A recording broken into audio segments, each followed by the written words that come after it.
Okay, so I just started recording. So let me just ask a question. Is Sumcheck an interactive or non-interactive protocol? Sumcheck is interactive, right? So how can we make it non-interactive?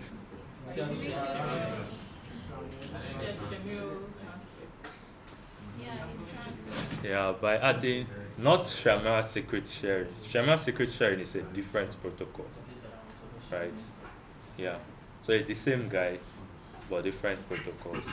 There's Fiat Shamir, which is the protocol to render an interactive, um, like Fiat Shamir is a way to render an interactive protocol non-interactive, right? But the Shamir secret sharing protocol is a protocol to enable two or more people share a secret and like reconstruct the secret. So they're like two different things, right? Okay. So does anybody remember the Sumcheck protocol? Let's start.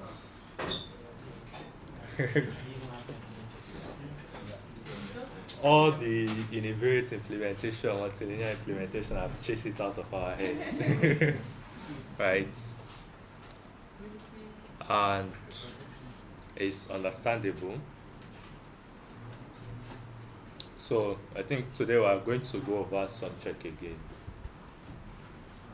The goal is that by the end of this week, we should have started implementing GKR.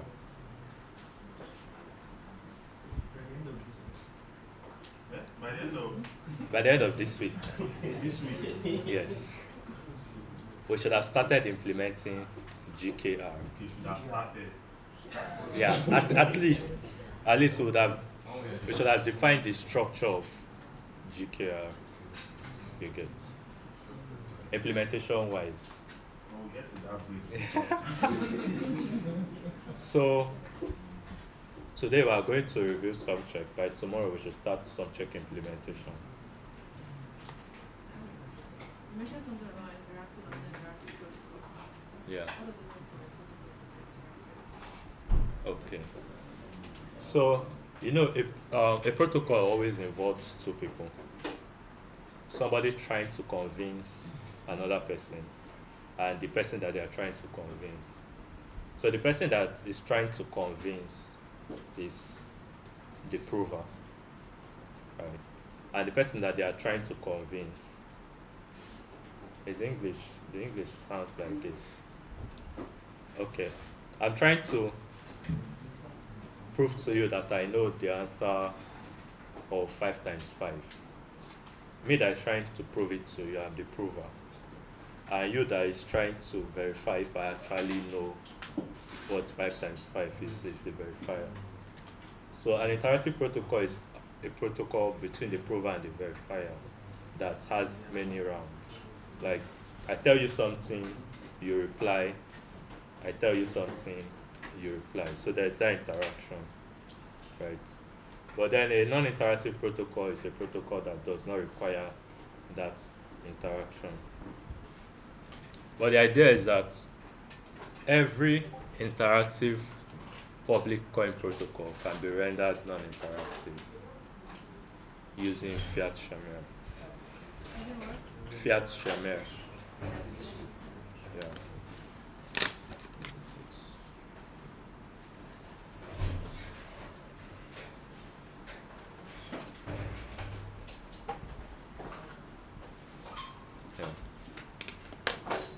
So, hope that is clear. Right. Okay, so today we'll start by looking at the Sumcheck protocol again. I know some of us might have forgotten, but we're going to look at it and possibly come up with a structure of how to go about the implementation. So like I said initially, like the Sumcheck protocol is a protocol that enables a prover prove to a verifier that the evaluation of a polynomial, that the sum of the evaluation of the polynomial over the Boolean hypercube is a particular value. Sound like plenty of English, right? Okay. So we have a prover trying to prove to a verifier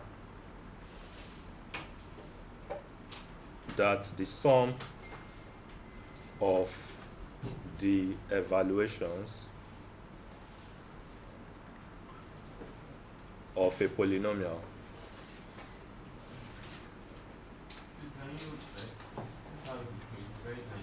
is oh sorry, my bad. It's better, right?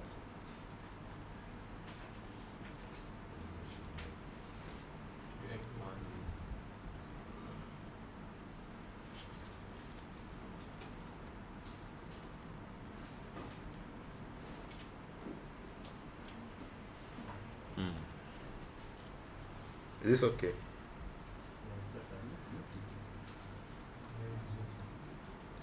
Okay. So the sum of the evaluations of a polynomial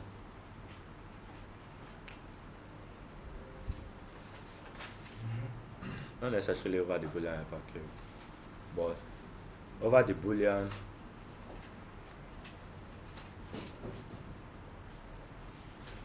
is a certain value. This is not the textbook definition. I don't know what the textbook definition is. Right.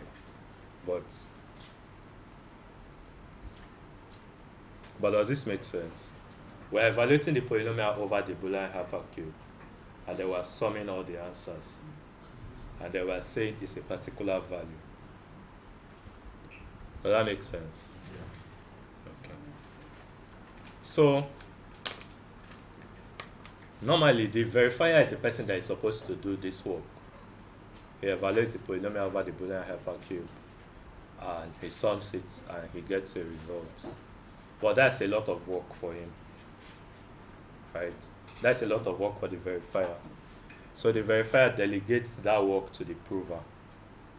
Okay, do this work and tell me the result. Are we following? So the prover can basically just say the sum is 20 without doing anything. Right? It's possible. The prover can just lie that the sum is 20 without doing anything. So the goal here now is, how can the verifier be sure that the prover actually did the computation? And that's where like the Sumcheck protocol comes in. Hope that makes sense. Okay. So another random question. What type of polynomials do the Sumcheck protocol work with? Multilinear. Right. It can also work with multivariate.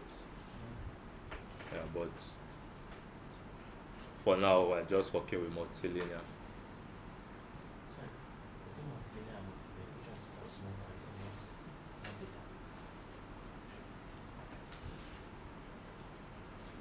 Which one stores more data? That question now, you need to relate it to something. Is it relating it to the number of variables, or because it will depend on the number of variables, right? Like, let's say we have a polynomial, let's say 3ab, right? Which type of polynomial is this? Multilinear, right? We have another one like 3ab squared. Yes, multivariate, right? So the question he asks is like, which one, multilinear or multivariate, can store more data? In this case, since the both of them are over two variables, the multivariate will be able to store more data. I'm going to explain why. but still the same amount of data. We can represent like the same amount of data, say when we're interpolating, right? Say we have an array with 16 values or 16 evaluations of a polynomial, and we want to now interpolate to get a polynomial that passes through all those values.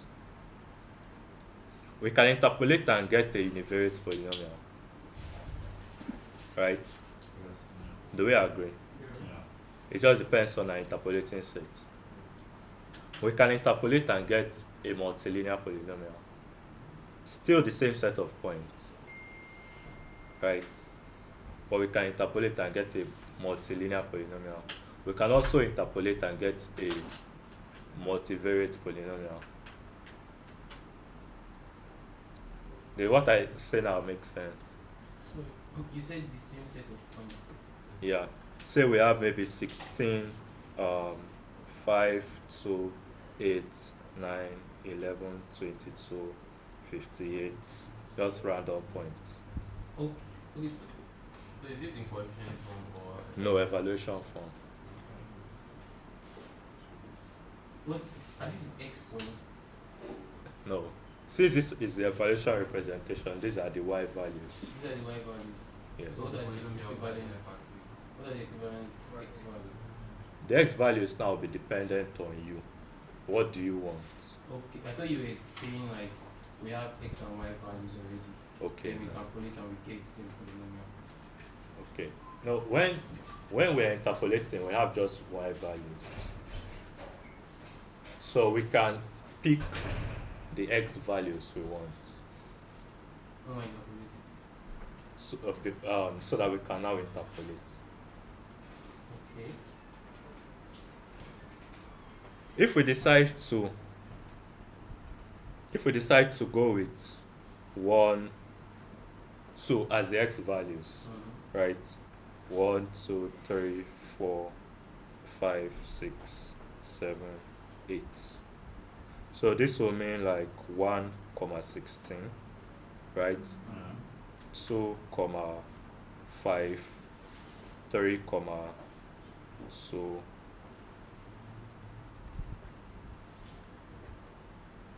4, 8, and so on, right?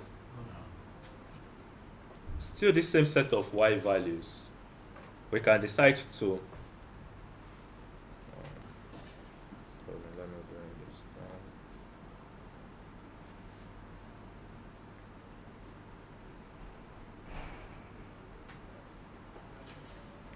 So still the same set of y values. We can decide to use an interpolating set of like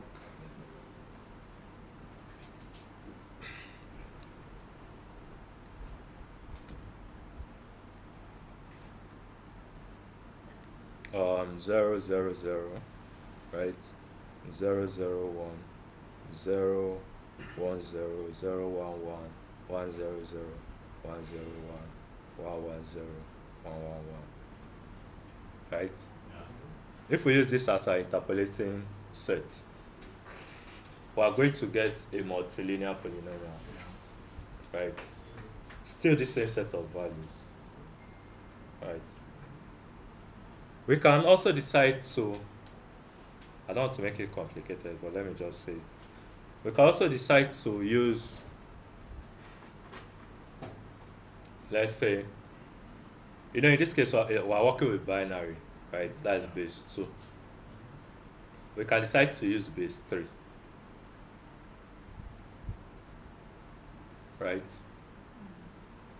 So if we decide to use base 3, that will be, let's say 0, let's just use 3 variables. 0, 0, 0, 0, 0, 1, 0, 0, 2, 0, 1, 0, 0, 1, 1, 0, 1, 2, right? 1, 0, 0, 101, right? We can still decide to do this, right? But once we enter this realm, we are no more talking of multilinear again. What are we talking about? We are talking of multivariates. So is this also referred to as Boolean hypercube, It's still the Boolean hypercube. but with different Yeah, ways? yeah, with a different base. So- We can decide to go with base 4, base 5. I'm just saying. No, Why is it Boolean hypercube when it's on base 2? when it's not base 2. Yes. If we understood, do we understand the multilinear explanation where wisdom drew the cube with all the graphical illustrations? Was that clear? It was clear, right? So, But then, if you use base 3 for this, that means for each digit, there will be 3 possibilities, right? Instead of 0, 1, it will be 0, 1, 2. yeah, true. So, instead of us having, Maybe it's only possible in multivariate. When we immediately get to multivariate, we can use the three. once you use base 3, you're going into multivariate. Does it mean that we can use any base, any other base to represent multivariates? Yeah, we can use any other base. Even Why when we we do get it? it. We can use any other base for multivariates. But why we didn't want to use Okay, base 3? okay. Or why? These are trying to, there's something wrong with trying to achieve, right? Sorry. Yeah, Sorry. but wait. So, it depends on you, right?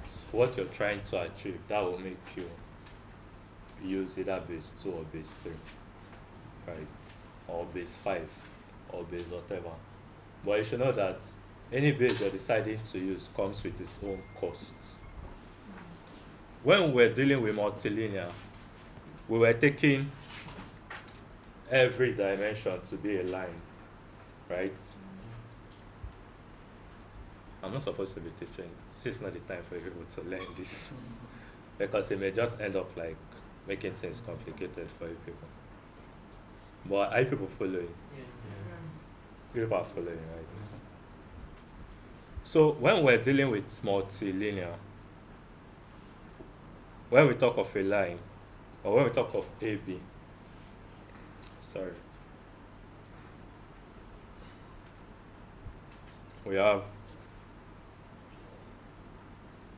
let's say this is A and this is B. Right, this we are dealing with two variables now, 2 dimensions, right? When we are dealing with 3 variables, it will be something like this, right? Where we can say this is A, this is B, and this is C.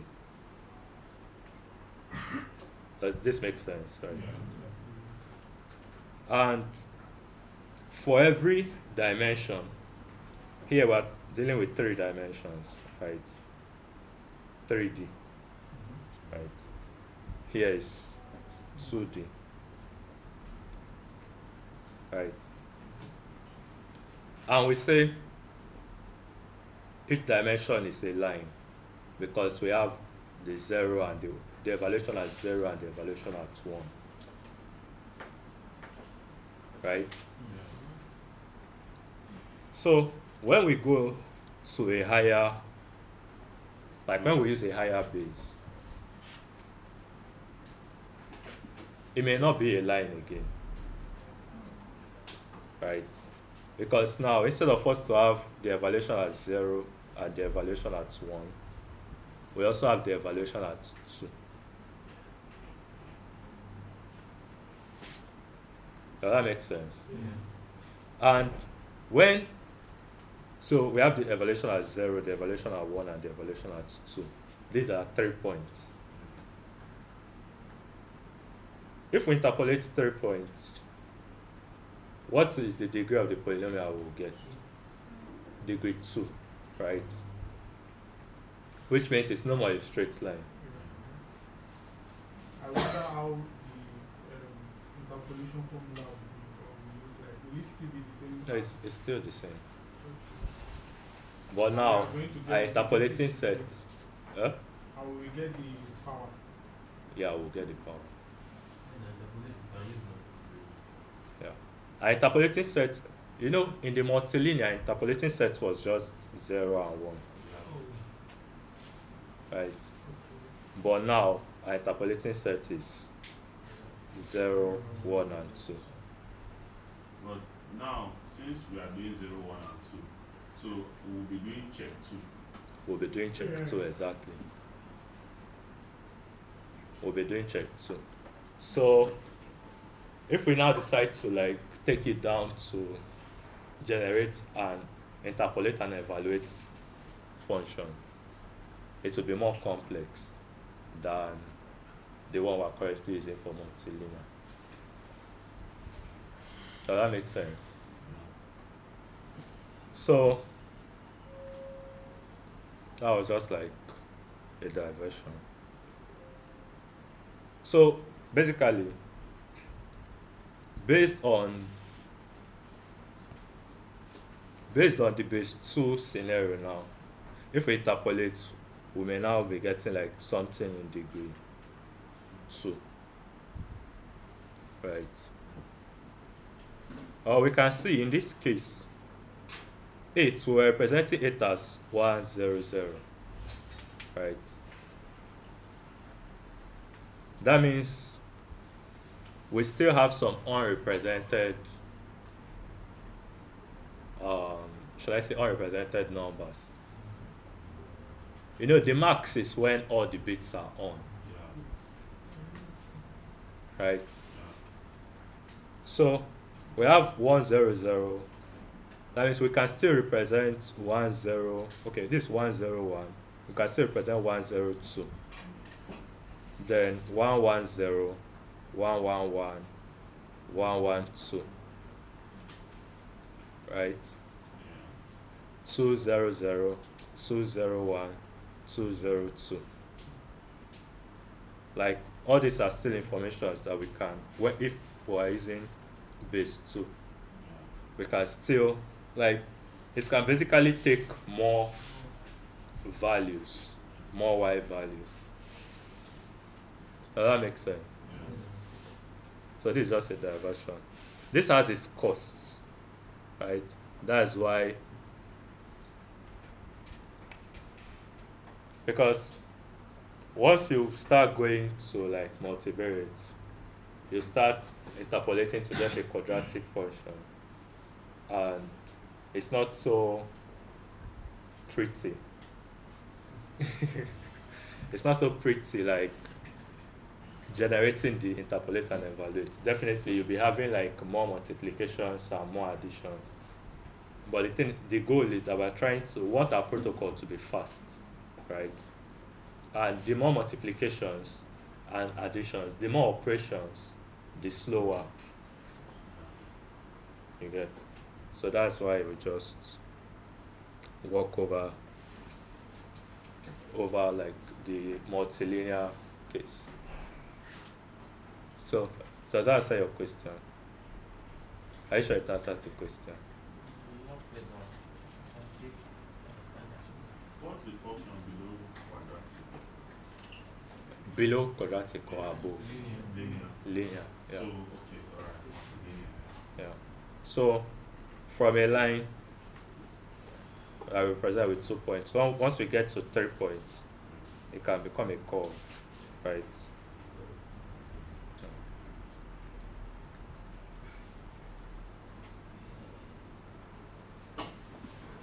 Right. Quadratic, if you know the value of I don't know. If you evaluate at x and minus x, you get the same y, right, for quadratic. Once we start getting to like 4 points, we start talking of cubic, right? So the higher points we go, the higher the degree of the polynomial. So basically, to answer that your question, it depends on the number of variables, right? So let's say if we have two variables for the multilinear, we may still be able to represent the same information with one variable in the multivariate. You get? Does that make sense? Because if it doesn't, ask. So the same information we may be able to represent with two variables in multilinear. We may be able to represent that same information with one variable in the multivariate. But once we start talking about multivariates, we're not talking of like more complex operations. Okay. So back to Sumcheck. Right. Okay, another random question. If we multiply two multilinear polynomials, what are we going to get? We are going to get the multivariate, right? Oh, sorry. Multilinear is multivariate. Just Yes. exactly. So I think it's kind of confusing between multiply What? and again. Is there not something like not like non-multilinear multivariate? Okay, no. A multilinear is still multivariate. Yeah. I'm just saying it that way so that we can differentiate quickly, right? So a multilinear is still multivariate. We know what I say multivariate is multiple variables. The degree doesn't really matter. And you said if you multiply So, yeah. you get multivariate. Does it work all the time? Yeah. We're multiplying I would 2AB say times not 3CD. When I multiply that, I still get 6ABCD, which is 2 multilinear.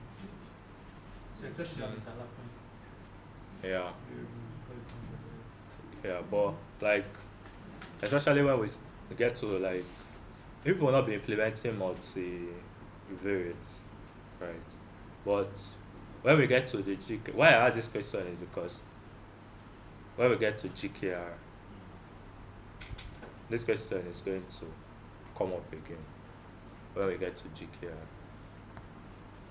Yes, how expensive is or how competition intensive is division? But what I'm asking is if a multivariate is simply two multilinear multiplied together.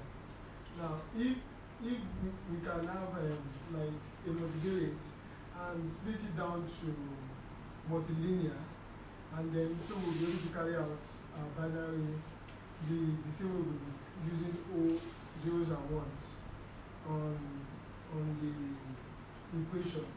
Will it not is that not possible? It's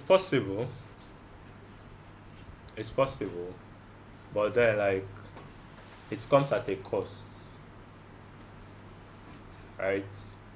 Because let's say, actually you don't even want to be doing that, trust me.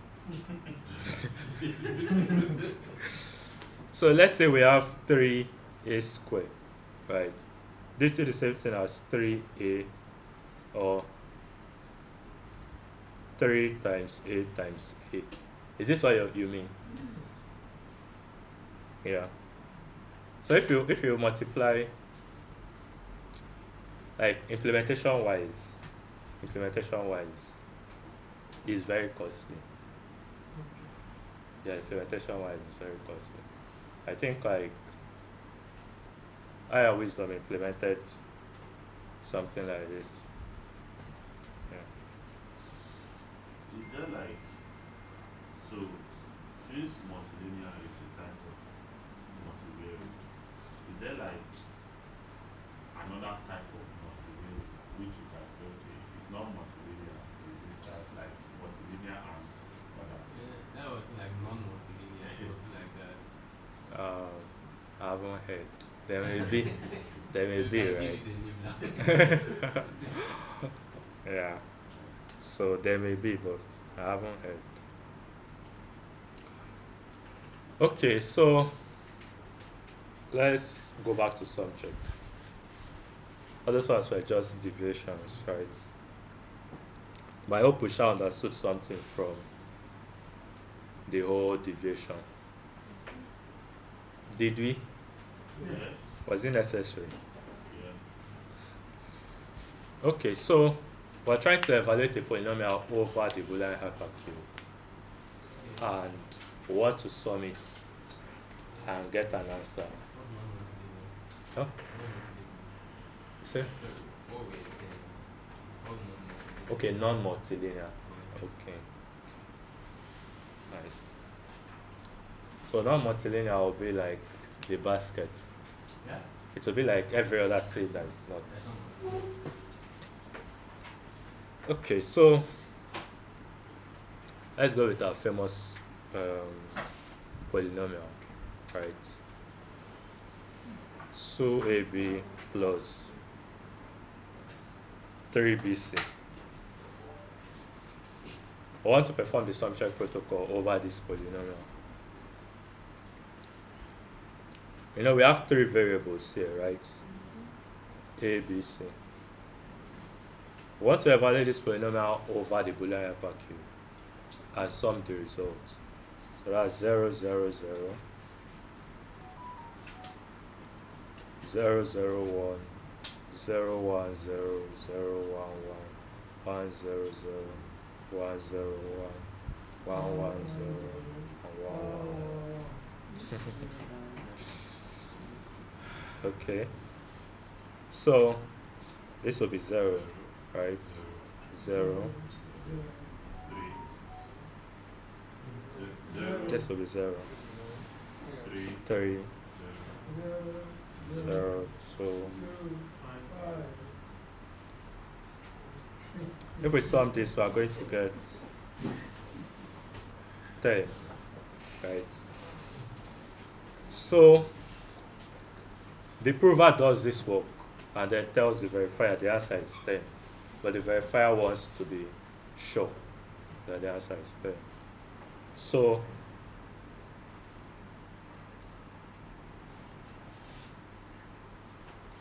the prover is expected to send a univariate polynomial in the first variable, right? So he leaves the first variable free and evaluates over the Boolean hypercube for the remaining. At 2ab plus 3bc, right? Sorry, you see the prover is sending the univariate to Yeah. So the prover is going to send 10, which is the result, right, to the verifier. But the verifier says, I don't agree. Send me a proof, right? And the prover then sends a univariate polynomial in the first variable. How does the prover generate that univariate polynomial? The prover generates it by skipping this first variable and then summing the remaining variables over the Boolean hypercube, right? So that's B and C now.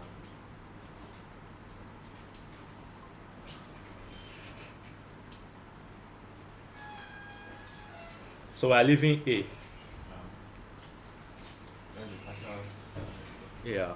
So we're partially evaluating at B and C for every combination of, how do I put it, of zeros and ones for B and C, right? Like over the Boolean hypercube in B and C. So we skip A, and if we pass in 0, 0 here, that's like 2,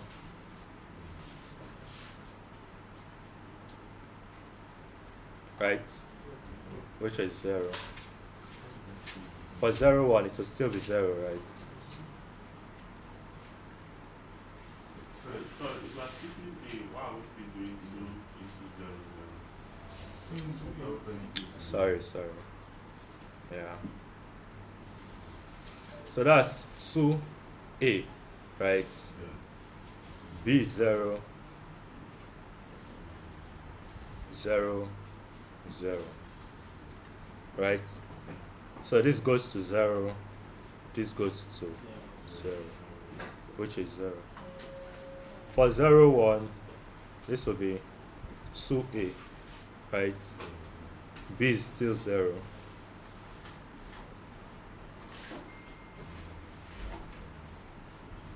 This is still 0, right? 0 here cancels with 0 here.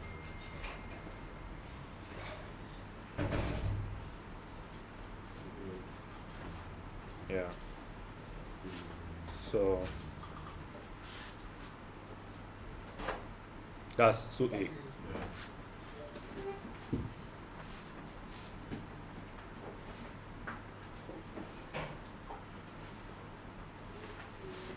That's 2A plus 3.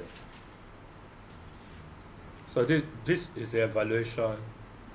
So this BC we choose, we can actually just choose A, B, and leave. Is it supposed to be BC, or we just decided to choose BC? No, we didn't decide to choose BC. You know, we are skipping one variable, and then we are evaluating the polynomial over the Boolean hypercube in the remaining variables. So what I'm asking is, we decided to skip A, right? Okay. And we chose BC. What if we skip, let's say, C and use AB? Does that still work? Say we choose C. Like we skip C. No, Okay. this example now, like skipping A, and we are using BC to evaluate over the Boolean hypercube. What if we skip C and And decided to choose AB and evaluate over the Boolean hypercube? Does that still work? That should still work. It will still work, like mathematically, it will still work. Well, in your protocol, when you're implementing, that means the verifier has to do the same thing. So Right. it's always like good to skip the first one and choose the last two. Yeah, just so that, like, just to enable us implementation wise, to make it easy implementation wise. So it's still possible that the verifier will randomly pick the variable for the prover to skip, right? But that will now like add more complications to the protocol, right? Not necessarily difficult complications, right? But it still works. It's just maths. So it's every of like all of us are comfortable up to this point. Please, if you have any question, always feel free to ask. So with okay. Question. I think I kind of skipped a bit. Why are we ignoring the probability of accident? We need to generate a univariate polynomial. Yeah. So that's the goal. Sorry. Because so it doesn't matter how many you have, you would clear everything else out and then just keep one single variable. Yeah, you just keep one and evaluate the remaining over the Boolean hypercube. Even if it's 5 now. Yeah, even if it's 5. So the number of variables determine the rounds of the protocol. Because for each round we'll be skipping one and evaluating the remaining over the Boolean hypercube. So if we have 5 variables, we are going to have 5 rounds. 1 round for each variable. Does that make sense?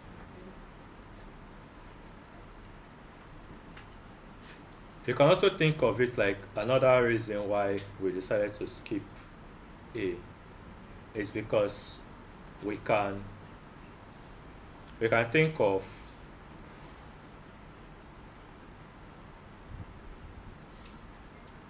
we can split this into 2, right? Where A is all zeros and where A is all ones, right? And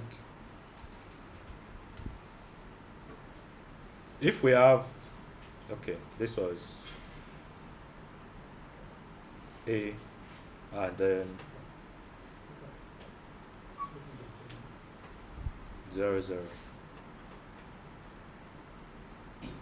This can be, like, if we choose A to be 0, we are going to get 0, 0, 0, right? If we choose A to be 1, we are going to get 1, 0, 0, right? Same thing here, right? If we pick A to be 0, we'll have 0, 0, 0, 1. And if we pick A to be 1, we have 1, 0, 1. Right.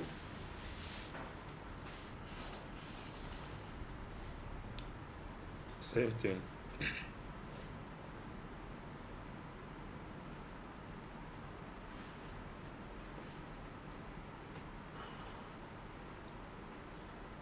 So this is kind of like the major reason we do the splitting in A, so that the verifier, because the verifier will need to evaluate that univariate polynomial at A equal to 0 and A equal to 1.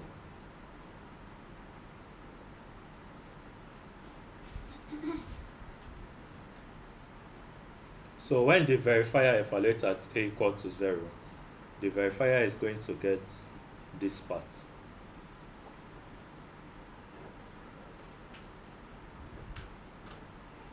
Right? Are we following? And when the verifier evaluates at A equal to 1, we are going to get this part. So this is basically still the evaluation of the polynomial over the Boolean hypercube, right? But now the verifier have been able to just evaluate at 0 and 1 and get the total evaluation over the Boolean hypercube, right? By summing what the verifier gets, right? Let's say the polynomial is f of A. So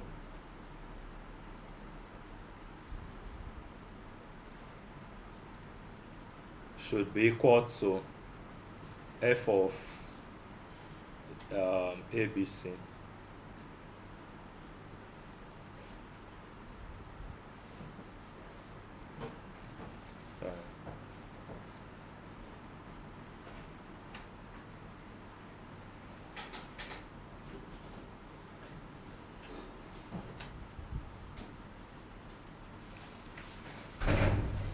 So f evaluated at 0 plus f evaluated at 1 should be equal to the sum over the Boolean hypercube of f of A, B, C. Do we agree?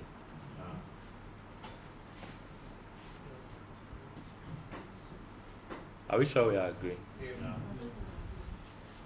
Sorry. So going back to our example, so if we evaluate B and C, so that want to be clear about something based on this last expression. So is it that we're going to also do for other variables? There was some first. Make sure that check if it's going to be equal to the summation of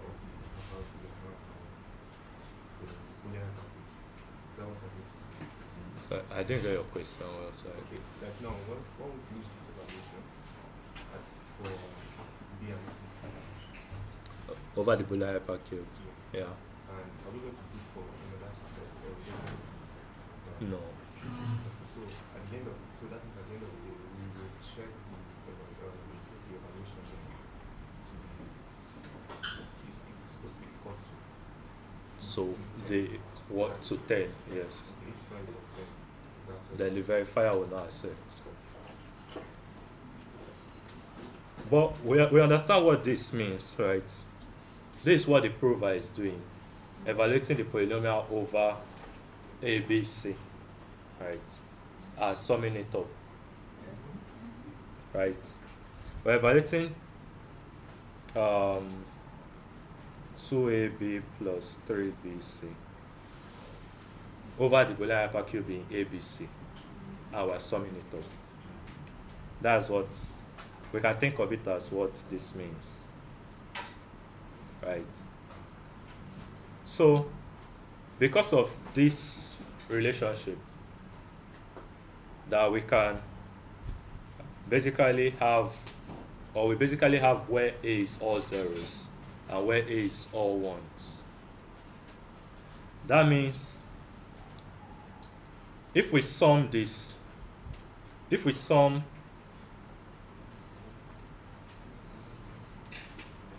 this first part, right, and we sum this second part,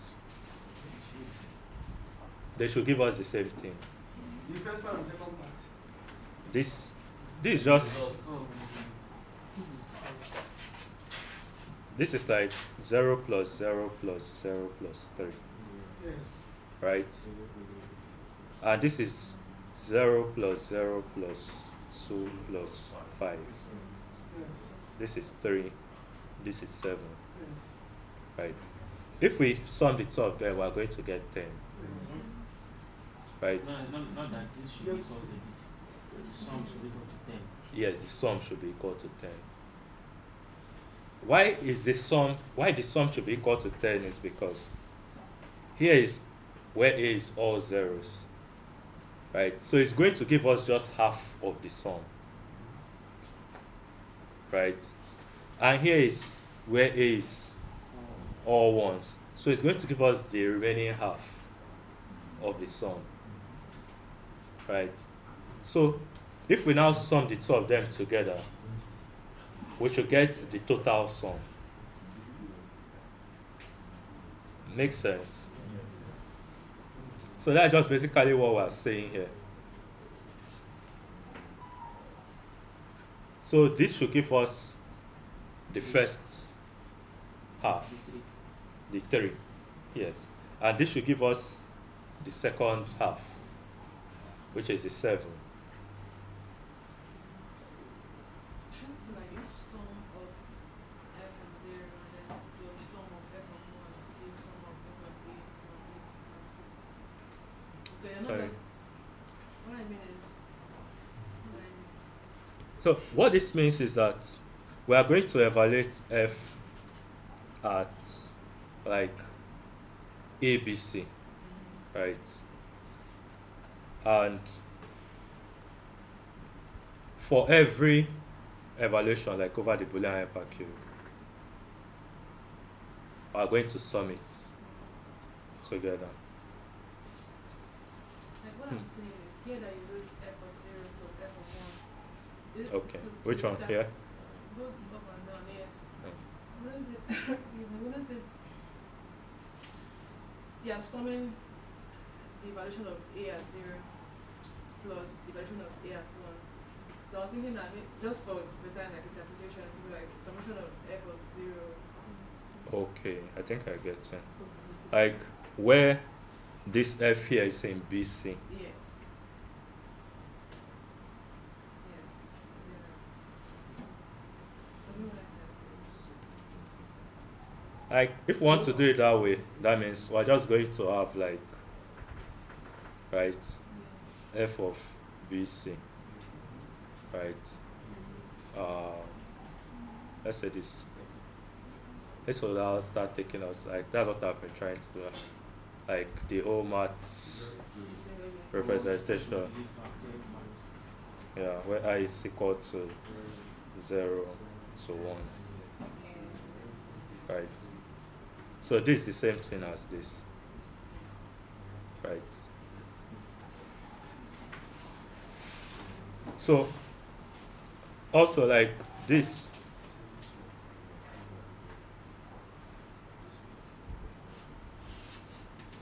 how we represent this mathematically? because this is not the outright correct representation mathematically, right? Because A, B, and C here are the, okay, that's from I equal to 0 to 2 to the number of variables, right? So 2 to the number of variables. But then we need a way to now convert it to the binary representation. What do we use for that? But you get the idea, right? Is everybody following? Well, we say the summation of I from when I equals 0 to when I is equals to 8. I is actually not going to get to 8. Is it? So I don't know if they have like a mathematical way of representing. You know, programmatically you do like equal to, let's say, going from I equal to 0 to, let's say, 0 to 5 Yes. and 0 to, so here 5 like is inclusive, Yes. right? Here 5 is not. Is it what you're driving at? No, I'm saying like the summation you wrote on the second line, like you said the summation of f function of ABC where I is equals to 0 till 2 raised power n, that means I equals 2 raised power n, which is 8. I said, is it possible that I will go from 0 to 8, like to 2 raised power n that you put there? Yeah, so 2 raised power n that is up there. this one, Yeah. Yes, so like is it possible for I to go from 0 to 8? Because the summation is now saying like I is going from 0 to 2 raised power n. is that what you mean now? To 7, right? 0 to 7. But the binary representation, let's say we have a function that generates the binary representation, because the binary representation that is going into this, I don't know, you could have represented it as just like ABC, right? no, How is that? you can represent them separately.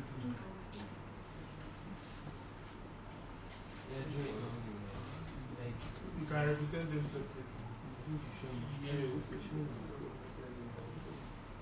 It's supposed to be.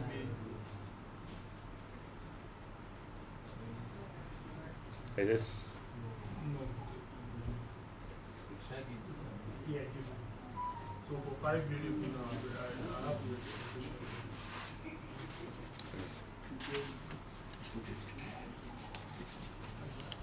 That is for 5 variable. Okay. Like the different summation for Yes, each one of them.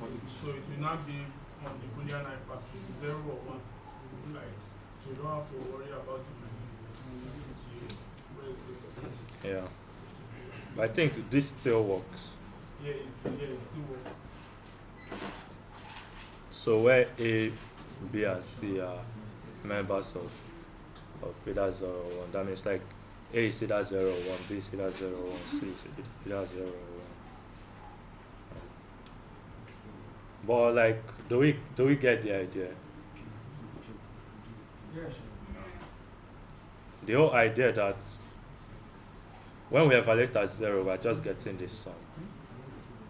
When we evaluate at 1, we're just getting this sum. So when we do f of 0 plus f of 1,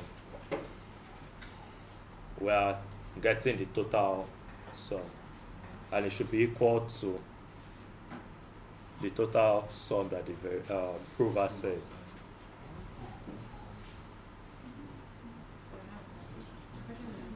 What's it here? We are using any variable. What's it? But then we now do f a at f of 0 is going to repeat itself, won't it? No, it won't. It won't. So even if like we go to 4 variables, the first half, A will always still be 0, and the second half, A will always still be 1. Because of the arrangement. Yeah. This f of 0 plus f of 1 is equals to the summation side. Which one is the verified or non-verified? The verifier is doing this part. Okay, that part's okay. Then the other one is the Then this one is the actual computation, and the provider. and it's the provider that is doing it. Does that make sense?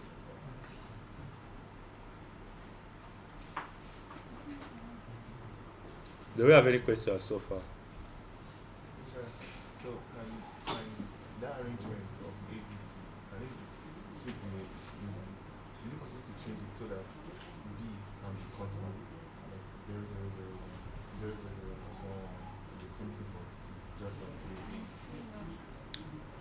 like That would mean like the relabeling stuff Wisdom talked about. Yeah. So if you relabel it that way, and that means B is now in the front, right? So the first set would be B, right? Of 0. Okay, so Sorry. So the prover has to do, if I haven't 3 variables, the prover has to evaluate 3 times. So he has to evaluate 8 times, sum and get an eval. yeah. Then so the verifier now.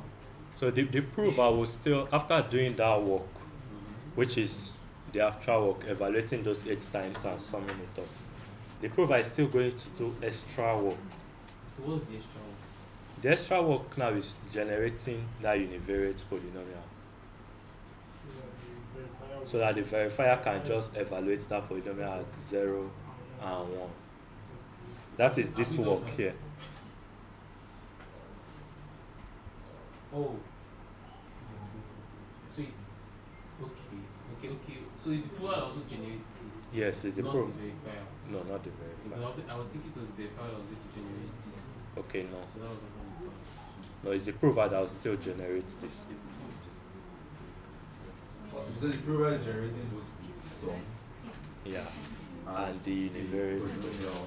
So the verifier is just checking that the evaluations are 0 and 1. Once he adds them, it gives you the sum that the prover already. Yeah. Does that make sense? So, after evaluating, like this partial evaluation now, right? We are leaving A, and they were partially evaluating at B and C over the Boolean hypercube. And we're still going to sum it. All this is the prover's work. Yes, there was something you put on the board. You wrote range 0 to 5. Yeah, you said one was inclusive, one was non-inclusive. Is that your syntax? Is that You have syntax. okay? No, even Ross, like So I said I need to roast. yeah, I need to roast. So that's roast syntax. yeah, Ross. Okay. syntax. Because I've only dodged, not roast. Okay, not default. Yeah, it's a Ross syntax. Okay. So, from what you're explaining now, what the verifier is going to do basically is, first of all, evaluate the polynomial over the Boolean hypercube. What the prover? The prover, sorry, Yeah. evaluate the polynomial over the Boolean hypercube, get the sum of the values, like the values of the evaluation. So I'm looking at the implementation. So then the next thing is like having a function that like generates a univariate polynomial, like on a particular variable, let's say A is what we are skipping. So it generates a univariate polynomial, then send it to the verifier. And the verifier can now like evaluate that like polynomial at 1 and 0, right? Yeah. You will not need for Number of variables. Yeah, for the number of variables. So that process will repeat for Or like repeat. the number of variable times. So making sense, right? Yeah. So let's continue the prover's work. We're still proving, right? So we need to sum all this up. 0, 0, 2a, 2a plus 3. 5 plus 3. Yeah. So that's 0 plus 0 plus 2a plus 2a plus 3. And this will give us 4a plus 3. Right? Which is the reverse polynomial that the prover will send to the verifier. Right. That's why I say to boil down to a unit. So if we evaluate this polynomial at 0, what are we going to have? Same thing. That's 3, right? And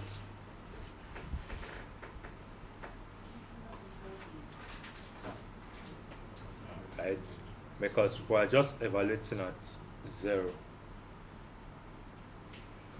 If we evaluate it at 1, what do we have? 7.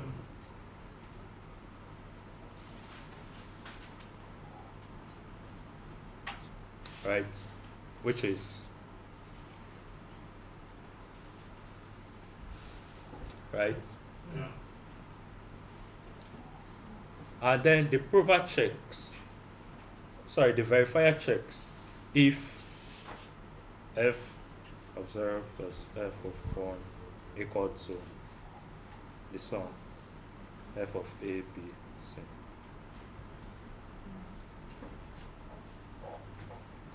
Let me put that sum there.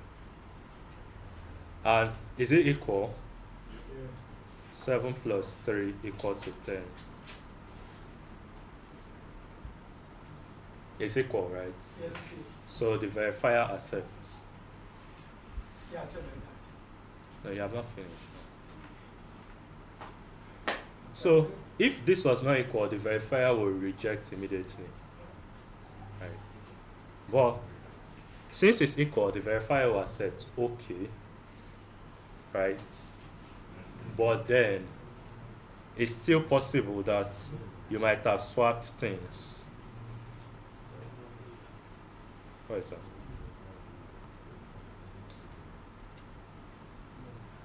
So it's still possible that you might have switched things up, right? You now need to go further to prove further.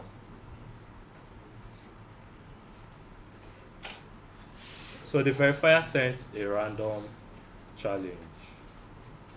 After the verifier checks this and accepts, the verifier sends a random challenge back to the program. It says, use this random challenge to evaluate this polynomial. You know, the polynomial is 2ab plus 3bc. And the verifier sends, what should we use? 15. Eh? No. Like, we need a random number. This is 5. Okay, let's use 5. And the prover evaluates this polynomial now at a equal to 5. And what is the prover going to get? 5. 10b plus 3bc. 10b plus 3bc. Yeah. Right? Based on our interpolate and evaluate function and the graphical representation, does this make sense? What does this actually do? What does evaluating this polynomial at 5 actually do? Brings in some randomness. Brings it from 3 variables to To 2 variables, right? Graphically, It divides the you know, we're dealing with 3 variables,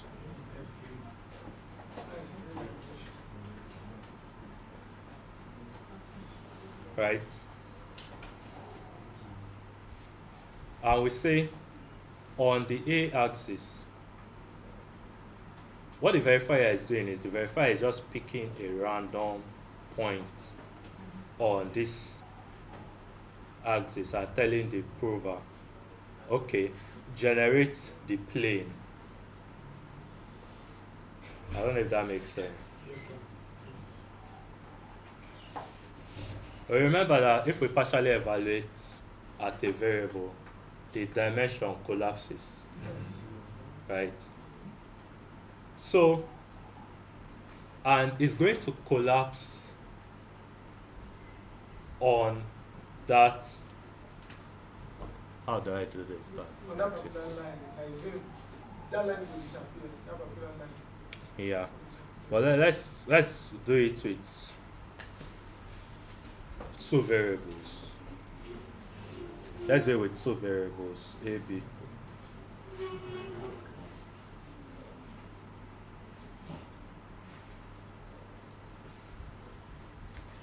Let's say this a, right? This b. This 0, 0, right? This is 1, 0, right? This is 0, 1. This is 1, 1, right? Do we agree? Yes.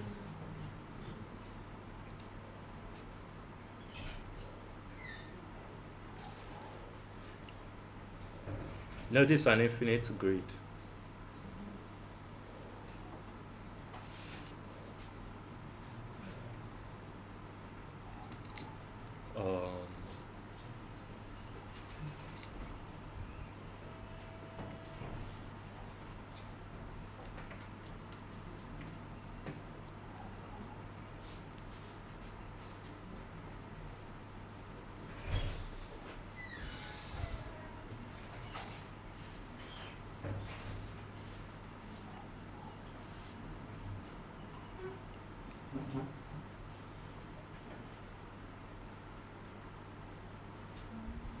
So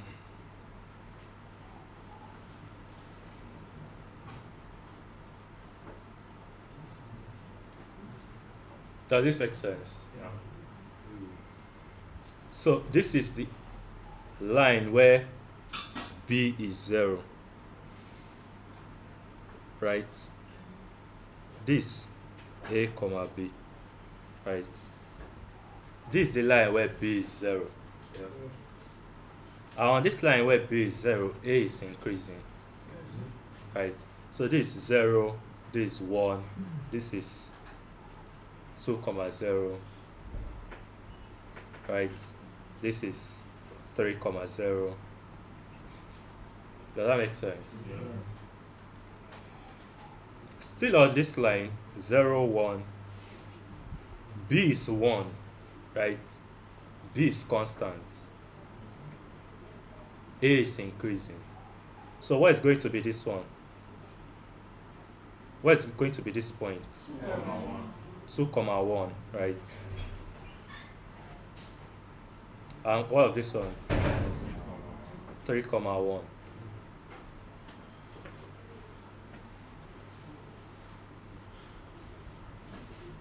Here 2 is what?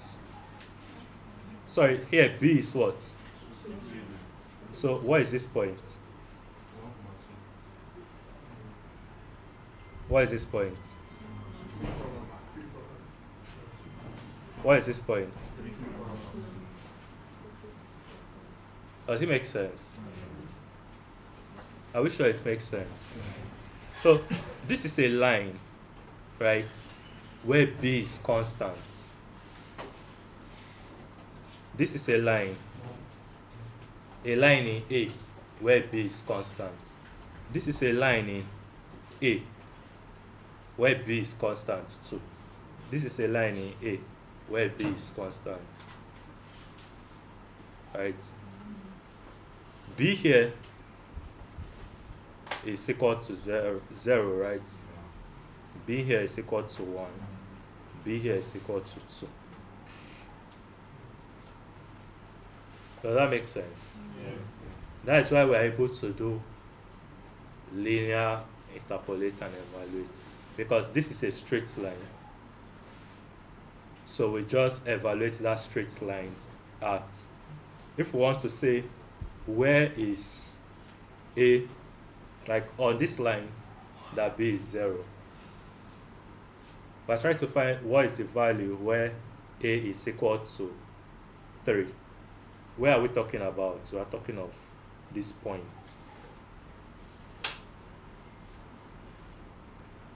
Does that make sense?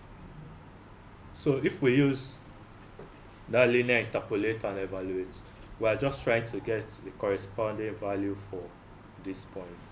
So where A is equal to 3, Yeah, where A is equal to 3. that should be the middle of that line.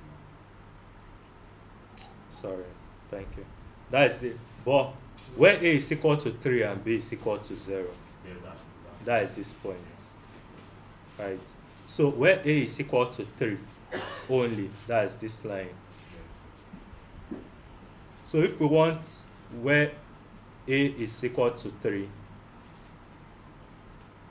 and B is equal to 2, the point. this point, right? And that's full evaluation of this plane. Does that make sense? Because we have evaluated at A and B, so we got a point. Does it make sense? So if you come again, You know, we have partial evaluate yeah, and we have evaluate. yeah. When we partially evaluate, we reduce the dimension, right? When we fully evaluate, we collapse all the dimensions to a point, right? So in this case, let's say we are representing a polynomial. Let's say we have, let's pick random values. Here we are dealing with just the interpolating set. So let's talk about like the concrete points now. Let's say 2, 8, 5, 11. Right. So this is 0, 0, this is 0, 1, this is 1, 0, this is 1, 1. So at 0, 0, we have 2. Right. You can decide to think of it as a weight, but Wisdom explained it better when this is meant to give us a 3D shape now, where we're now going to take like this plane and then we take it up to the z-axis. That will be this 2 value. Can we remember when Wisdom did it? Right. But for now, let's just represent everything on the plane. Normally, this 2 is meant to be the result on the perpendicular axis. Right. For 0, 1, this is 8. Right. 1, 0 is 5. Right. And 1, 1. 1, 1, 11. Let's change it so that, let's say 9.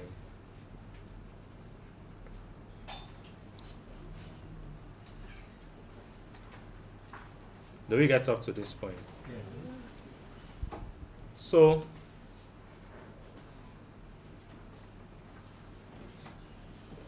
if we want to find, if we want to evaluate, say, this polynomial now, which is this, at A equal to 3, we want to partially evaluate it, this polynomial at A equal to 3. It's going to collapse, right, into a polynomial in one variable, which is B. And we have already said this is our A axis, this is our B axis. So it's going to collapse into a line in B. And in this case, A equal to 3. So that is going to be this line where A is equal to 3.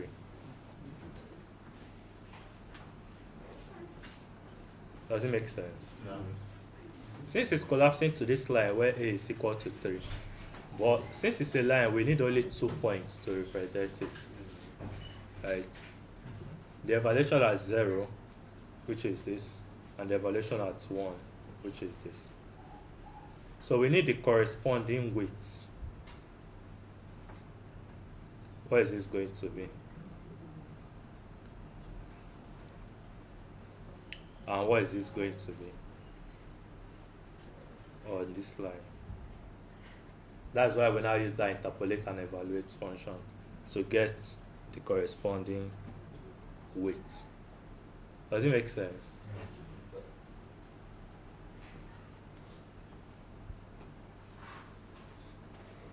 I hope I'm not making it complicated for us.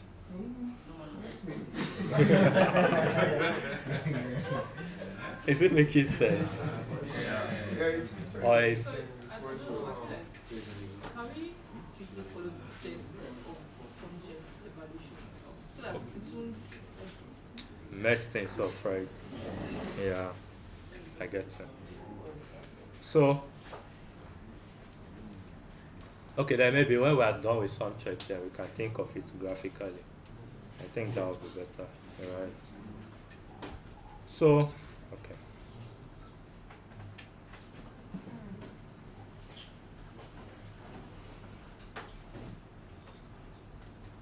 So the verifier sends 5 as randomness, right? And the prover is now expected to evaluate the polynomial at a equal to 5. And this is what we got.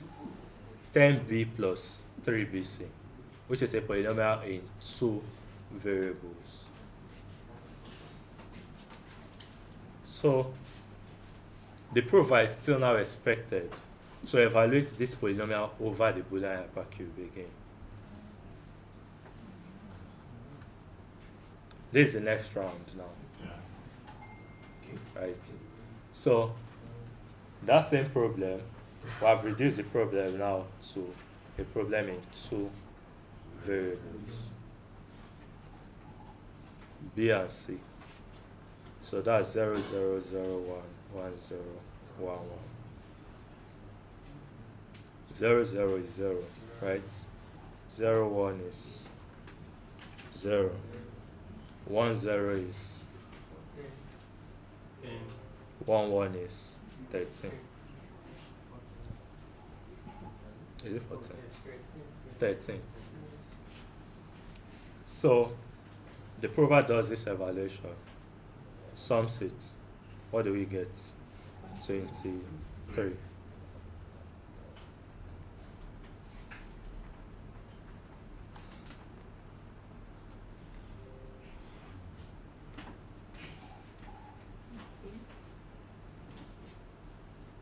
So we get 23. So the prover says, okay, this new polynomial we got, the sum over the Boolean hypercube is 23. But then the verifier still needs a proof that it's actually 23. That the sum of this new polynomial over the Boolean hypercube is actually 23. Right? So what does the prover now need to do? evaluate every random set B. So they really want to see, so we can't evaluate C. Good. So we skip B, right, and partially evaluate at C over the Boolean hypercube. So that will now be this 10 plus 3bc.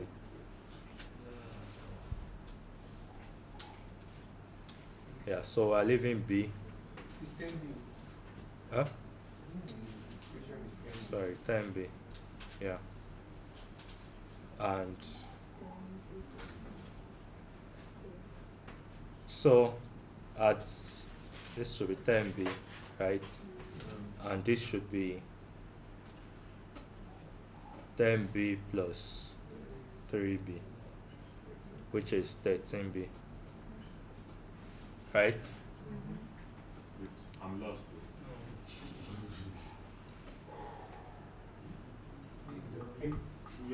We are skipping B. Yeah, we're skipping b. Then we're evaluating c over the Boolean hypercube. Okay. C is just one variable now, so the Boolean hypercube is 0 and 1. Okay.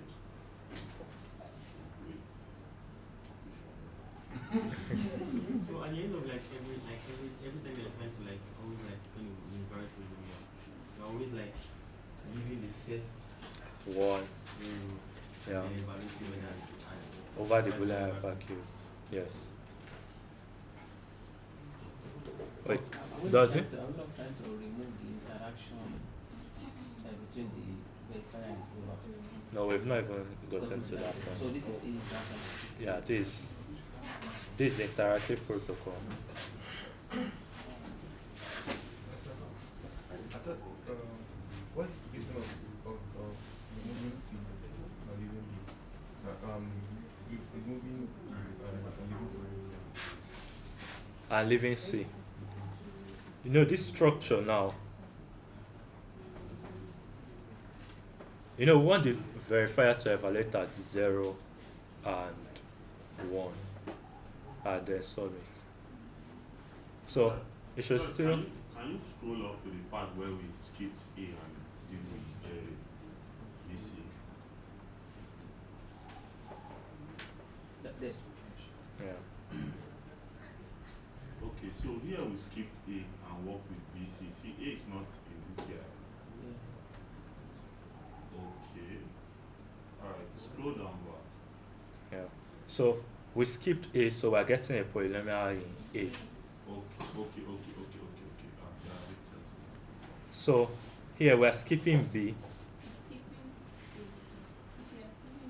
We're skipping B, so we're getting a polynomial in B. Right. So when we evaluate at 0, that is, we're skipping B, then we need to sum over the Boolean hypercube again. So we are substituting those values for C. But Yes. actually C value. So initially, when it was ABC, Okay? and we got a univariate equation. Now, when we evaluate at that point, are we evaluating using that univariate script, or are we still using the multilinear to do partial evaluation? Both of them is still evaluation. Both of them will work. Right. Both of them will work. Should. Since it's one Yes, I think so that if we are going back to for the process to follow through, like moving from that 10b plus 3bc to just 10b, I think it would be cool to just show the full expression, like the full evaluation, like 10b plus 3b into 0, like so. Okay. Here, right. Okay.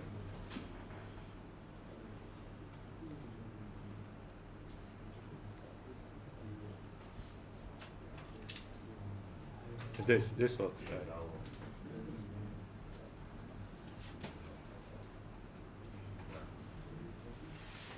Okay. So we need to sum it together, right? So if we sum it, we're going to get 23b.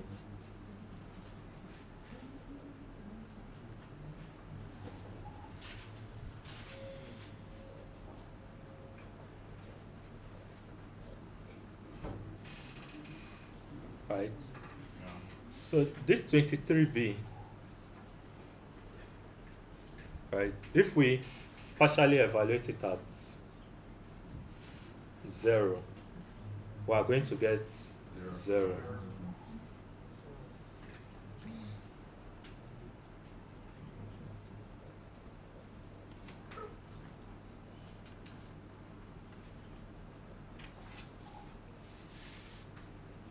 Right.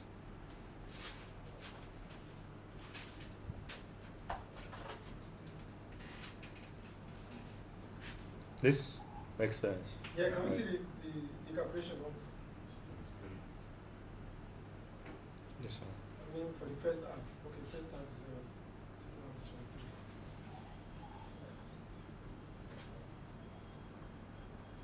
I'm just trying to be like verified. Yeah.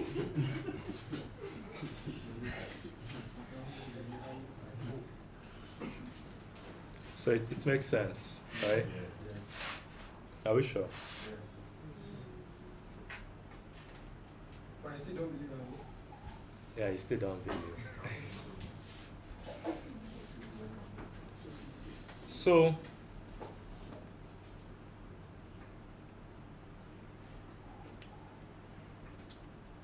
So we've gotten 23, which is equal to what the prover said the sum over the Boolean hypercube is. Right? But then the verifier still has some doubts. Sorry,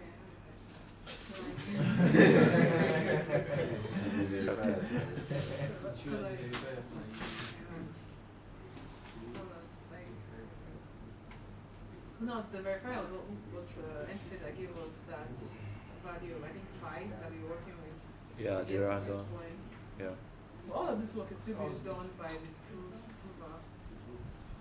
You know, What the verifier does is this. Right? so it's like to hold on to, then I to hold on to the initial polynomial that you gave it, and then You know, the verifier knows that initial, like the starting polynomial. yeah. Right? When the prover evaluates this and gets this one, he sends it to the verifier.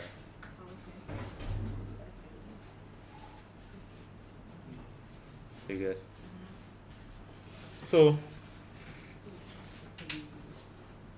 sorry, when the prover evaluates this polynomial at r equal to 5 and gets this, and he sums it over the Boolean hypercube to get 23, he also now sends the univariate polynomial, which is this one. Are you sure? No, you lost, right? And label each step. Okay, each step. Okay, let's start from the beginning.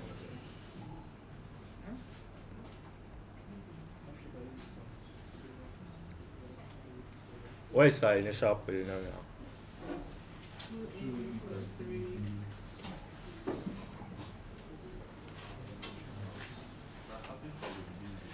Yeah, let's start from the beginning. So, since we are starting from the beginning, it will not be great if we like write down the steps, like step 1. Yeah, that's what Huh? we want. I know, like without writing any equation. Without Step writing one. an equation. Prover does this to verify. 2, verify asks for this. 3, prover gives this. 4, verify asks for this. Then 5, prover gives this, which satisfies this solution. Then last. That's the one it. And it's supposed to us that we I feel like Okay. different. No, well, like after we do this, we are still going to do the label. Are we done with it? I thought we are not done. It's still remaining. No, we're not done. This is personal. We just want to go over it again so that everybody will follow. Everybody pay attention.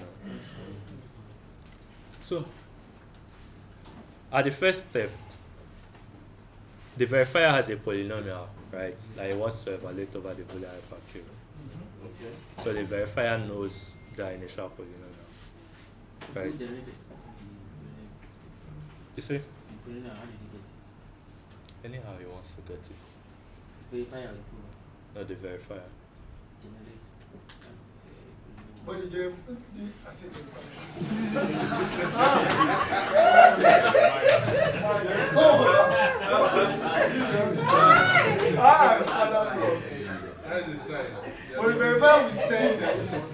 send the polynomial to the prover, right?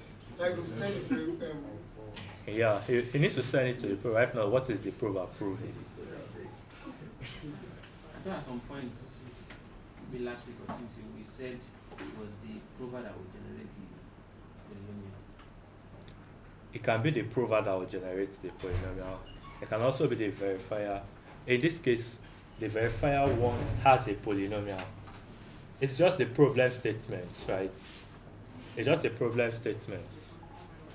You get? There is a polynomial that the verifier wants to sum over the Boolean hypercube. You get? So the polynomial can be generated by the prover, it can be generated by the verifier. Right? So it's just a problem statement. Let that not confuse you. Because let's say when we want to now use like polynomial commitment, the prover can commit to the polynomial, so the verifier won't even know the polynomial. You get? So there is a polynomial. This way is okay now, right? So there is a polynomial, and the verifier wants to evaluate that polynomial over the Boolean hypercube and get the sum. Right? So let's say step 1, right? The prover evaluates the polynomial over the Boolean hypercube and sums it. Does that make sense? Yes.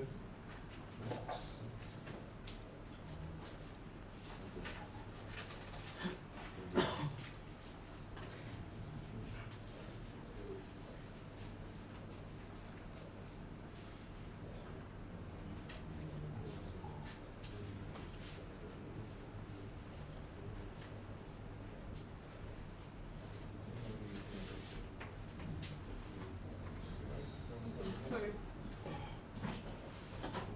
So again, this is the proof of computation, which we are calling the trace. That is the evaluation at each 0 and 1. Yeah, that is the trace. Okay. So the prover then evaluates that polynomial over the Boolean hypercube, right, and gets the sum, which is a constant value, right? So it's trying to prove to the verifier that the sum of this polynomial over the Boolean hypercube is this value.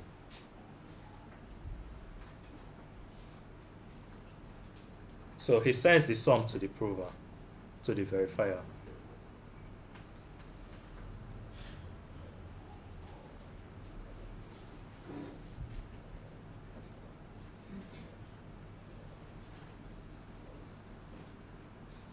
The prover sends the sum to the verifier, but the verifier is not convinced. So the prover needs to also send a univariate polynomial in the first variable to the verifier too, together with the sum. Right? The prover sends the sum to the verifier, but to convince the verifier, the prover also needs to send a univariate polynomial in the first variable to the verifier.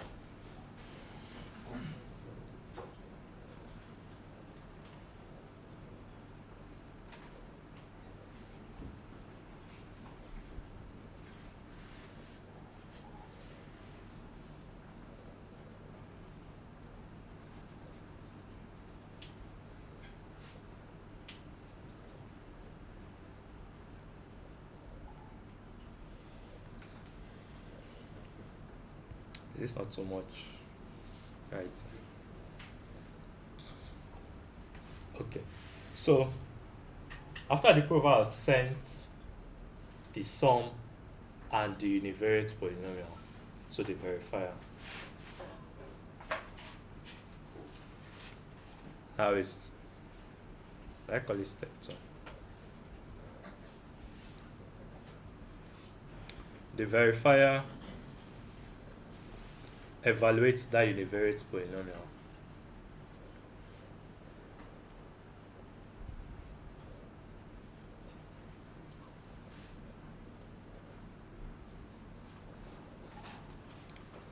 At 0 and 1 and sums it.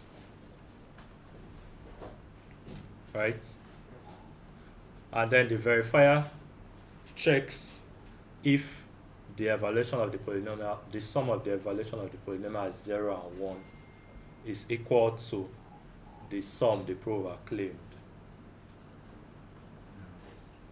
Does that make sense? Yeah. It does.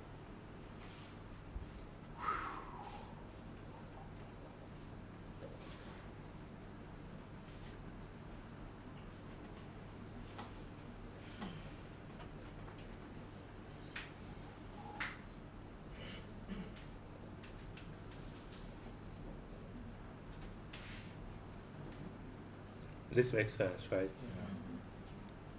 So, Question. yeah. If it's more than 3 variables, will it still be evaluated as 0 and 1? Yeah, the verifier is evaluating at 0 and 1. This, we're just talking about one round right now. Right? Okay. So, the verifier is still going to evaluate at 0 and 1 and sum it and check if it's equal to the claimed sum. As far as it is multilinear, right? Yes, as far as it's multilinear. Which is probably that means we need to do like 4 hours. Yeah.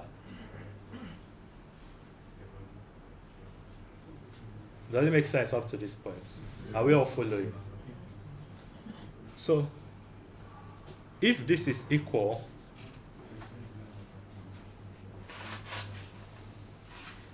the verifier then sends a random challenge to the prover.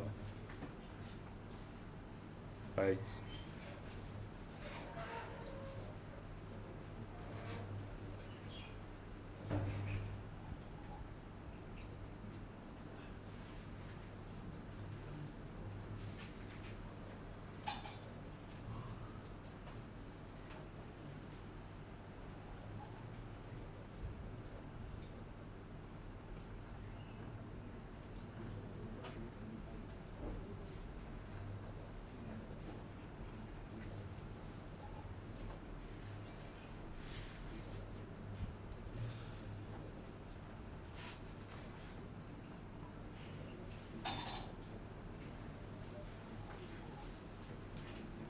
Right?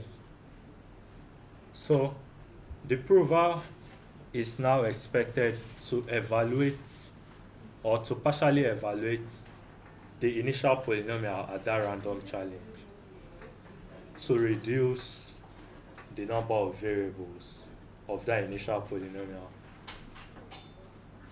Does that make sense? Huh? Yeah, we're getting to round 2 now. Because it's that new polynomial that we'll now use in round 2. Right? So, if the prover's claim is correct, the verifier sends a random challenge. The prover partially evaluates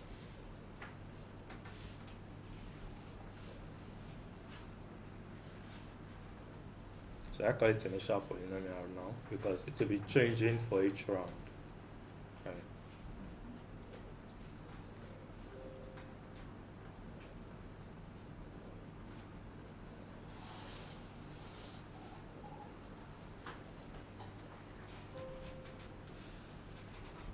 So that value that the verifier sends back, you are calling it a challenge. Yeah, it's a challenge Why is it a challenge? because it's a random point that the verifier picked This is basically using it to challenge. to challenge the prover.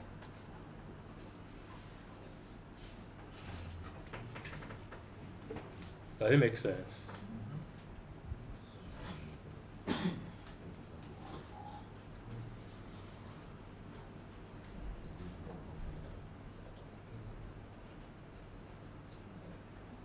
question is,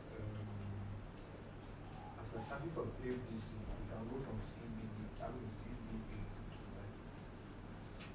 to Yeah.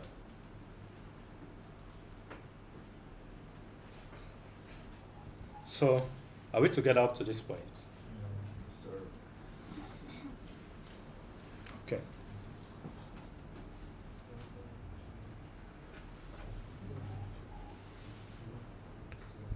So, when the prover evaluates the polynomial or partially evaluates the polynomial at that random challenge, gets a polynomial, a new polynomial in lesser degree, in lesser variables. The prover then needs to also send a univariate polynomial. That polynomial the prover gets, he evaluates it over the Boolean hypercube and finds the sum again. That's the challenge. General. Huh? I was talking about the random challenge that the verifier gives back to the prover. Yeah. After the verifier sends the random challenge to the prover evaluates the initial polynomial at the random challenge. Okay. So we're now going to get a polynomial in one less variables, right? That polynomial now, the prover is expected to sum it over the Boolean hypercube again, Okay. right? So the random challenge that the verifier sends to the prover, when the prover evaluates the random challenge, is at that first variable that was like Skipped, yes.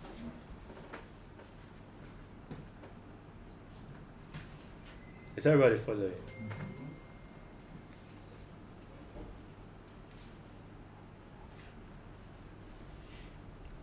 So-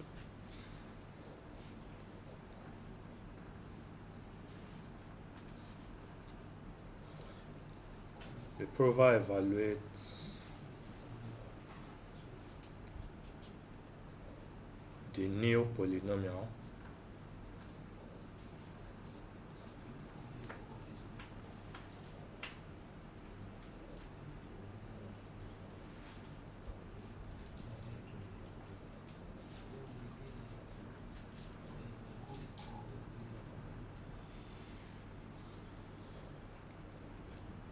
sums it and gets a new claimed sum. Does that make sense? So this new claimed sum is similar to that initial claimed sum, right? But now this one is a new one with respect to the new polynomial. Does that make sense? Yep. Are we sure? Yeah. Are you sure? So basically they now repeat the protocol again. So we have a new polynomial, we have a new claimed sum. The prover needs to prove that the evaluation of that new polynomial over the Boolean hypercube is the new claimed sum. That would be like round 2. Does that make sense? Sorry, question. How long does this have to go for? till you get to the last video. Like, is it? Huh? Okay, so it continues until we have exhausted all the variables. Okay. So you just now we are doing anything to resolve the thing. Yeah. Does it make sense? Yeah.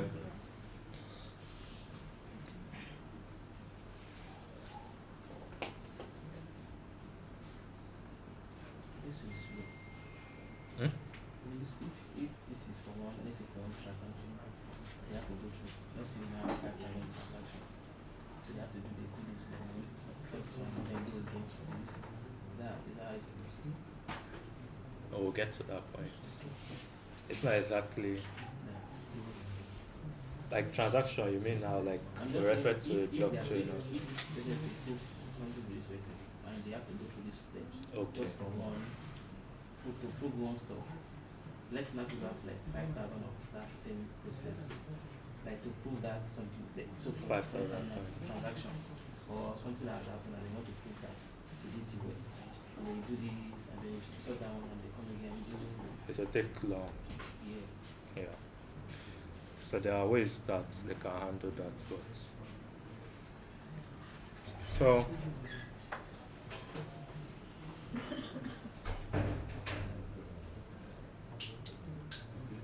to prove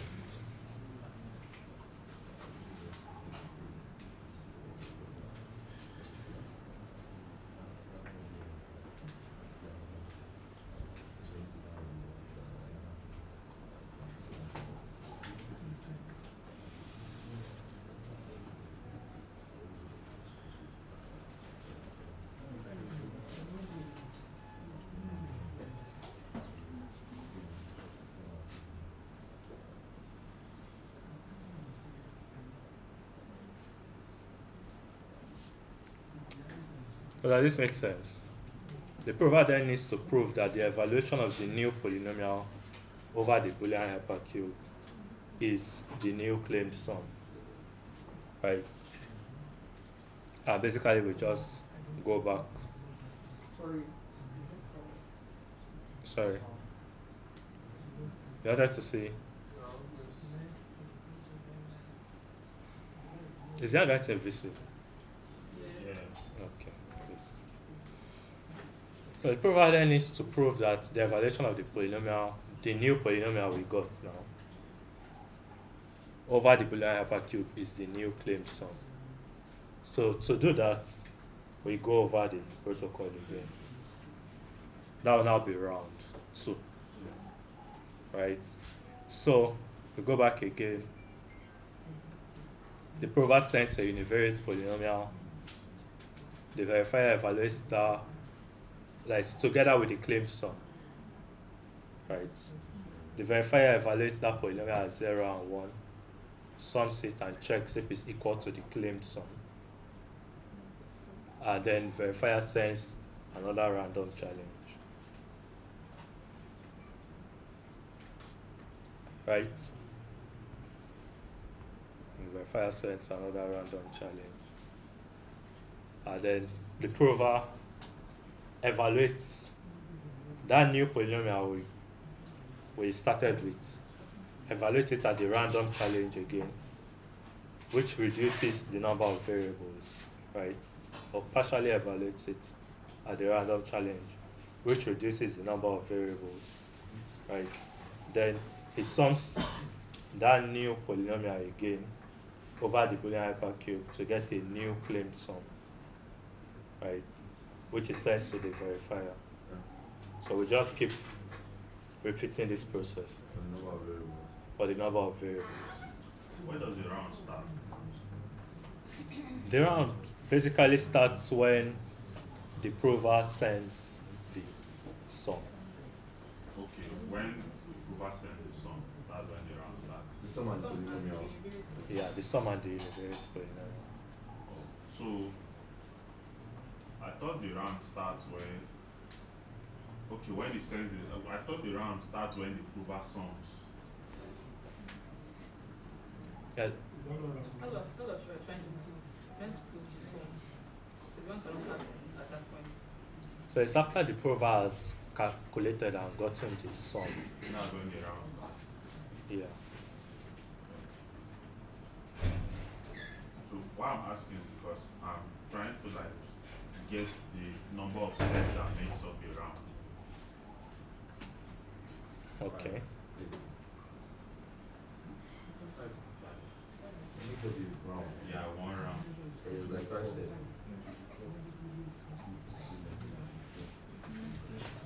Okay, so it will get to a point where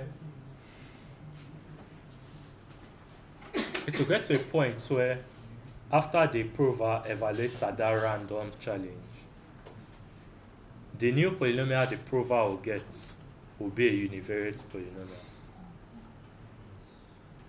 right? Yeah. And evaluating a univariate polynomial over the Boolean hypercube is just evaluating it as 0 and 1, right? And basically, like, the verifier can do that. That is what the verifier has been doing since, right? So in that case, the verifier doesn't need to send another random challenge. The verifier will just evaluate the polynomial, that is that new polynomial as 0 and 1, and check if it's equal to the claimed sum. So that means technically it's not going on for the number of variables rounds now. It's like -1. Minus 1. I So think it goes, but the last one is not totally complete. yeah, because the verifier will still need to do the check. Yeah, Right. so, but the prover will still have to send that last polynomial. Univariate polynomial. Yeah, to the verifier. Just that the prover doesn't need to go through the Boolean hypercube again, or does it need to? No, the prover doesn't need to do that because the verifier can do that Yeah, already. so it still goes through the last round, just that it's not complete. So what that will be like implementation details, right? So I was wondering, like, if actual, like any example in this case, that will be something like this. Sorry. I was wondering, like, an example of a situation that is Sumcheck would be useful. I was wondering, So you can help Any validate why we're there. just to, where some check is useful. yes. Let's say you want to build a ZK. Let's say you want to build a ZK VM, right? And you want to use some check, right? You know, computers. So I don't want to confuse us, but computers have steps, right? If you're running a program, the computer is just like after compiling your program, it's a binary. What the computer does is it fetches an instruction, decodes, and fetch, decode, executes, right? So for every circle in the computer, it fetches an instruction, decodes that instruction, and executes it, right? And the execution of that instruction may require like modifying some registers in the computer, right?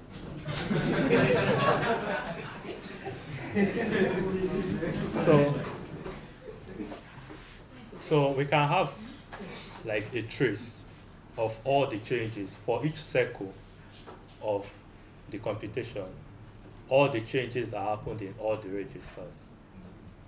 So we may have 8 registers. At the first circle, the values in register 1 and register 5 may change, right? The second circle, the values in register 8 and register 7 may change. I will just keeping track of all these things, right?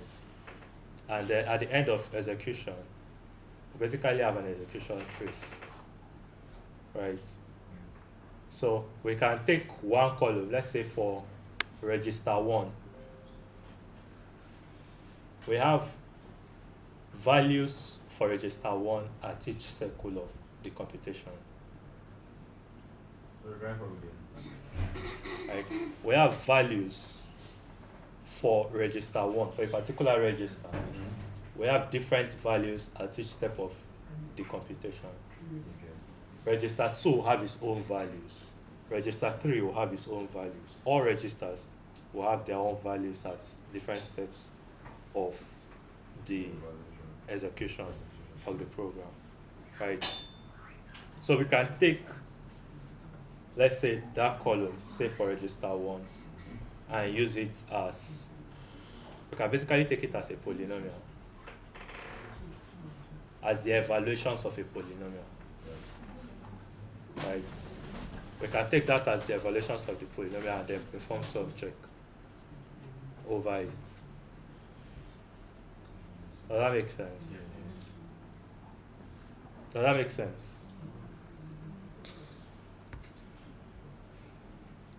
Okay, so back to what we're doing. Does everything make sense up to this point? Is this 5 steps understood? So let's take an example and go through the 5 steps and see how it works. Right? Have you already started thinking of what it will look like in code? Eh? It's going to be easy, right? It's compared to the ones we've done in the past. compared to the ones. It's basically easy. Where things may start getting complicated is in GKR, where you now apply Sumcheck. So, but the Sumcheck protocol in itself is pretty straightforward. So now we're applying the one we built now, The multilinear. So we're using the multilinear in this. partial evaluation. Yeah, partial evaluate and evaluate.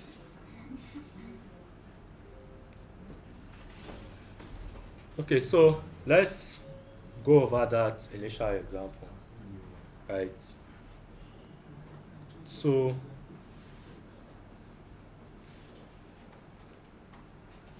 2AB plus 3BC. Can we use another one? This one has suffered. Okay. Why? Now if it's Okay, yeah, give us now. I'll give you one. Yeah. 5B plus Huh? Is it?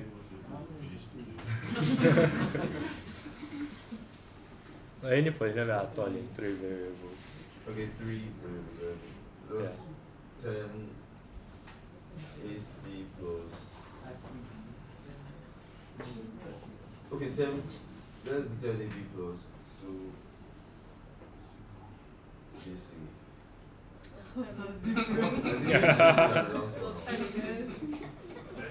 Okay. no. Quite similar. Was it AC or AB? It was AB. Finish plus Plus, okay. 5 ABC. Okay. So this is the polynomial the verifier wants to evaluate over the Boolean hypercube and sum, right?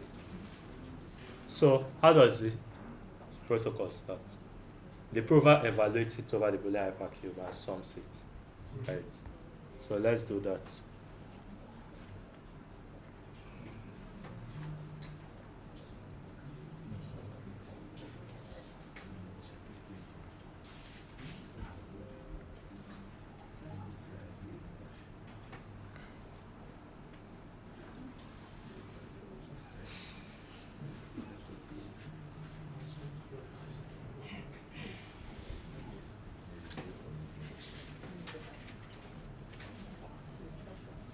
So you need to expand this one. 0, right? You need to expand this one. Anywhere there is 0. A and B. So everywhere, right? Yeah. How about this one? 0. Anywhere there's A and C. How about this? 2. 2, Yeah. right? Because A is here, so the 0 out. So 0. A and C, this is 10. A and B. 0. Anyway, C is everywhere. So that's 0. And this is 17. 17. Makes sense, right? Yeah. So what is the sum? Yeah.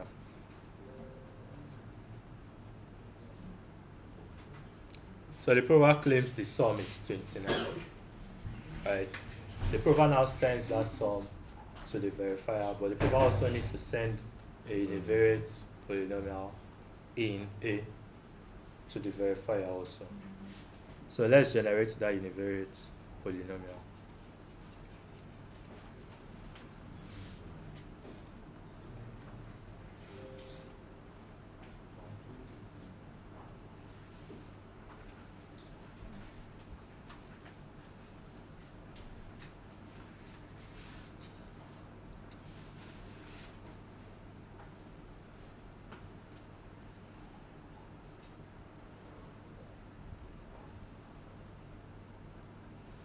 Claim sum 29.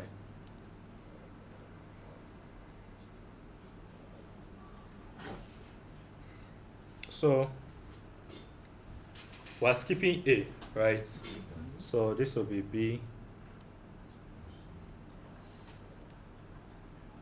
then BC, that will be 0, 0.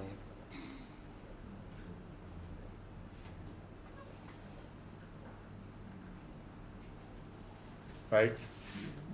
So BC, this will be 10 is, wait, this will be 0, Yeah. right? This will be, like okay. using that. So this will be 10A plus 2 plus 5A. This will go off, this will go off, this will go off. Right? 10A C, sorry.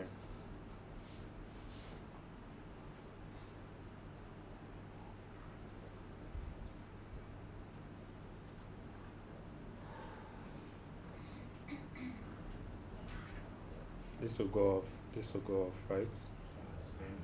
10A.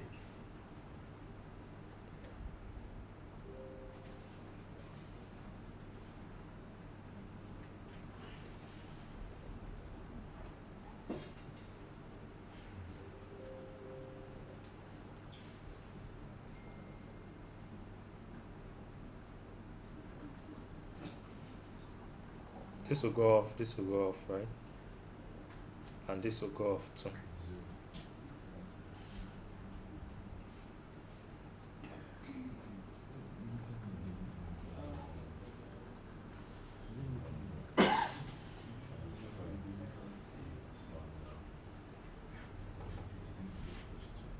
Yeah.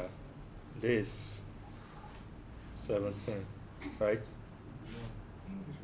Sorry. 15A plus 2. Yeah, 15A plus 2. So if we sum this, we are going to get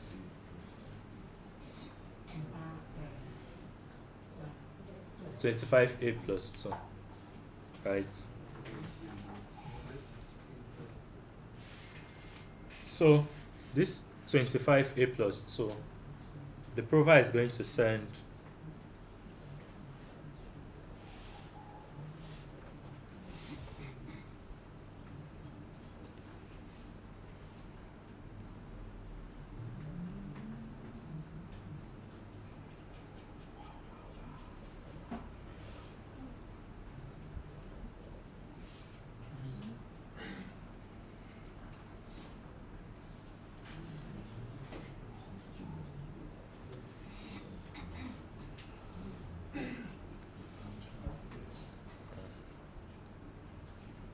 let's call it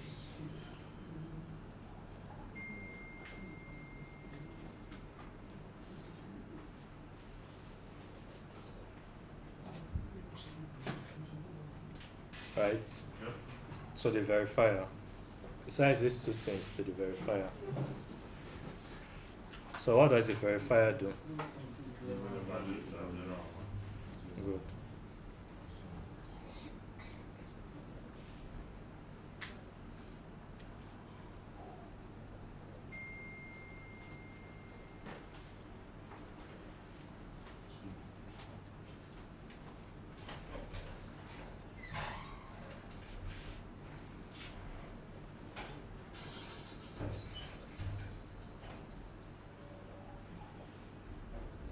is 2, right?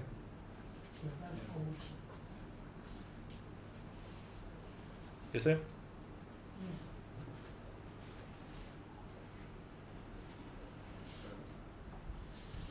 Is everybody following? Yeah. Are we sure? Sure. You ask you guys question. So this is 27, right?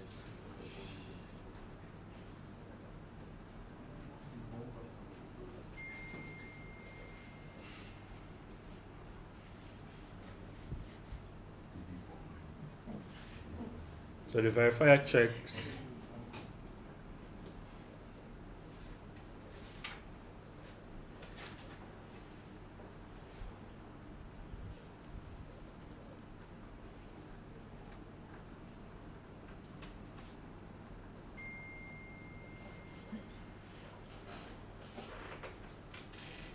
right? So if 29 is equal to the claimed sum, the verifier accepts and then samples a random challenge. But if 29 is not equal to the claimed sum, the verifier rejects immediately. And the whole process is cut off. Yeah, and the whole process is cut. So the verifier just returns reject. Right?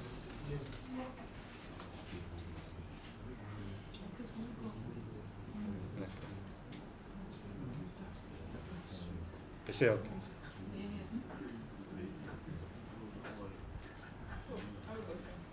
Okay. When the verifier rejects, does the whole process stop?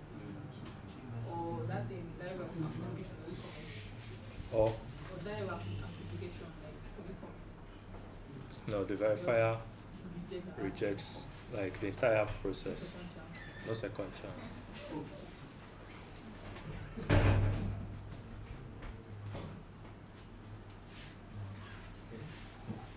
So, does everything make sense up to this point?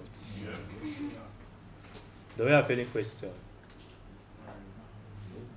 Not really. For now. Eh?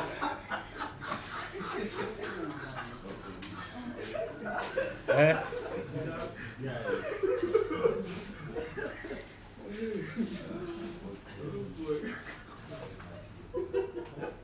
If you have any question, ask. So.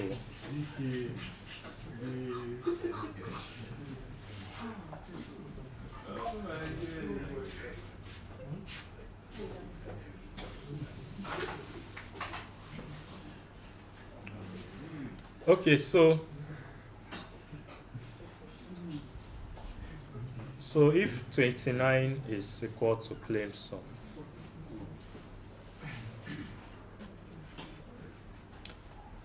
the verifier does what? Accepts and sends a random challenge.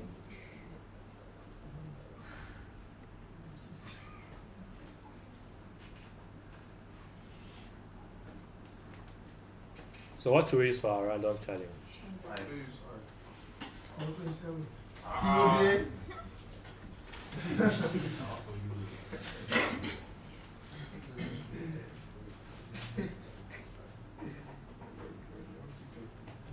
So the prover now is expected to partially evaluate this polynomial.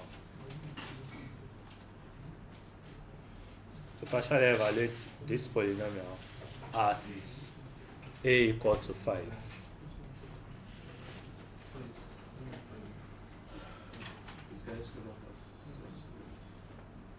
Okay. So this 5 now. Say will okay. be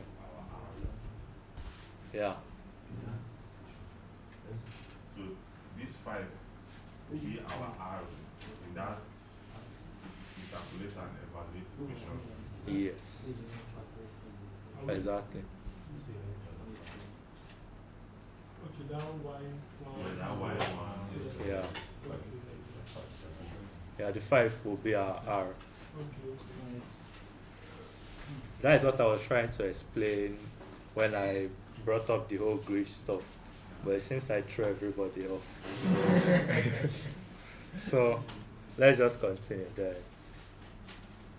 Okay. What would the Y1 and Y2 now be? The Y1 and Y2. The Y1 and Y2 will be the same values. No. The Y1 and Y2 will be this and this. Zero. Yeah, the evaluation are 0 and the evaluation are 1. But like for now, like these have been abstracted already because you people have implemented multilinear partial evaluate. So all this now is just happening under the hood. So you can black box. You can black box this side. So if we're doing our implementation, can just be sending it to partial evaluate. Exactly. So you're just calling the partial evaluate function. Hope that makes sense. There are still optimizations, but let's just finish the protocol. So we're going to substitute a equal to 5, right? So this will be 10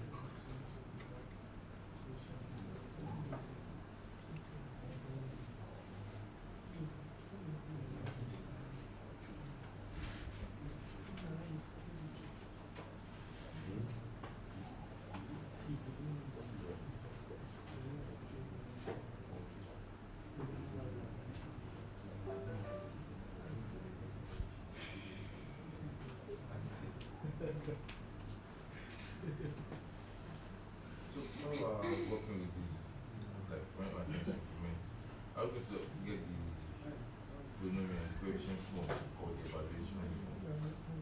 no, the evaluation it was evaluation from you guys implemented now, right? So that's what Yeah. we work with. So that's what you work with. So does it make sense how we got this? Yeah. We just substituted, right? A equal to 5. So this becomes our new polynomial. Okay, that's random challenge 5. Yeah? Yeah, the random challenge of 5.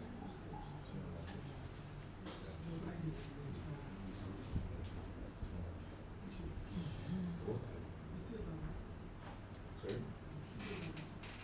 So this becomes our new polynomial. So now we need to sum this polynomial over the Boolean hypercube to get a new claimed sum. Right?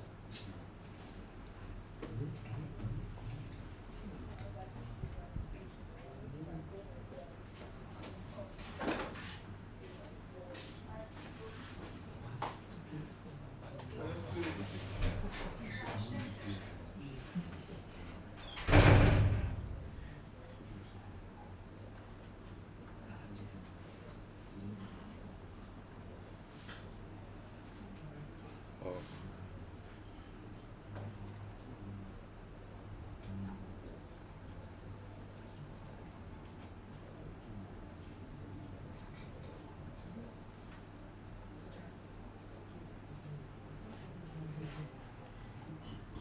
Okay, so now the prover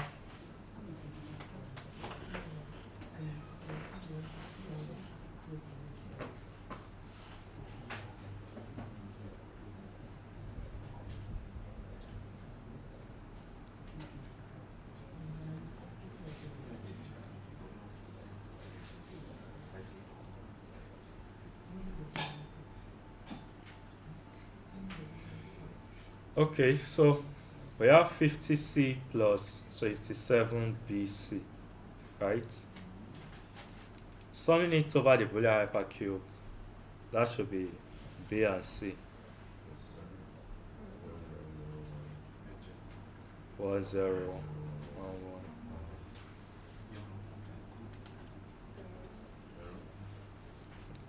1. Let's just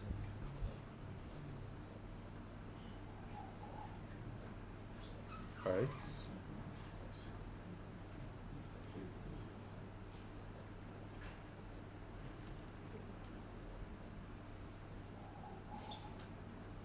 Still 0. 50. Sorry.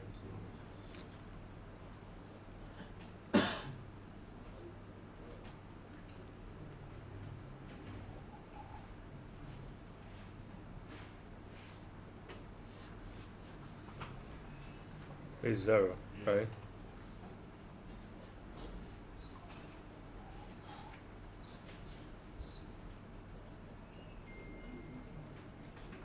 It's 77. Over the Boolean hypercube. This is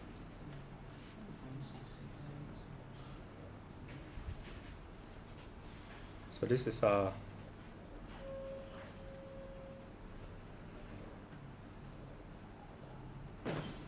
This is our new claimed sum, right? Yes. Okay. So after the prover have done this, the prover still needs to prove, right, that the sum of this one over the Boolean hypercube is 127.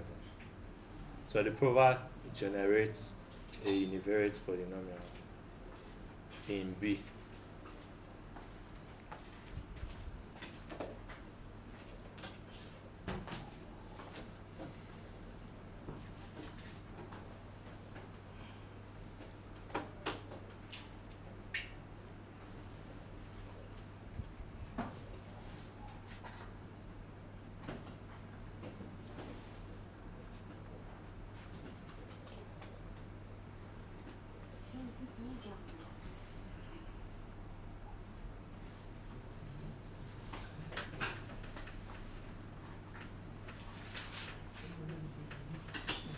Okay.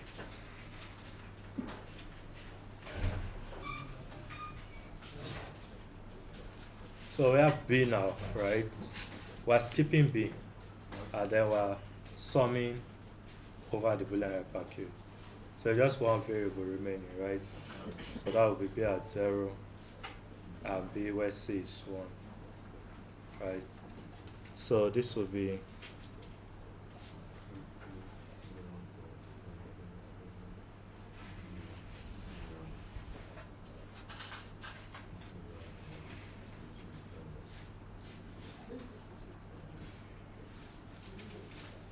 this guy will go off. This guy will be 50 plus 37B, right? So the sum will be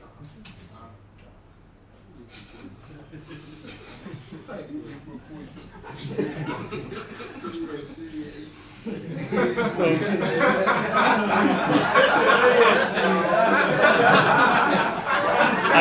has it gotten to that point? Eh? But are we following?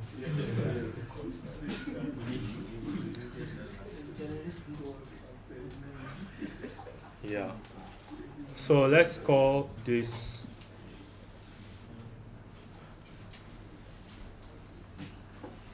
right the proof for B. What does the verifier now do? Evaluate that B at 0.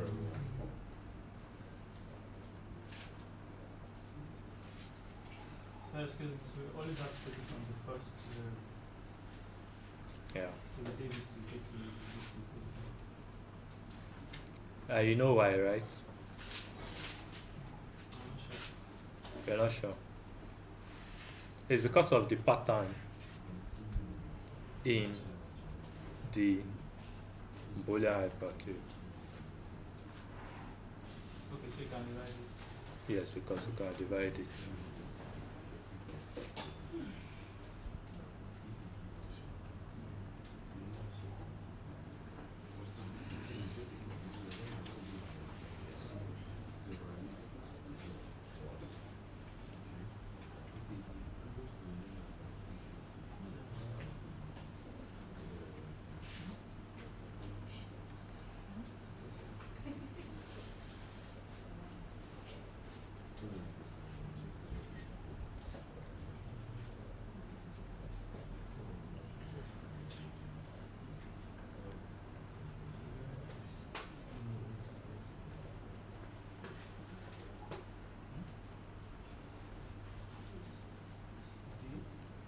right?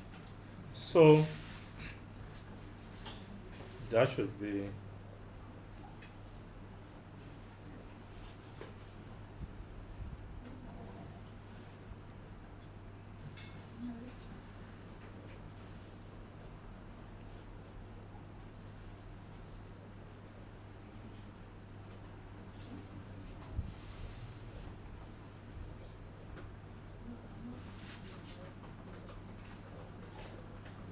$50, right?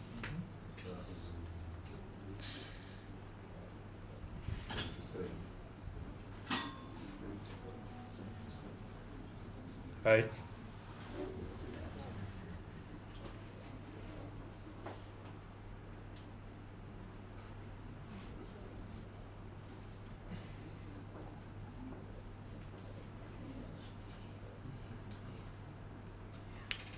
Right? Are we following up to this point? Yes. But Sure. But the verifier is not bothered whether the 50 is same as the first half or 77 is same as second half. It's just what is just bothered about is that the sum of point 0 and 1 equals to the claim sum. Yes. But this should enforce it, right? Because if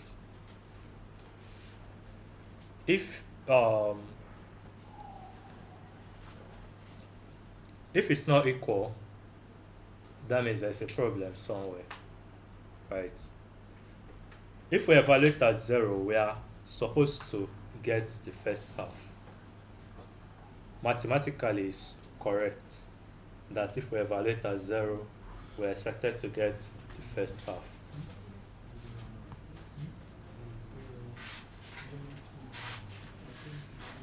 Does it make sense? Yes. Sure? Yes. Okay, so and it is, right? 50 plus 27, 50 plus 77, that's 127. It's actually equal to the claimed sum. So the verifier accepts and then samples a random challenge.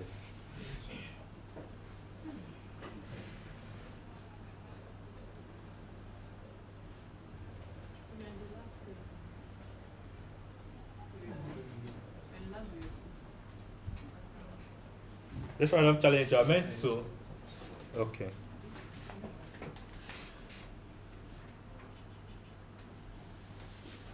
Is this okay? So what should we use as our random challenge? 3.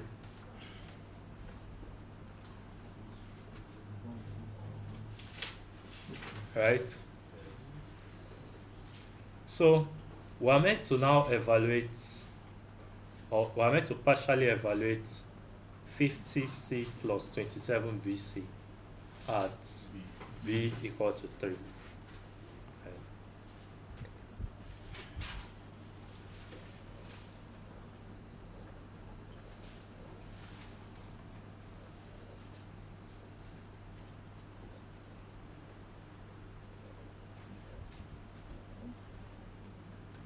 Right? If the prover does this, what does the prover get? This is 50C plus 27 3C. 81. 81.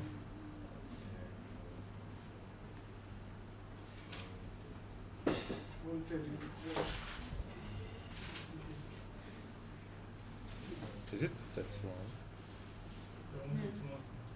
Okay, yeah. Which is 131C, which is a polynomial in one variable, right?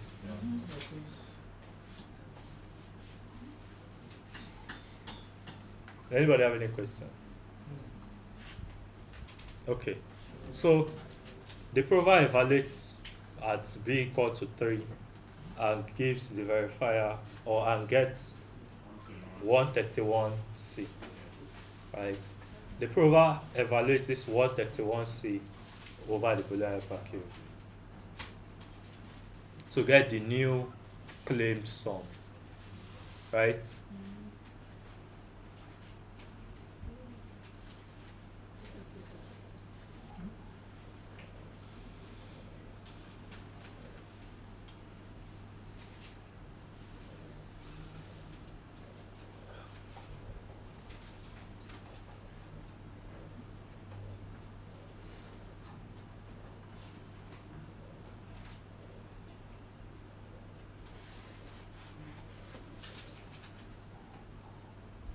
So that's 131.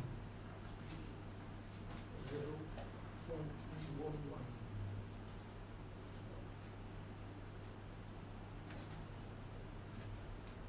1. Right?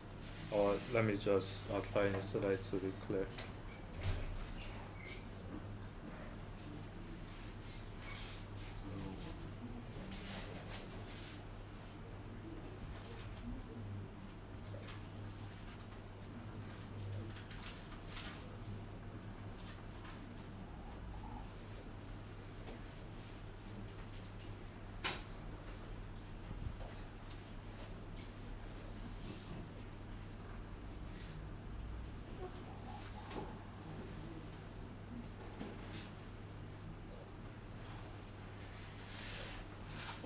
So what will you be measuring the first half and the second half for this one?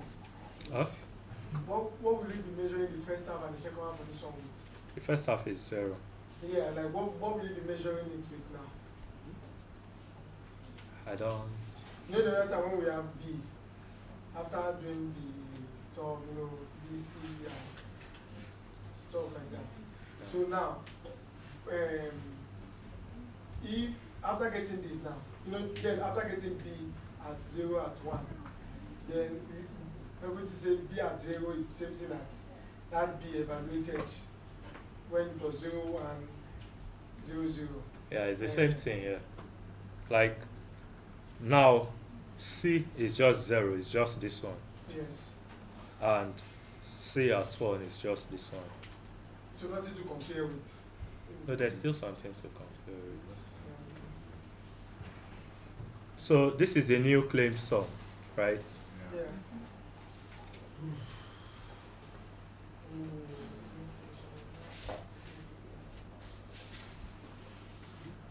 Right.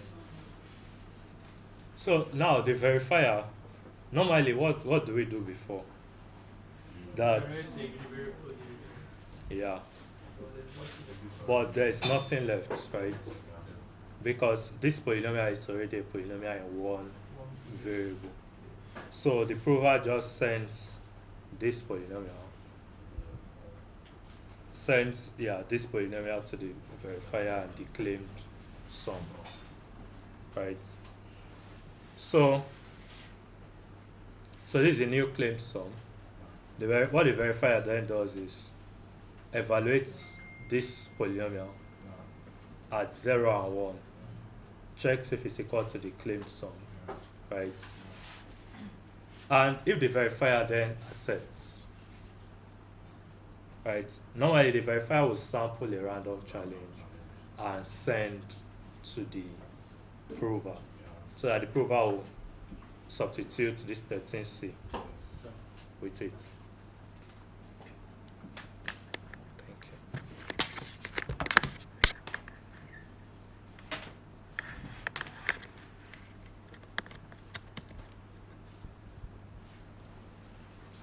Okay, but there is no need, right? Because if the verifier or if the prover evaluates this 131C at the random challenge, it's going to give a constant, and the verifier can do that basically. So prover sends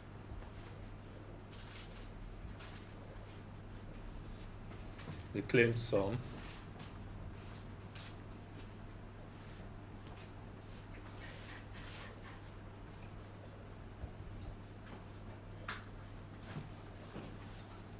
(131),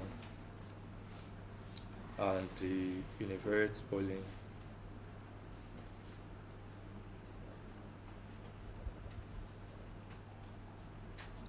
Let's call it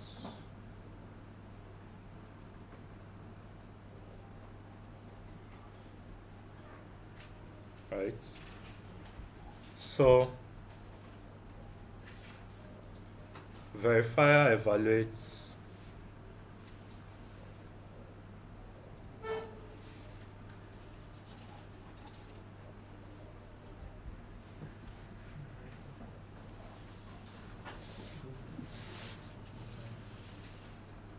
right, Yeah. which is 0 Plus 131.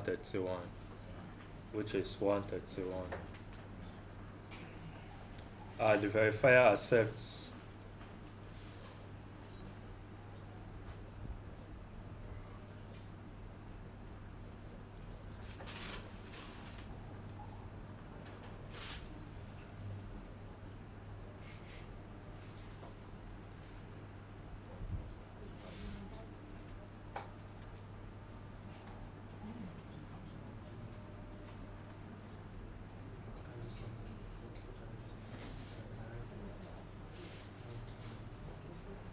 right. Yeah. So if it's equal, normally the verifier will sample a random challenge and send to the prover, Yeah. right? But since proof, the univariate polynomial the prover sent with respect to C Yeah. is a univariate polynomial. Yeah. What the verifier then does is that the verifier samples a random challenge, but then he doesn't send it to the prover, right?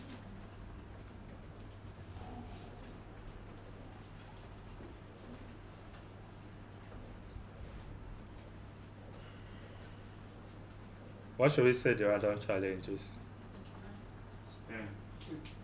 10. 2. Okay.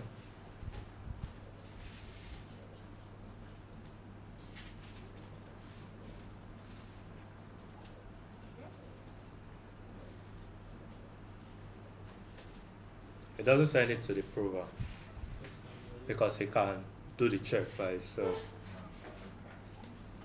So the verifier then checks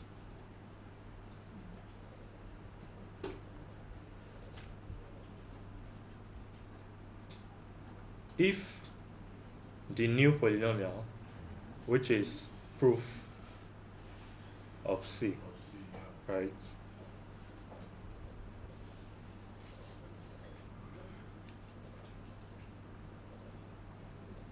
evaluated at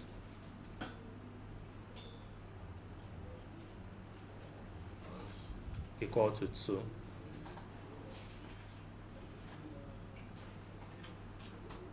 is equal to the initial polynomial evaluated at R of A, R of B, and R of C.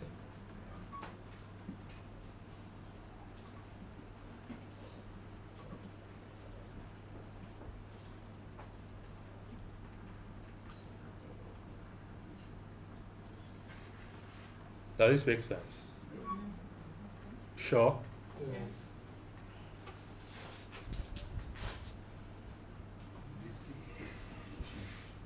Okay, so do we have any questions so far?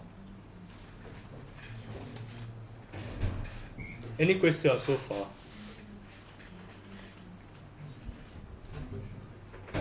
No question. Are we sure?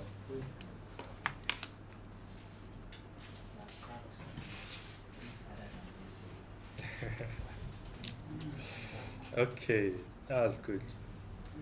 So, what do? We evaluate 131C,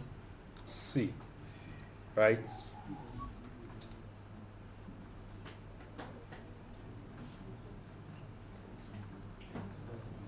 At R equal to 2, which is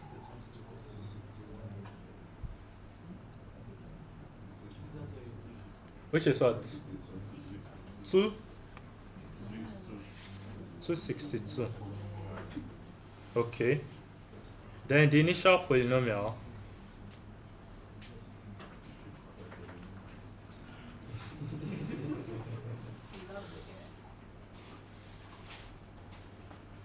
Oh, wow. 10AC plus 2BC plus value. Yep.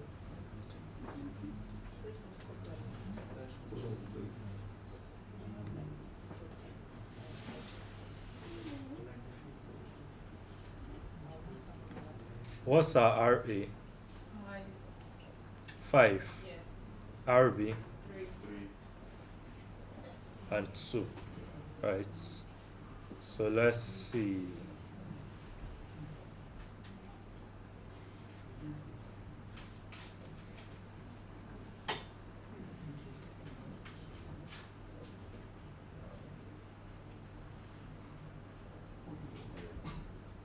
Right. So this is right, and this is 12. Okay. 250. 262.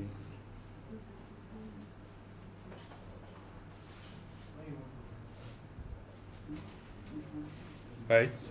Yes, sir. Then the verifier checks.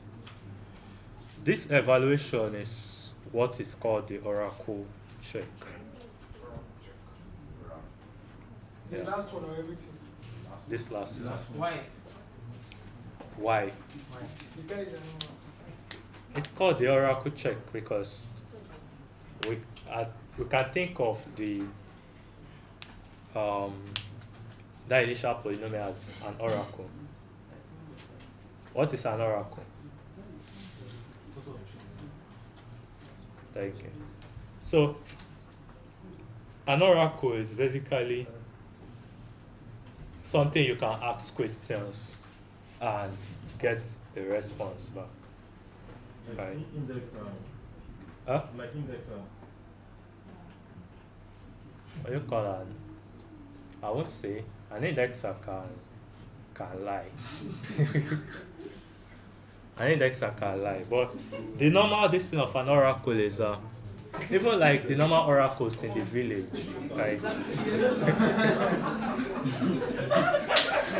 so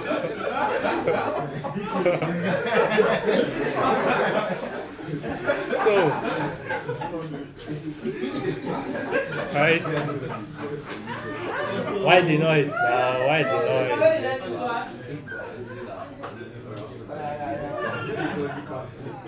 Is everybody?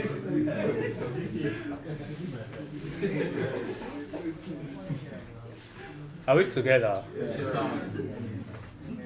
So an oracle is basically something you can ask questions and it will give you back an answer. Right? Just think about it generally, both in this term. Because you always hear of, when you hear of snacks, you hear there is a combination of an IOP and a PCS, right?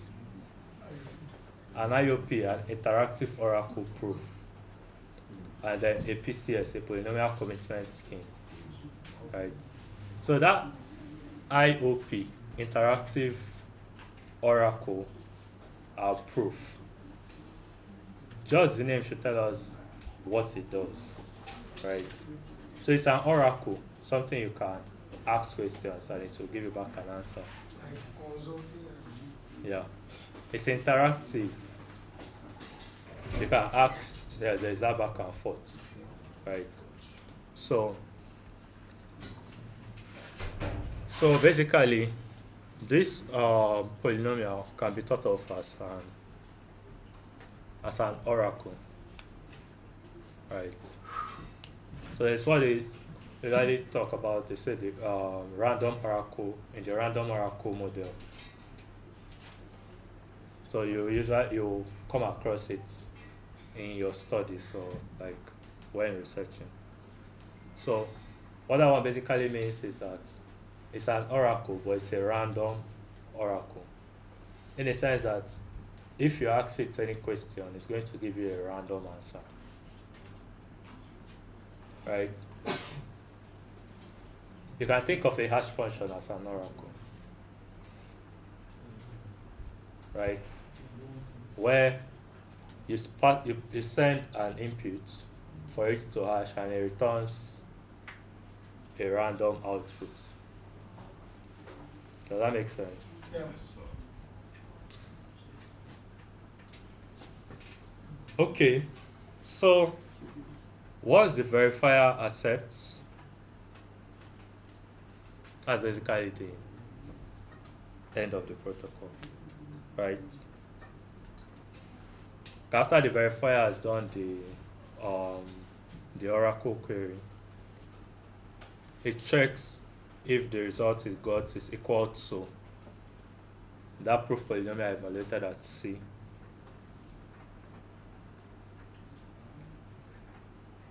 The proof polynomial of C, right? Evaluated at the random challenge.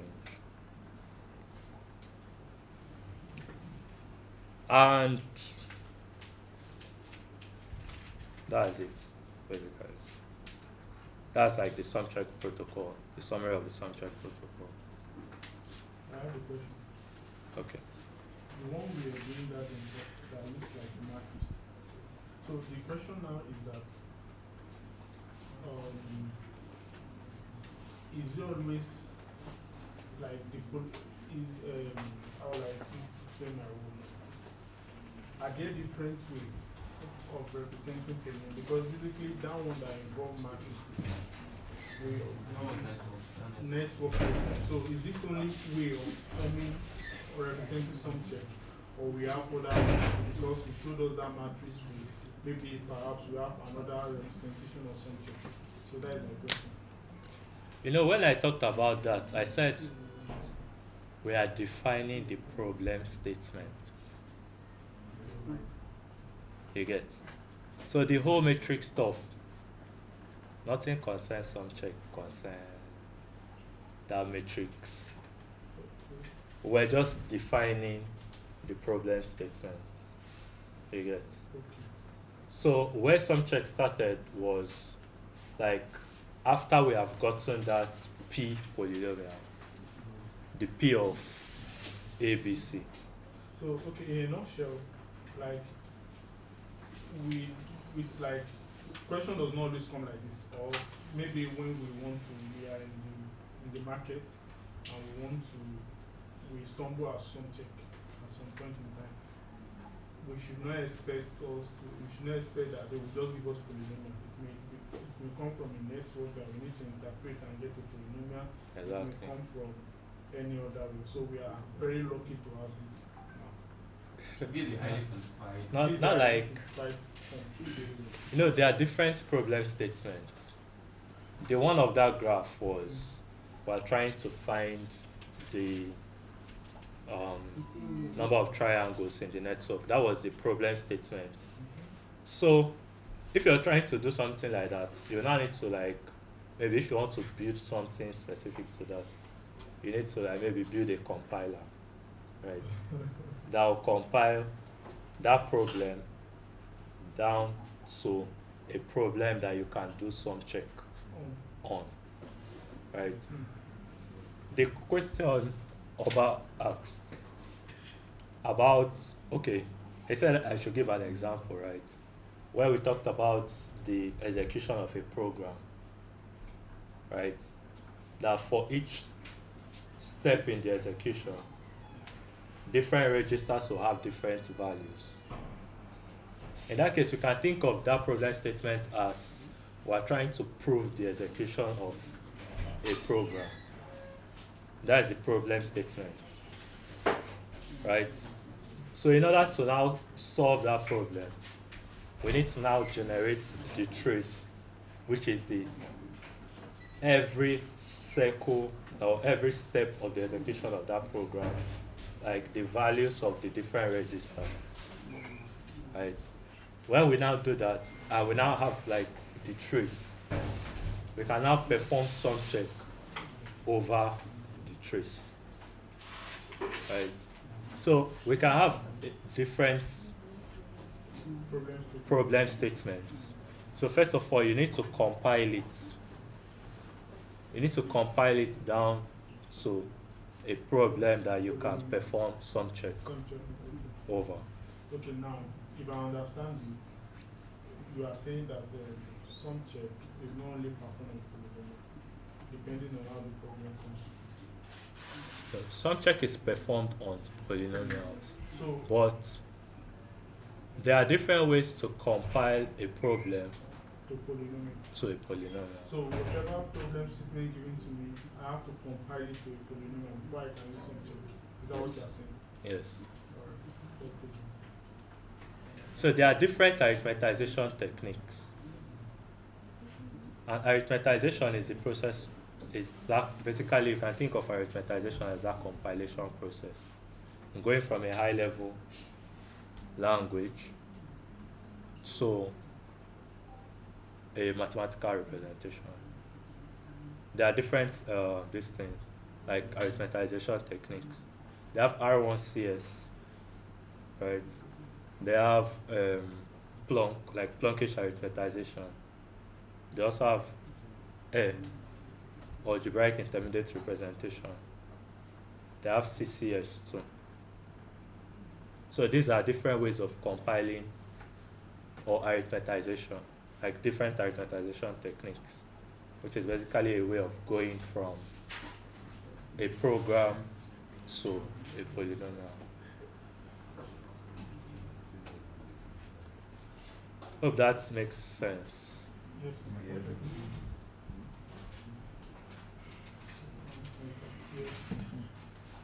Okay.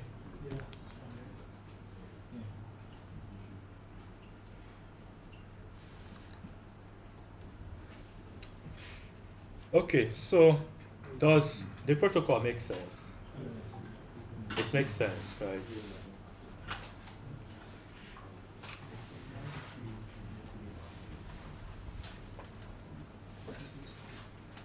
So I think we're going to start implementation today. No. No, we're actually going to start the implementation today. Hopefully by tomorrow everybody should finish some check. Then some check implementation. I thought you said Eh? So you say we're going to do Shamir is not. Shamir is not this thing now. let's do it now so that we know the difference. Yeah. So that's what I'll talk about, like Fiat Shamir and how they will now go over, say, probably design session. Because I would like people to just implement the non-interactive protocol. Right. No, not first. Just implement the non-interactive protocol. So this subject, Yes, Sumcheck. non-interactive. Non-interactive. This This is interactive. So the non-interactive is the one that we're going to use a Fiat. Yeah, that's the one you use the Fiat Shamir transcript. So we should made down and we should made this one that we did. No, I'm saying that after we've talked about, we're going to talk about Fiat Shamir. Today now. Yes, now. Then we're going to do like the design session for Sumcheck. Today. Yeah. For Sumcheck using Fiat Shamir. Right? So Okay, so this what you're trying to say is that this interactive one is not performance. no, not like it's not performance. But say you want to apply it in a blockchain setting. Okay. The verifier, like for an interactive protocol, if you want to apply it in a blockchain setting, like a real life setting, that means both the proof and the verifier needs to be online. Oh, I see. You get. So, but That's want a constantly situation, in yes, communication. they need to constantly be in communication. But want to remove that interactivity so that even if the verifier is not there, Still happens. yeah, the prover can do his thing, generate his proof, and probably like broadcast it. Then anytime the verifier receives the message, the verifier can on his own verify.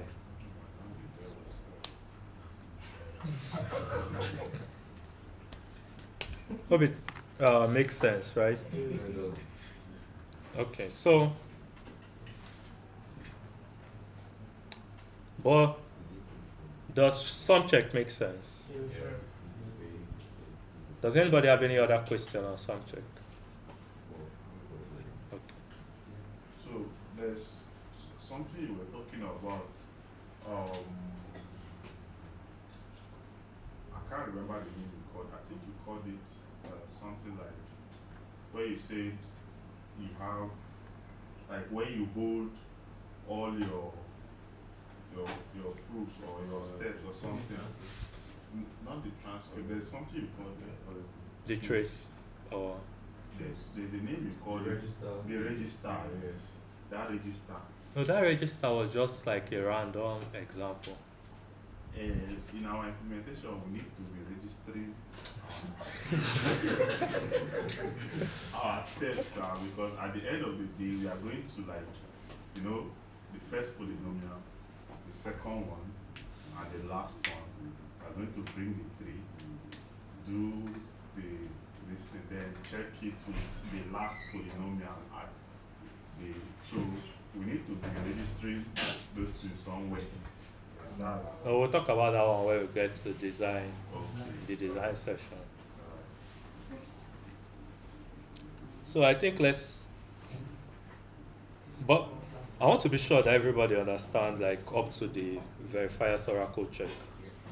So if the oracle check passes, the verifier accepts, right? So now let's talk of Fiat Shamir.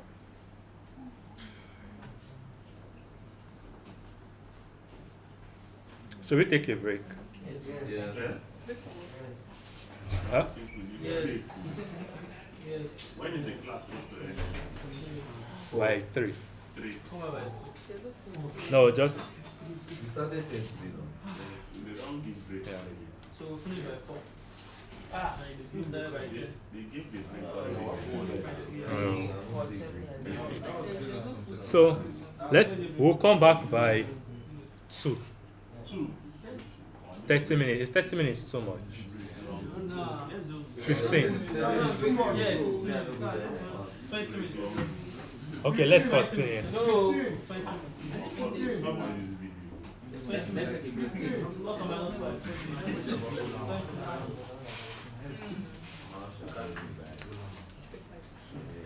Okay, I guess like everybody wants to continue, so Who is everybody? no, since they've not brought the food yet. Yes. Because if we take the break now, if they bring the food will have to wait. It's no one like Food will wait. let's continue. So let's continue till then. Okay, so Fiat Shamir.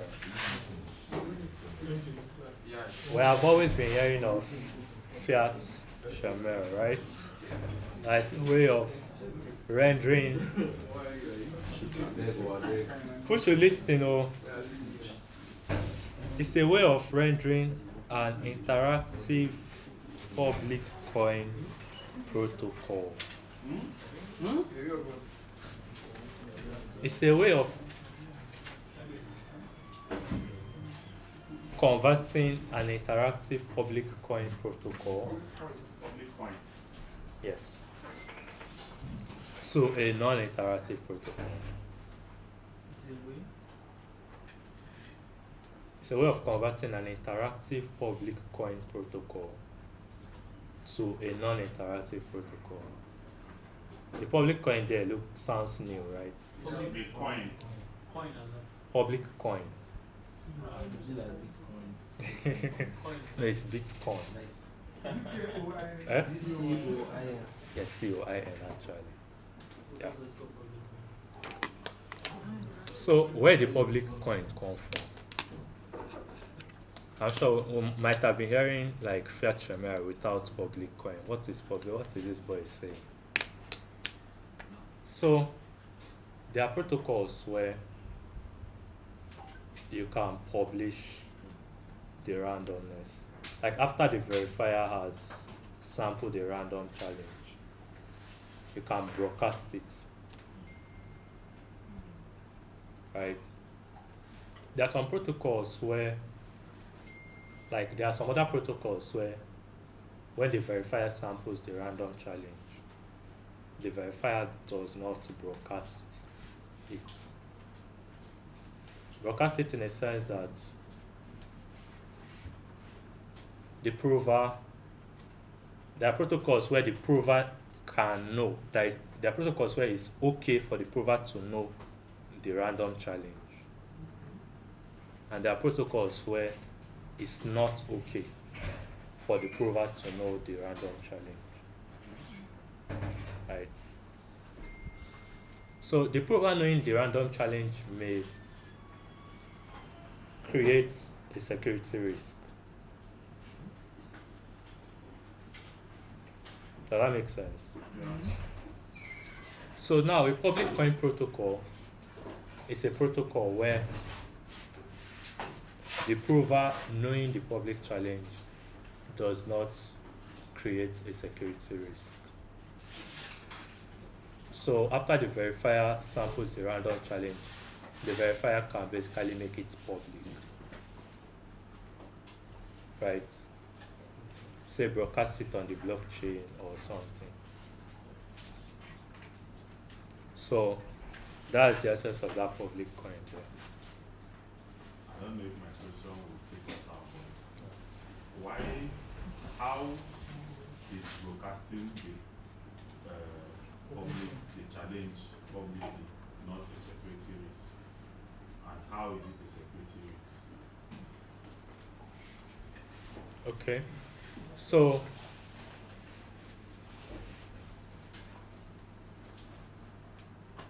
let's say, okay, let's just use like the normal protocol now.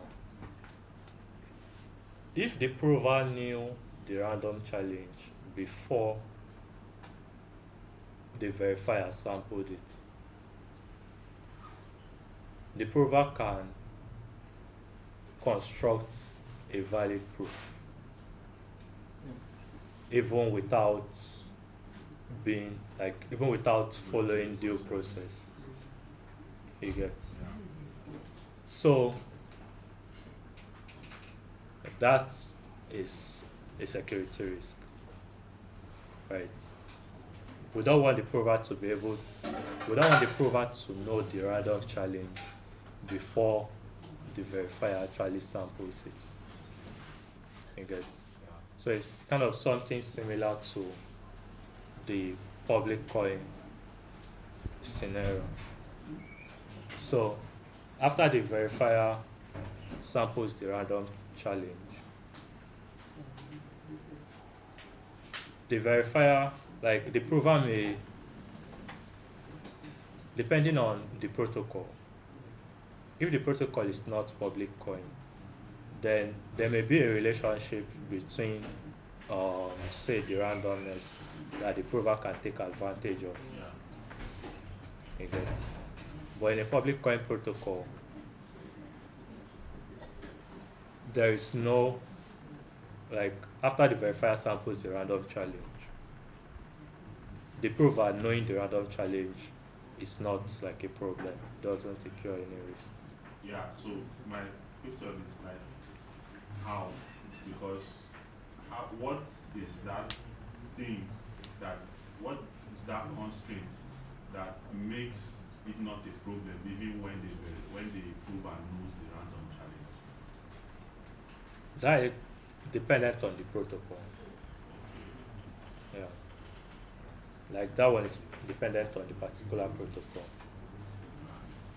So is there any similarity between this and public key cryptography? And public key cryptography.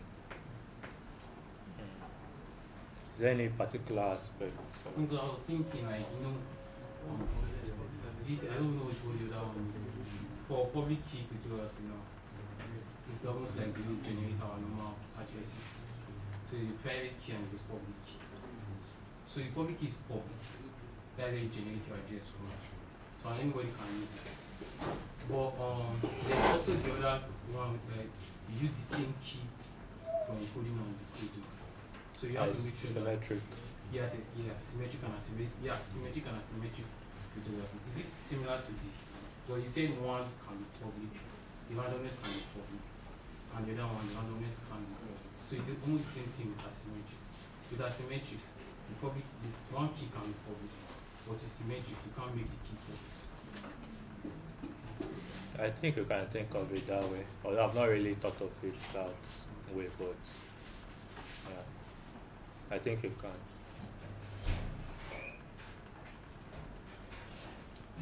So let's talk about like Fiat Shamir, right? What are we even going to talk about Fiat Shamir?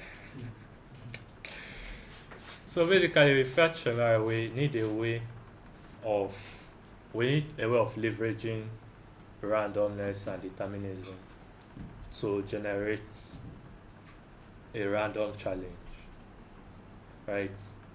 And a hash function is something that can help us achieve that, right? So for a hash function, if you pass in a random string as input, you're going to get a random output, right? But if you pass in the same thing, you're always going to get the same thing as the output, right? So we are going to be leveraging that in Fiat Shamir to be able to like generate the randomness of the verifier, because we're trying to remove the verifier from the equation. So any message the prover is meant to send to the verifier, we are going to introduce the transcript to act as the verifier. So the prover can send that message to the transcript, and when the prover wants to sample a random challenge, the prover can sample it from the transcript. So I think there are basically like different implementation of the Fiat Shamir transcript, but the most popular one is I think the mailing implementation. The most popular one used in practice is the mailing implementation. Yes, that's what they call it, mailing. Yeah, the sorcerer, yeah. So that's Fiat Shamir. That's basically Fiat Shamir using a hash function to replace the verifier, or to act in the place of the verifier.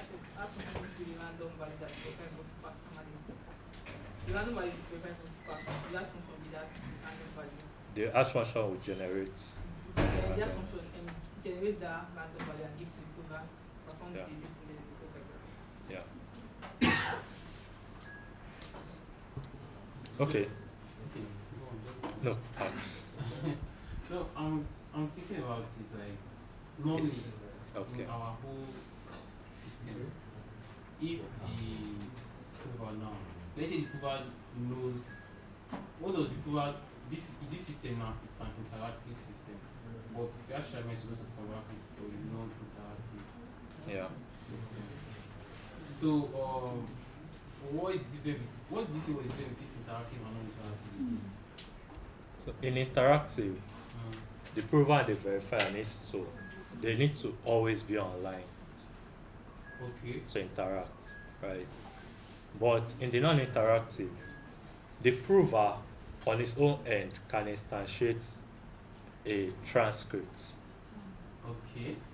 Yeah, and interact with the transcript.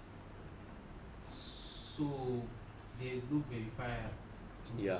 So there's no verifier. But like there's no verifier for that interaction. The verifier is But what the initiates it, right? yeah. You just say the prover initiates. Wait. Verifier. Wait. So the prover instantiates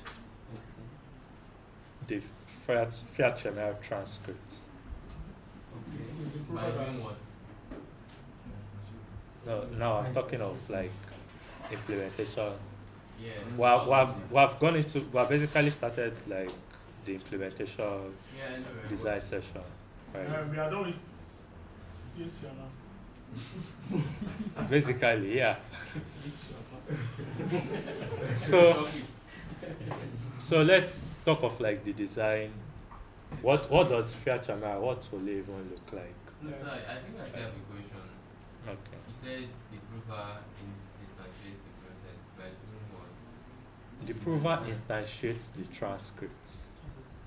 Right. There's a Fiat Shamir transcript. The prover instantiates it. How? Is it by the polynomial and some? Okay, What no. does it sense? Or what does it Instantiating it is just like picking a hash function. Oh, Okay. You get. So that is basically what you can do. Is it that the prover have no job?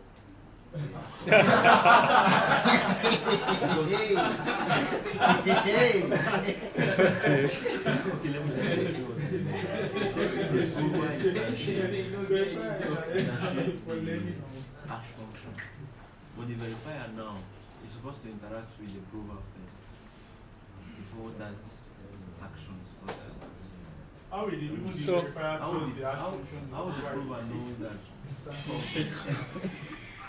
Okay, so that initial polynomial you can just think of it as the prover and the verifier knows the polynomial, Okay. right? Well, I didn't get that. Sorry. Let's say at the beginning of the protocol, the prover and the verifier knows the polynomial, right? The both of them know it. So based on what you have said, we are removing the fact that the prover is the verifier is the one initiating the process. Yeah. But So the both of them know the polynomial that they want to perform some check over. yeah, so the prover can just start talking with With the transcript, yes. Well, you know, the verifier comes in two places. The verifier comes in initiating the process and performing oracle check. So yeah. After the prover has, like the prover knows the polynomial, right?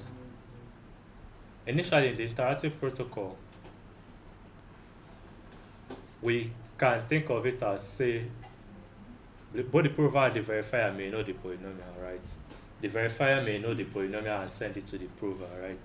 Or the prover may know the polynomial and send it to the verifier, right? Or the both of them may know the polynomial initially. So we're going to take it this way, that at the beginning of the protocol, the prover and the verifier both know the polynomial, right?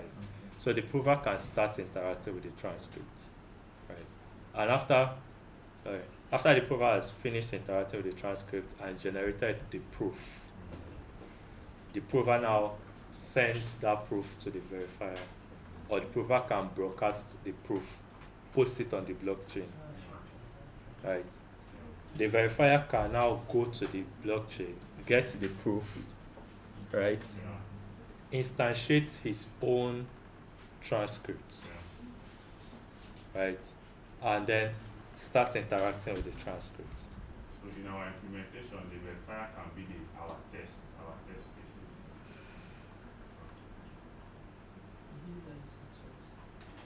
Yeah.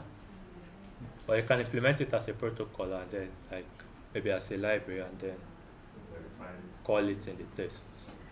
Yeah.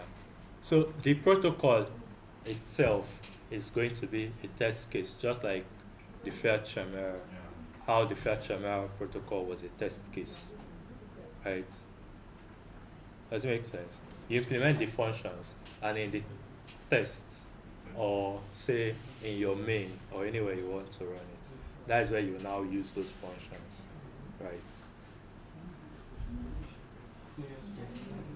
Sorry, after him. So, are we going to have any hash functions that specific hash functions that we use? to use. So when you're implementing your Fiat Shamir transcript, you can just pick any hash function. I think like I still some actually Fiat Shamir is one very crazy aspect of ZK because it introduces a lot of security risks. Over the weekend, the paper came out, right? Or I don't know if it's over the weekend I saw the paper, well, I think it came out over the weekend, yeah. Still about Fiat Shamir and how, like, there's how you instantiate your Fiat Shamir and a malicious prover will be able to generate a valid proof and the verifier will accept. Alright. So, like, Fiat Shamir is, in short, in this space, in the ZK space, the Fiat Shamir, like rendering the protocol non-interactive, has been one of the biggest or major causes of bugs in the space. Sorry? Like, the Fiat Shamir transcript has been one of the major sources of bugs in the ZK space. Yeah, so after all what we are going to do here, like for those of us who want to pursue like ZK security, you need to like look into Fiat Shamir and like how its instantiation, because different protocols have, say, there are different ways of instantiating it. And you need to look into how it can affect the security of the protocol. But while introducing a lot of bugs, they did not like save, like I say, hardware costs, since the fact that the normal interactive way is quite expensive. I didn't get your question. So like, you know, the normal interactive way, the verify, the prover, the back and forth, the hardware costs, there's a lot of hardware costs. Is it based on the security now or based on costs? No, I'm talking about the cost, because making it non-interactive makes it at least it's like that. It removes that, say, I call it network side of things, like that interaction basically over the network. So it removes that need to wait. Yeah. So good and fine, it's a plus on that side, but then that doesn't mean, because it reduces the cost, doesn't mean that the cost it's helped to reduce is making the protocol safe. Okay, so there are two different things entirely. So I'll say it's Security like a and trade-off. no, it's not like a trade-off. There are still ways to instantiate it correctly. Correctly, okay. Yes. But when instantiating it, you can make some, like a mistake, you may even feel that it's not a mistake at all. But that's just what is going to render your whole protocol like unsound.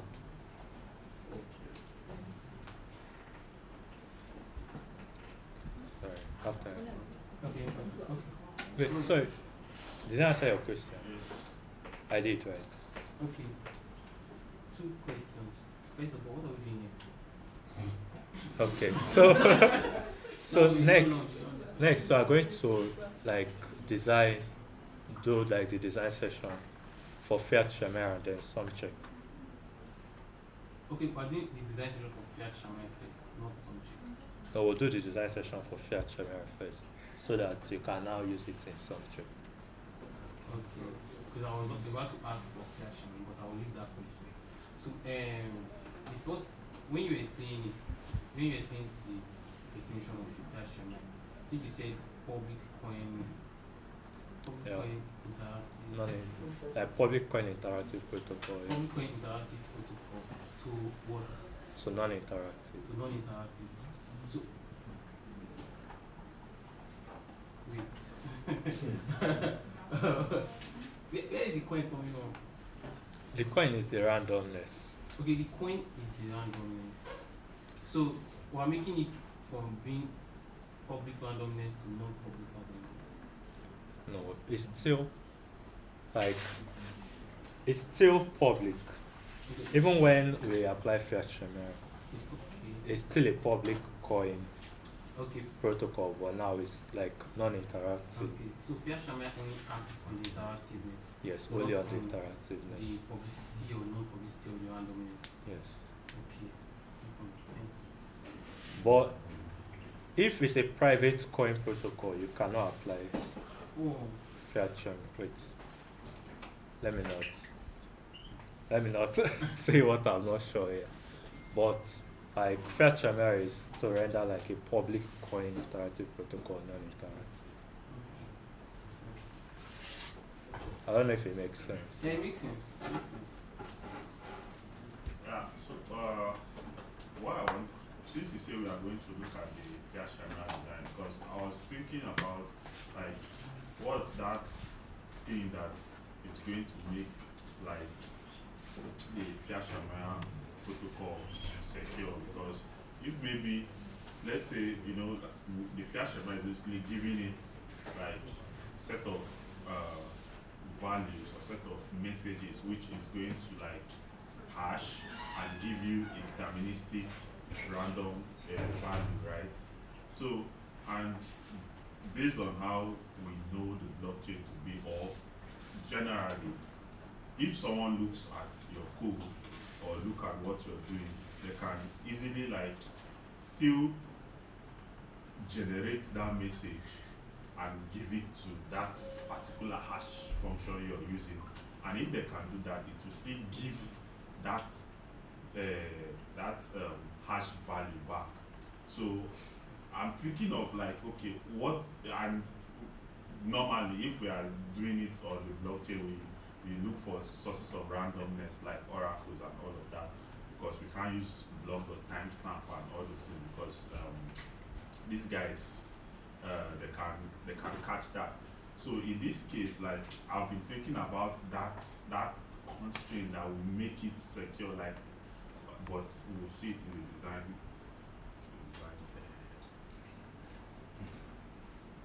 The constraint that will make it secure. Like, is it outside like hash, outside the hash function? Yeah. Or When you explain Fiat Shamir, you're like, Fiat Shamir is basically a hash function that you give something and it gives you. no, Fiat Shamir is not a hash function. Okay. Hash functions are used like we basically huh? To replace the verifiers rule. Yeah. So we basically just use hash function. The Fiat Shamir is the process of rendering a public coin interactive protocol non-interactive. Okay. So we rely on hash functions to achieve that. So Not like the hash function is the Fiat Shamir. It's okay, let's say normally you've gotten your sum of your Y values, right? Which is what you're sending to your verifier. But this time you're sending to Fiat Shamir. And the verifier is supposed to sample the random challenge and give it back to the prover. So but this time you send it to the Fiat Shamir guy, and it's from what it receives, it does one or two, generates a random value and sends it back to the prover, right? So what I'm saying in essence is that stuff you're sending to Fiat Shamir that is using to do its manipulation and sending it back to you, there must be something that is in Fiat Shamir one way or the other that somebody should not be able to predict, because if you do your stuff and it gives you, let's say, 100, you send it to Fiat Shamir receives it, using that 100 and some things it generates a random challenge. Someone looking at the Fiat Shamir code can still like give it that same value, and if those things that Fiat Shamir is doing, the person knows those things, can use it to make up the input of the hash function that will still generate that same hash. I don't know. For it to generate the same hash, that means we're basically passing in the same values. Same value. Right. Because if we pass in different values and it generates the same hash, that's collision resistant. Yeah. That's like collision, right? Yeah.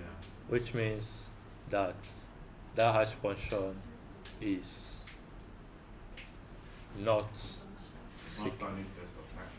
Yeah, basically it's basically problematic, Yeah. right? That's like finding a collision in a hash function, Yeah. which if anybody is able to do that, like a hash function that is supposed to be collision resistant, if anybody is able to do that, it doesn't just break things for the ZK protocol, Yeah. it breaks things for everywhere the hash function has been used, True. right? Even outside ZK. Yeah. Authentication, like basically the whole internet. So That's if MP becomes P, right? yeah, but not exactly. Okay, if you think about a hash function, operating a hash function. Yeah. So I think I know where you're going, like I'm- reversing a hash I'm not even function. talking about breaking a hash Yeah. function. I'm Say maybe by lock or something. No, I'm talking about generating the same input that was given to Shamir. Like, so is there someone could be able to generate the same input and give it to the Shamir transcript? And if someone is able to do that, that means the person will get the same, because the input is the same. That means Yeah. the output will be the same. Will be the same. So Yeah. that's what I'm saying. So where my focus is generating like That input. that input. Someone like, so we have to design it in a way whereby someone will not be able to To generate the generate input. that same input that we are giving to Shamir transcript. Oh, but why now? There's no need. If the person does the computation correctly, the person should always be able to generate the same input. You get? So the security of the protocol is not based on that. But anybody that does the computation correctly will be able to generate the same input. So let's just go into like the Fiat Shamir business. So hope everybody is with us. Hope I've not lost some people along the way. It's easy to get lost, but we are here so that when you get lost you can shout, then we'll find you. Okay? Please, if at any point anything is not clear, if you have any question, please ask. Yes, a recording. Okay, so let's talk of Fiat Shamir, right? Well, I've already said it basically, right? The Fiat Shamir is in Fiat Shamir we leverage the hash function because of its deterministic nature and its random nature, right? So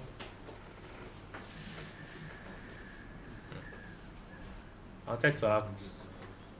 wanted us to think of how we can come up with it, but is there anything to think of there?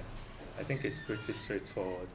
Like, I'm sure all of you know how to go about it, but you'll be asking yourself, am I sure that this is actually the right way? Okay, so basically, you can just think of your Fiat Shamir transcripts as should I say a placeholder for a hash function. Right. Is it the transcript or protocol? Is it a protocol or a transcript? The Fiat Shamir is a protocol, but the way it's implemented, it's usually implemented as a transcript. That's why I mentioned like the mailing transcript. Yeah. So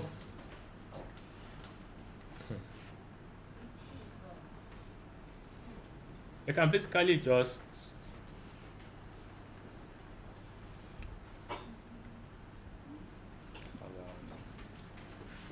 okay, let me just show us.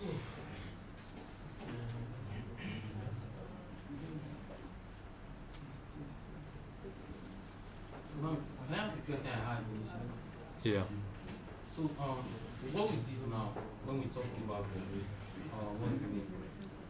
Sumcheck was how we would interact, how the prover and verifier would interact. But in this case, the prover is not going to be interacting with the verifier, it's going to be interacting with the transcript.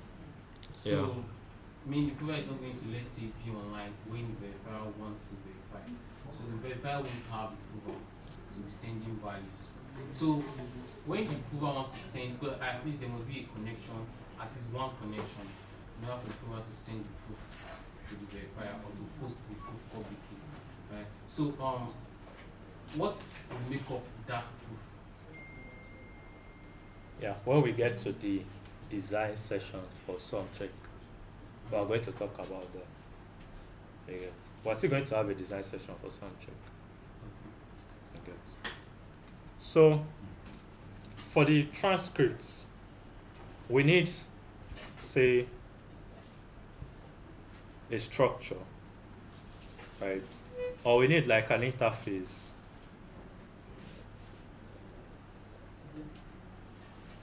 We need an interface where someone can instantiate a transcript, right?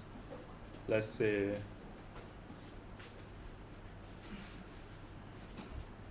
you can decide to use like new, right? Or transcripts,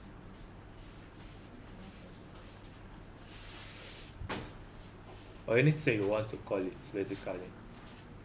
And it will return the transcripts object, right?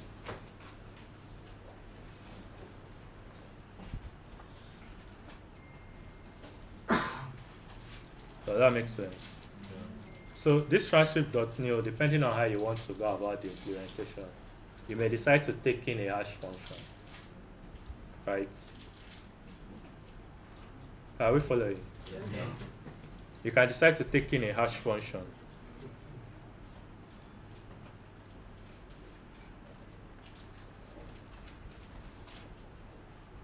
Right? And then return an object, a transcript object. Right? Does that make sense? So this hash function is now basically what will be used to generate this randomness. We also need to be able to append. The instantiate, what is it receiving? It's still the same thing. Just a different name. Why do we have to do the whole interface for this? Why can't we just do it inside? Why is the need for abstract? Because you also be needing, you're using Fiat Shamir for Sumcheck. You also be needing the transcript for GKR. Because in GKR2 you'll be generating random values. So you also be needing it for GKR. So you can probably make it like a library or something that you can use in Sumcheck and also use in GKR. Does that make sense? So another way, like this hash function, you can basically create a transcript that works over a particular hash function, right?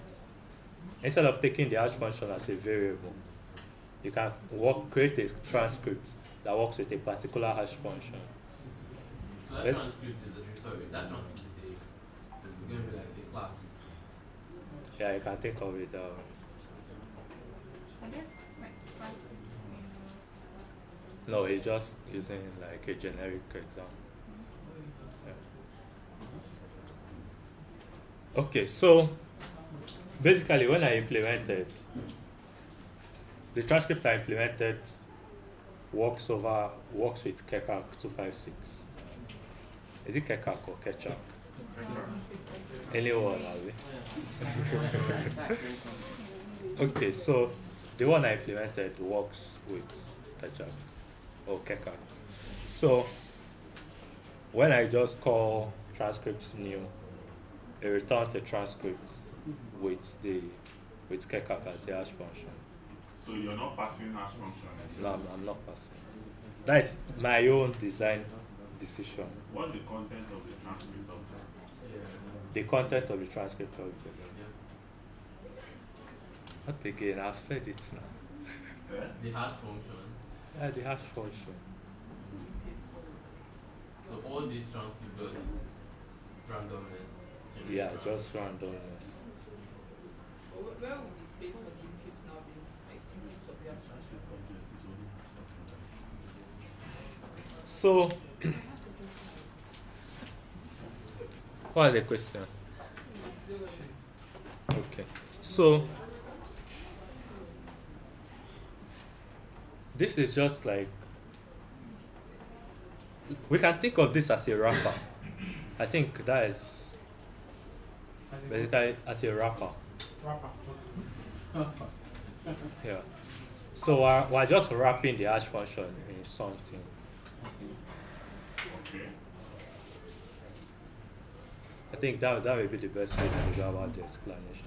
We're just wrapping the hash function with something, right? Can you like give the structure of the transcript object that is returned?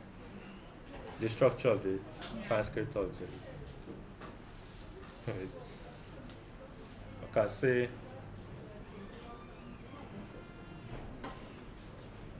right?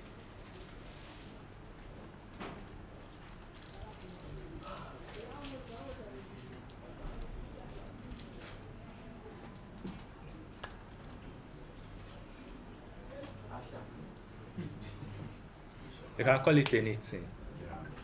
You can call it hasher, you can call it hash function. You can call it Kekak hash function. You can call it SHA-256. You can call it anything. So, excuse me.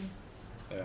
So, you said if you are passing hash function, so if we are able to call it, Kekak, I thought passing the hash function means passing in the, maybe if it's Kekak, if it's SHA-256, you are passing it in the function. Here, right? Yes, so how is now means the name of the hash? You know, that's why I said hasher, right? And somebody was like, what type of thing is that?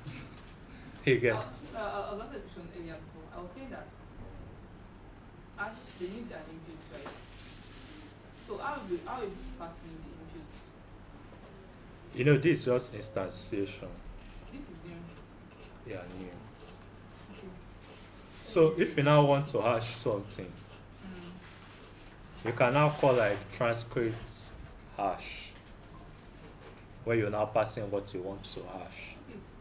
Okay, that will be like, no, don't make it. Sorry, it's my, No problem. Ask. I don't understand it properly yet.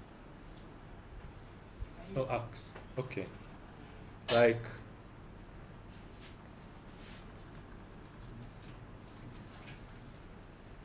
I was asking about the inputs of the hash function. say when you want to generate a random value, right? Yes. Well, what I'm trying to say is that first of all, we need a structure. You know, if you want to, for you to be able to use Keka, that means it has been implemented, right? So if you now want to like call, if you want to now hash something, you can now say kekak, this is it, right? Hash blah blah blah blah blah, right? But if you don't have an instantiation of kekak, you won't even be able to call hash on it. So what we have to do here is just to store the hash function in the transcript structure. Yeah, that's why I said it's a wrapper. Okay. I think I get it. You get it now? You Right? the actions now. Okay. Let's see how it goes there. Maybe can I call again? From the transcripts. Okay, so we're trying to define a structure that we can use to generate our randomness, right? And we know that the generating of the randomness depends on, or we are using a hash function basically to achieve that, right? So that hash function can be any hash function. It can be any hash function. So first of all, we need like a wrapper around the hash function. Why does the hash function need to have a wrapper around it? It's because there are things we want to achieve. You can decide to just straight up use the hash function, right? But that's where I don't want to start going into the security aspect of the protocol, right? But one of the reasons why, let me just say a little bit about that too.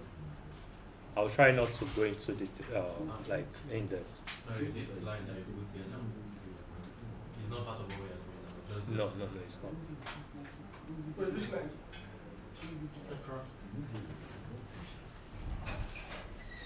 So No, but in implementing an hash function, we are implementing a hash function. Are we not going to use kekak conversions? this was just what he was asking is this an example? And I said yes, it's an example I just gave. You get?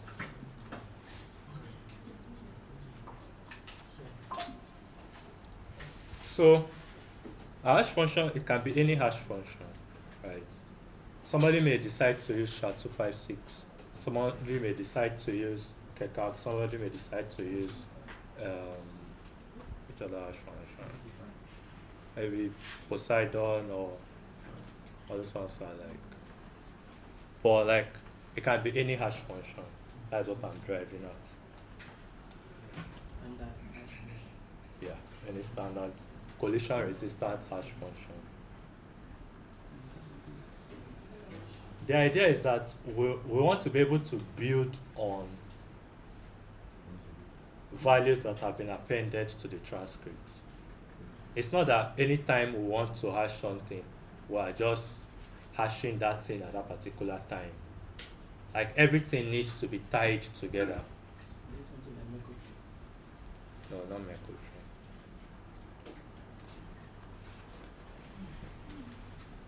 I know, like, not all of us may have looked into hash functions, but there is type of hash functions that use what they call like absorb and squeeze, right? So, basically a hash function can take in 5 gigabytes of data and just spit out 256 bits, right? So you'll be wondering like how it does that. It just absorbs that 5 gig of data and then squeezes out 256 bits, right? Let's just take it as a black box.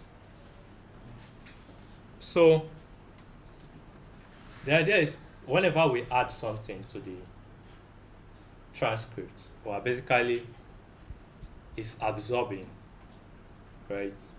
Or whenever we add something to, okay, because even the normal hash functions, they can't take the whole 5 gig of data at once.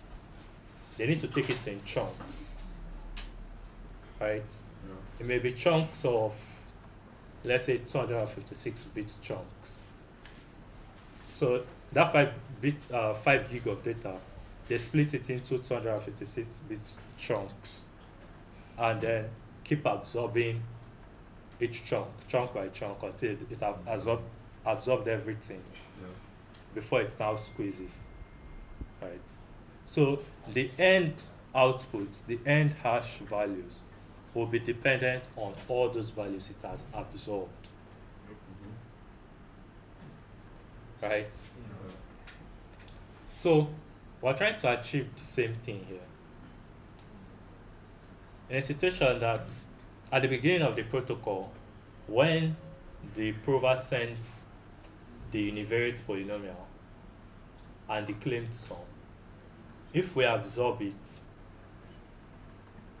when the prover samples the random challenge, we don't want to throw away because what it does normally, what hash functions do, is that when you squeeze, they return the output and then they clear like The history of the history. Yeah. So it just returns the output. What we want, want every step to depend on the other. Like in round 1, the hash, or what we passed in to be hashed, right? When we squeeze, we still want to be able to build on that in round 2. So round 2's randomness should be dependent on round 1's randomness, right? And round 3 should be dependent on round 2 and round 1. And round 4 should be dependent on round 3, round 2, round 1. It's important for that dependence to be there, because if that dependence is not there, it can pose a security risk. Where they just generate for that step. And Where it's they correct. just exactly where they just generate for that step and it's correct. Does it make sense? So we need that chain. We need them to have that chain, right? And one way we can do it is, even maybe after squeezing, we still append back that hash, right? Like we hash the values, we get the output, we append it back, so that when we now append new values, we're appending new values to the hash of the previous one plus the new one, and then we squeeze, we get a new output, we append it back, and then append the new one. Does that make sense? Yes. So now, the final verification from the verifier now, which is their protocol stuff we talk about. So the oracle Query. Is it the hash now that the verifier will now use to get into the history of all the protocols, or how would the verifier do the protocol check using this transport? These ones are just to generate the random values. We'll still need to be keeping track of those values in the protocol, so that when the verifier wants to evaluate, the verifier can evaluate at those random challenges. But the idea is that after the prover on his own, interacting with the transcripts, is able to generate those random challenges, when the verifier instantiates his own transcripts, he should be able to interact with his own transcripts and still get the same random values that the prover got. Does it make sense? Yeah. At what point is the verifier going to interact with the transcript? Like at the end? When the prover does everything, the prover generates a proof, right? So with that proof, the verifier can instantiate his transcript, and then with that proof, generate with the proof that the prover sends. And Gen- at the end of global At the end of which this of Fiat Shamir. yeah, this fraction. And so the proof is like at the end. Yeah, at the end. Okay. So I was trying to explain why we are using a wrapper. Right? Because if we don't use a wrapper, if we just use like a Keka cache function, after it generates the output, it throws it away. But you can as well still decide to use the normal Keka. Just that maybe after you get that output, when you want to hash for the next round, you pass in that previous hash and the new hash. So new is a function. Yeah. So this is just an interface I'm describing. You get. You must not implement. I just want people to have an idea of how to go about it. But you may decide to implement it your own way. You get. So for this one, like we create a wrapper around the hash function with this new, right? And it returns this transcript, which is just a wrapper around the hash function. Does that make sense? As if it doesn't make sense, ask. So I'm just trying to get something. You said we create a wrapper, that's understandable. But when we are writing it in code, like, is there a kind of itinerary called wrapper, or we are creating a function that takes in the hash function and then returns the transcript? Or is it like the whole script is the wrapper? The whole script? No, not the whole script is the wrapper. We just basically, I don't know if you were listening initially, but why is that? No. Sorry. No, my sorry. They're always they're looking for ways They're always poking you. But don't wake up with that number. It's nice. Okay. But like, we had a struct. This was just an example I gave. Right? Just a random example I gave. We have a struct transcript, right? That holds a hash function. A hash function. Of type anything. You can decide to use SHA-256. You can decide to use anything you want to. You get. Or you can decide to make it generic. That's not hash value, hash function. Yeah. So I think this is where the confusion is. You know, in that new function, the passing, the name you put there is a hash function. So this is a confusion. Is it like this new is going to take in a function as argument, or is going to just take in a name of string? Then maybe you have your implementation inside your code, whereby if the name you're passing in is Keka256, you can now do a match statement to set that hash function in your transcript object to the Keka256 implementation in your code. But if it's a SHA-256, so you do like a match. If it's Keka256, set this guy to this guy. If it's SHA-256, set this guy to this guy. So, or is the new taking in a function, the function itself as the argument? That now is implementation details. Okay, which you don't want to give us. No, everybody here, like anybody can decide to go with any approach. You get. I don't want to. The idea of what we are doing here is not to constrain you. Okay. Right. The idea is not to constrain you. It's for you to be able to come up with something that. Yeah. So that hash function there was where the confusion is. Like, okay, are we collecting the hash function like we are? So we have the hash function so we are sending the hash function to this new to like set that guy to the function itself. Okay. but you understand it now, right? So you can decide to take a string and then like do a match. Okay. You get? I think that will even be like a more general Yeah. approach, right? But when you wrote this, which approach were you looking at?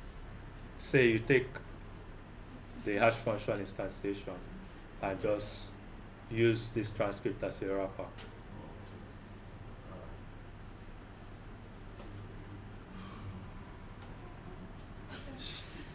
I know that. I was thinking this is My going to question be here is, easy. can a function can be passed into another function in words, right? Yeah. Okay, so we have the new or the instantiates, right? So anyhow you want to go about, that's why I did not want to put this. That was why I just did it this way initially, right? So anyhow you want to, this is just an interface. Anyhow you want to go about the implementation, you get. So to return an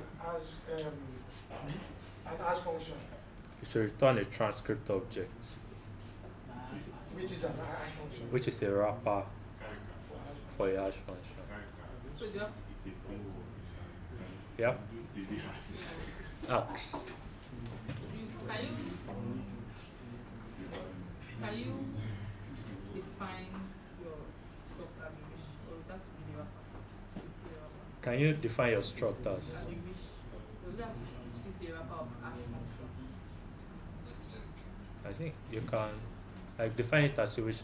Are there any other things you? Well, what was my own idea? I know that of course one input you get from one input into the another is like the result of the hash is the input to the next one. But what I was thinking like is like the very first input, that's why I was actually thinking that's the point where you input into a hash function. Yeah. So we're still going to talk about. I think that will be the next function we'll talk about. So this first one is new. We just we create an instance that we can now use to interact. Right. So next you can have like transcripts hash, right? Or transcripts append, right? Which should take in, it can take in like bytes and then return a hash, right? So for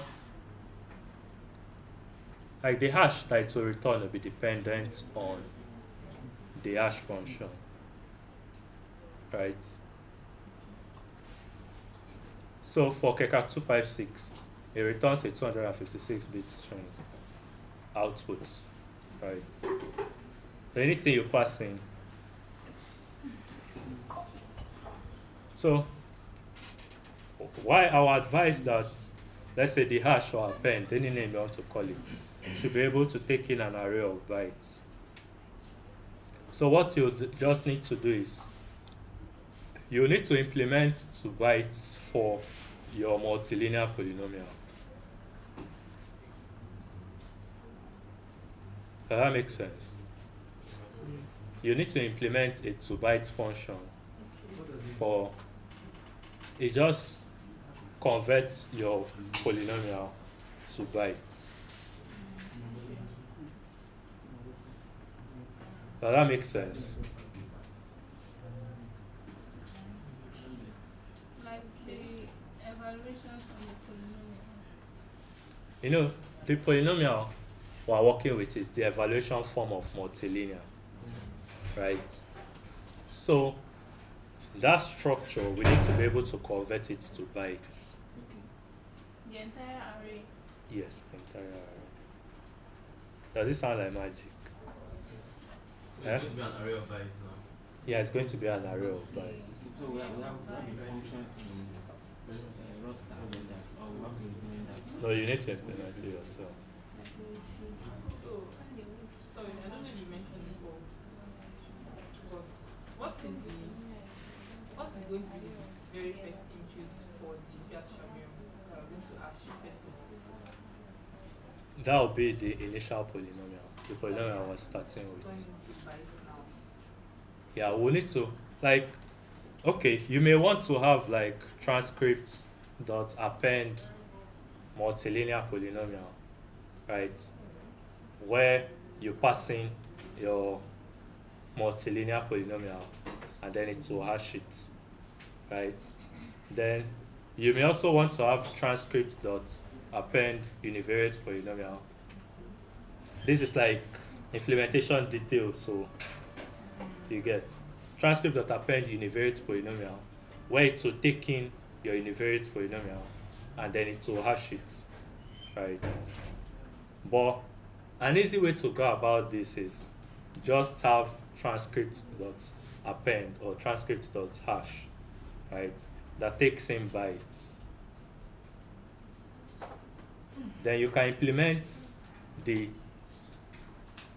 2 bytes on your multilinear polynomial and your univariate polynomial, which just converts your univariate or your multilinear to bytes. I see. You get, so that you can just when you convert it to bytes or when you want to pass it to the transcript, you just do transcript hash univariate polynomial to bytes. Does that make sense? Let's say you can have transcripts. So we are still going to use that our univariate polynomial again. There's no need to use it though, I'm just saying. Okay. You can have transcripts append multilinear poly, right? Which will take in your multilinear poly, something of type multilinear poly, right? And return a hash, That right? is a fixed length. Yeah, fixed length.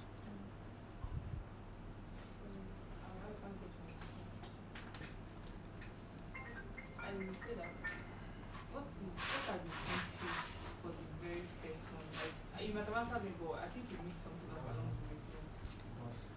Like explicitly states the inputs that they are going to pass in to the very, very first hash. To the first hash Hash function in the Fiat Shamir. for the Fiat Shamir, Yes. right? So I think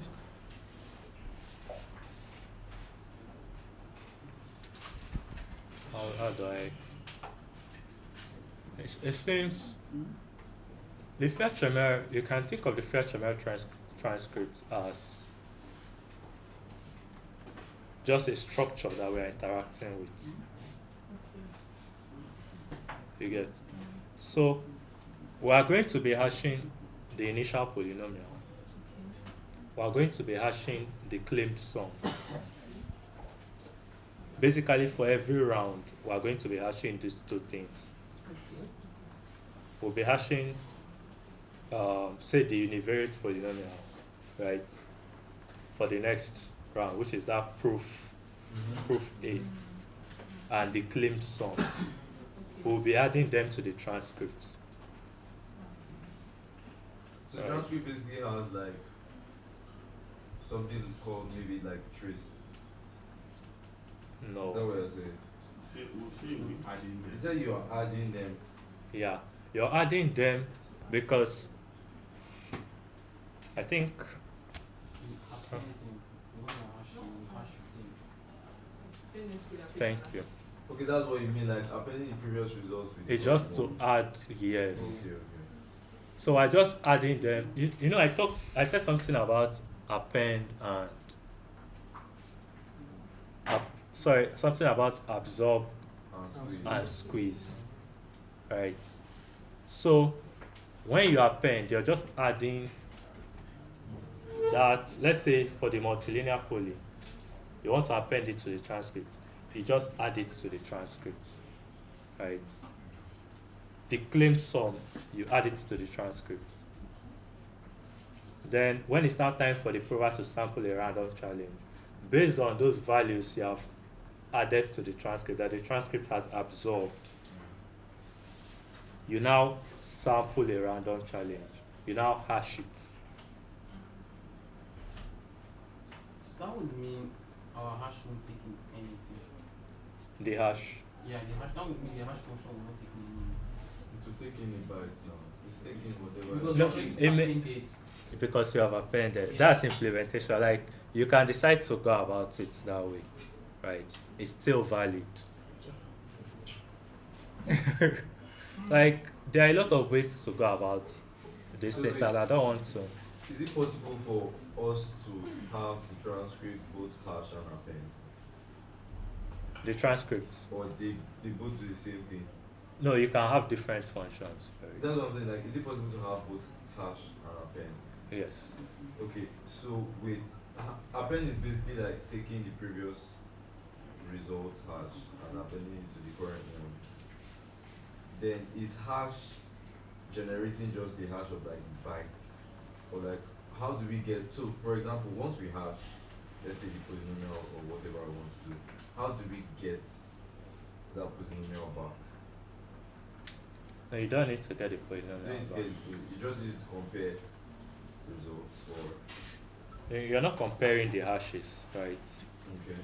You're just using it to generate, the prover is just using it to generate the random values. And the verifier on the verifier's end, after the prover have generated a proof, should still be able to do the same thing. And when the verifier hashes, it should get the same value that the prover got when the prover was hashing. I think it's getting complicated. Very complicated, right? And confusing. But you guys should just Can I start from the beginning? okay. Yes.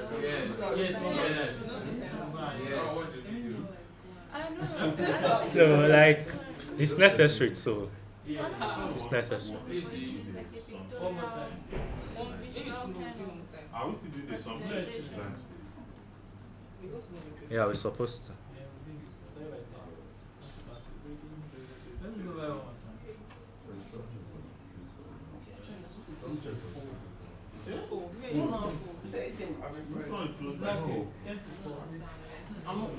I'm just saying what's supposed to be like I want. You get so it's for if you want the hash function, like if you want this hash to take the inputs basically, I mean it will still need to append it before it. Okay, let's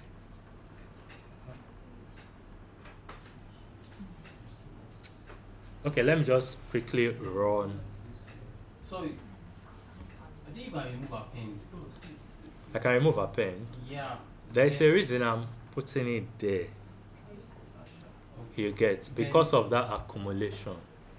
The way okay, if you don't specify that it should accumulate, if you don't specify that it should accumulate, right? I don't know. Maybe it's possible you just specify okay. When you are hashing, store your former value. Then when you call hash with your new input, hash it with your own value that will be stored in the transcript. Okay. Instead of saying adding an append. Yeah, I think you can still do it like that. So basically that will change the structure of your transcript, right? There will be no append. Yeah, just to change the structure. We'll Yeah. have hash function and old hash or former hash. That was what former that was hash. what I was asking. Yeah, that should still work. Does everybody understand what's the question he asked? Well, I think at this point we are basically communicating our ideas of implementation. Yes. Yeah. Which is not supposed to be like you give us the interface, we go do our homework, find how to No, this one is like I'll say it's different because it's not like multilinear that once you Yeah, know, multiple, yeah. yeah.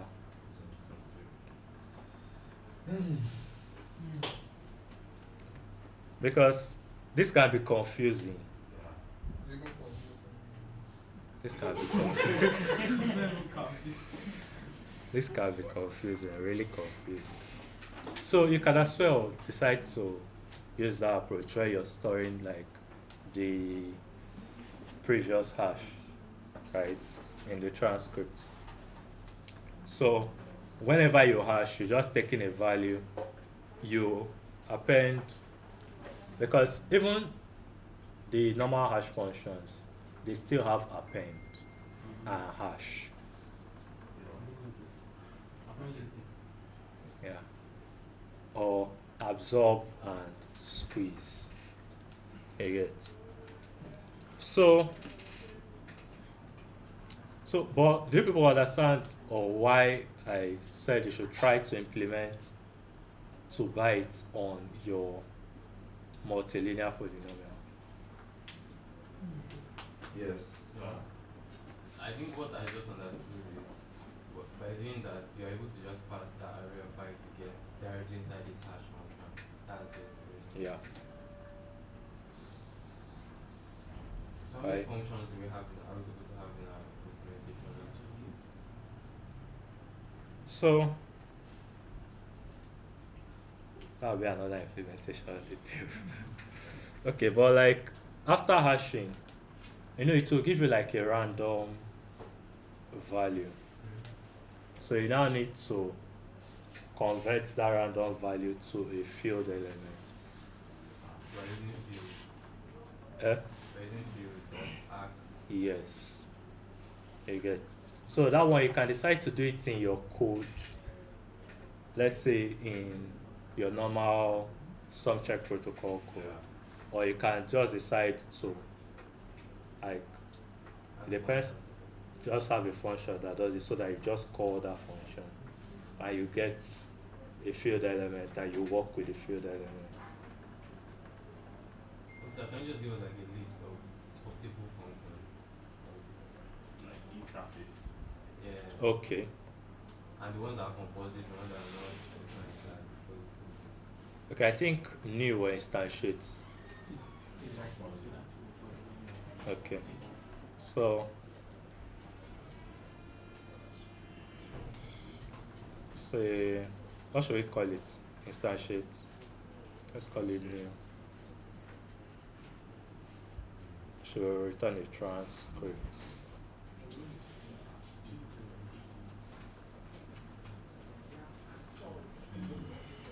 Right. Then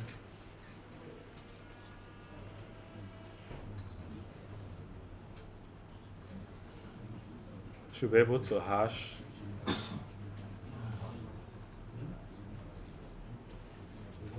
should take in an array of bytes and return a hash value.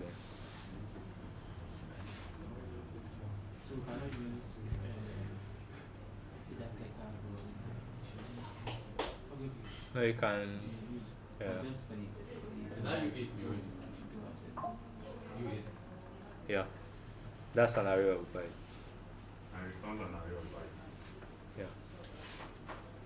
Most hash functions always return an array of bytes. So what we have to implement ourselves is to bytes conversion in 1 hour. Yeah, of your multilinear 2 bytes.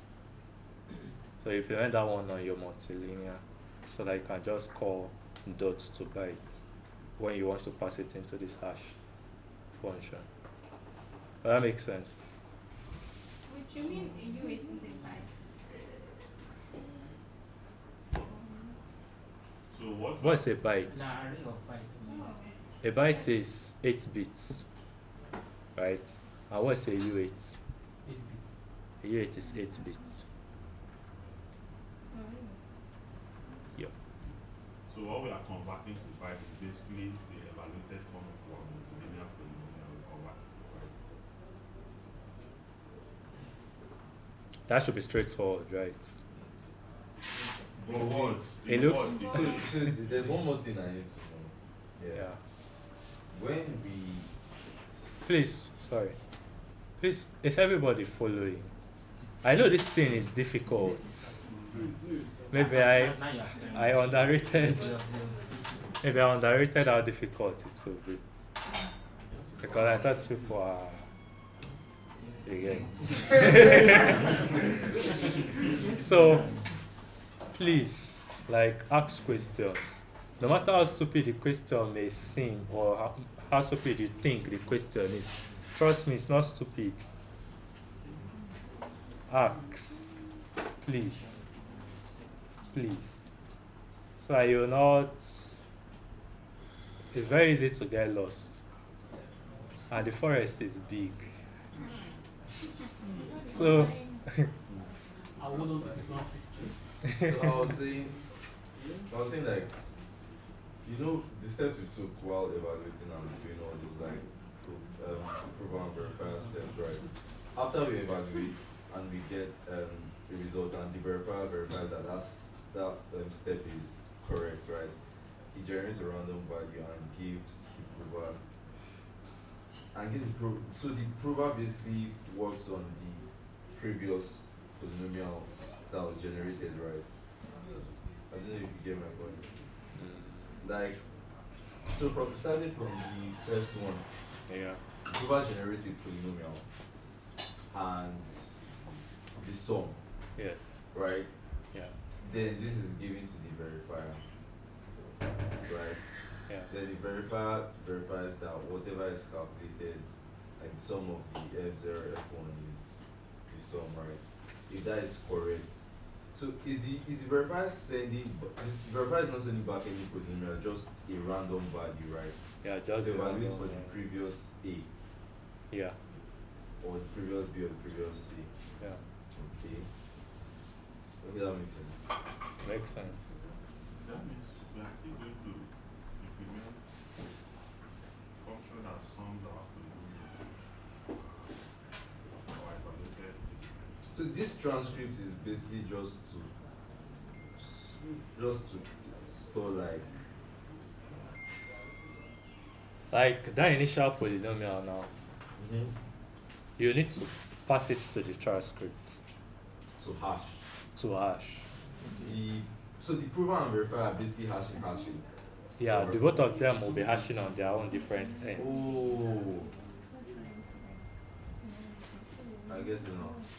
The prover, like when you're writing the prover logic, the prover will instantiate his own transcript that is going to be interacting with.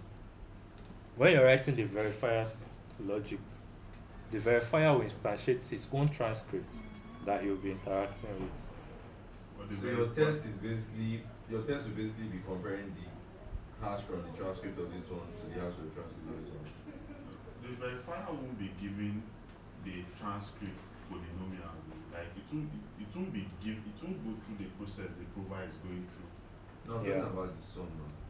The proof, well, I've not gotten to that side. Like the proof, the proof that the proof I'll send at the end of the protocol Yes. will contain an array of all those Yes. values, like all those polynomials, all those univariate polynomials that the verifier is now expected to work with. Yes. So that means the verifier is not going through all the processes the What about the prover random went value? through. Yeah, at Sure. all. Yes. What about the random value? The random values. The verifier can generate that one by himself.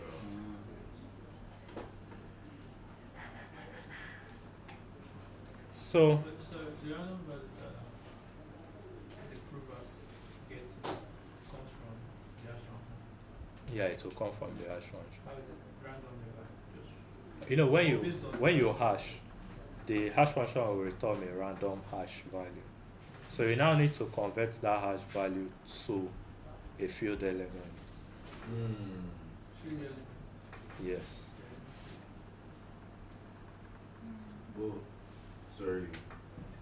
Okay, the hash function is basically a verifier in this case. The Because hash you know you function. said this is not interactive now. Yeah. So that means the hash function is basically just doing the work of the verifier. Is doing the work of the verifier, which is generating the Random randomness, value. but it's not doing those checks. Checks. Who's doing the check? Check will be at the end. The check will be after the prover has generated all the proofs. Back and forth. The verifier, yeah, after the prover have done all his back and forth with his transcript and generated the proof, the verifier will now take that proof. Okay, I see. You get Yeah. and check everything. So it's one not like by there's one. no verifier at all. It's just that the verifier doesn't have to be doing the back and Yes. forth. So that means, you know, those, let's say they have 2 rounds. Yeah. In those 2 rounds, let's say the first round, you verify something, or you prove something and it's wrong, you still go ahead. Yeah. You can do the second one and still. This The supervisor might prover, check. whether if the prover wants to cheat when he's generating his proof, it's his business. So You eventually get. at the end, At the end, I will figure out. Yeah. So you can get away with that first, but then at the end, you never get. I won't say you're getting away with it because you're just generating an invalid proof. So You get. the point of verification. Because if it was like the other one, once you just put the wrong answer, you stop there. Yeah, you stop there. That is for the interactive protocol. Yeah. Once the verifier gets a wrong answer, it stops. But in the non-interactive protocol, the prover is going to do his complete work, Yeah, that interruption. yeah, without interruption, then generate a proof. Then the verifier will now take that proof and try to replay the whole protocol.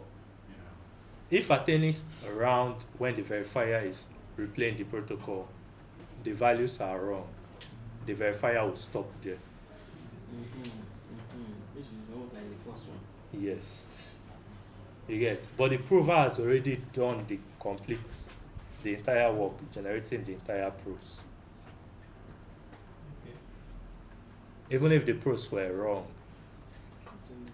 continue. The wasted resources. That is it. So at the end, that final lapse for the last years, where the verifier does not send anything back because you can evaluate it by himself. That random value that's been generated, does he just pick any by himself or still some transcripts? No, it's still from his transcript. Yeah. Most things over gets like memory, like you said, of the proof and maybe the random number, hash, so I used to get the few Who? The prover? Yes. Sorry, repeat your question. Okay, the prover now, what it does is that it uses an hash function to get an hash, then you now convert it to field element, it continues generating the proof. Yeah. Right? So now my question is, at the end of the day, that's his transcript. So we now show the transcript to the verifier. These are the few elements that I use to get this, right? Is that what You know, transcript, you're calling the proof structure a transcript now, right? But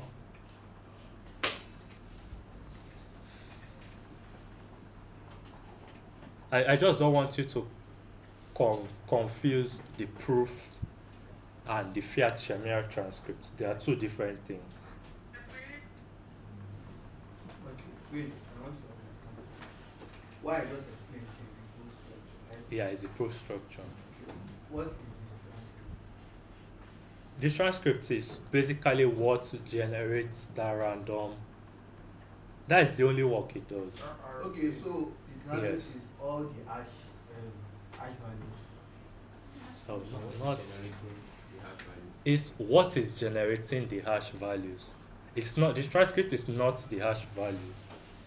It's what is generating the hash values. Okay, so the verifier will have access to that transcript.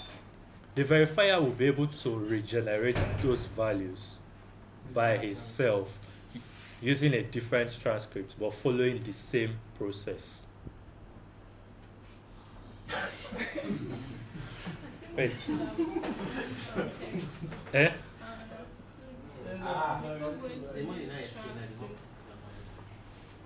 Okay, so wait, do people want to implement the interactive protocol? I'm looking at Like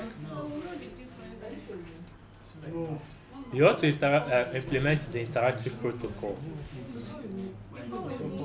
Actually, no, do what's best. Just do what's best. Eh? It's like I think it's easier to kind of Okay. simulate the back and forth interesting because this, well anyways. Okay. The thing is just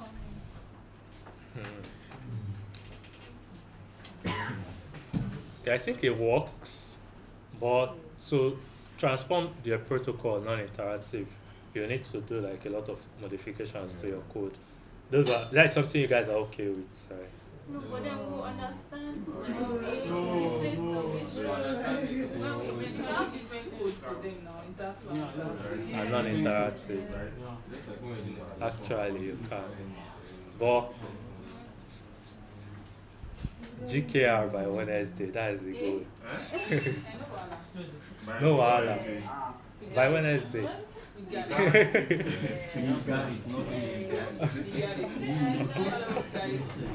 GKR by Wednesday, that is the goal. That's why I don't want to bug people with implementing the implementing the interactive protocol. Sorry, I thought GKR was supposed to be the second month. I went the second month.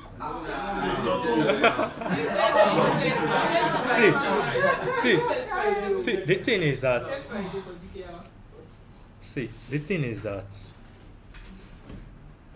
there are things we still plan to cover with you guys are outside the scope. And for you get, and for us to be able to do that, yeah, good and fine. The pace is okay. I won't lie. You guys are trying. Yeah. Papa, no, so you guys are trying. I'll be honest. You guys are really, really trying, right? But if at all we can as well just work with this thing and good.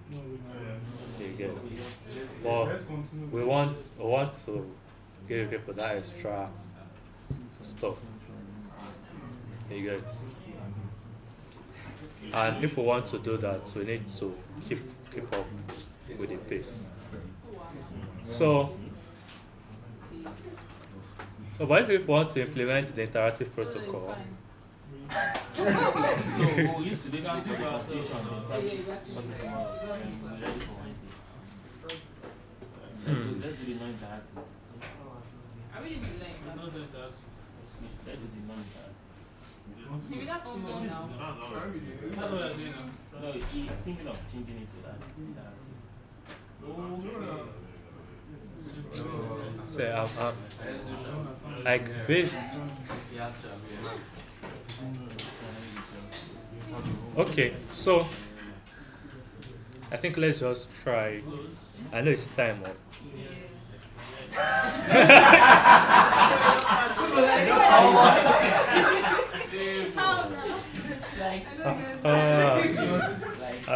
I know.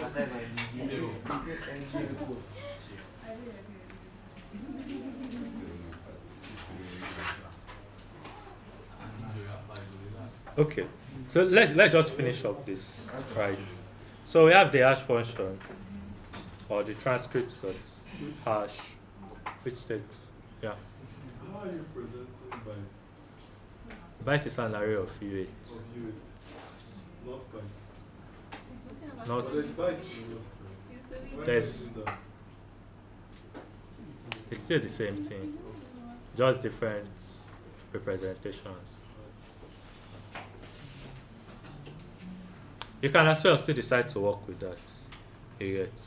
But the reason you're changing it to this UAT is because it was previously a field element.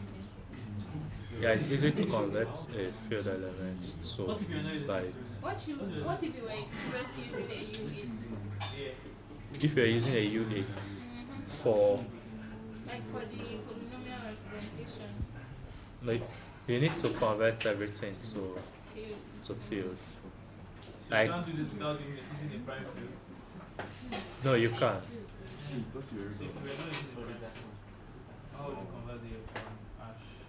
How do you get the random conversion from the hash? To get the random values from And the there. units. That means you now need to do like mod. And after getting the hash is still a number now, a random number. So you now need to like do mod. You get.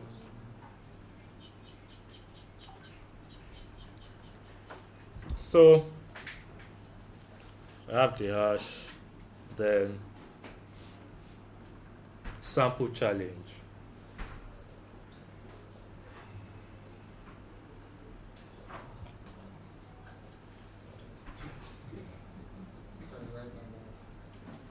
Alright, and it returns like a field element.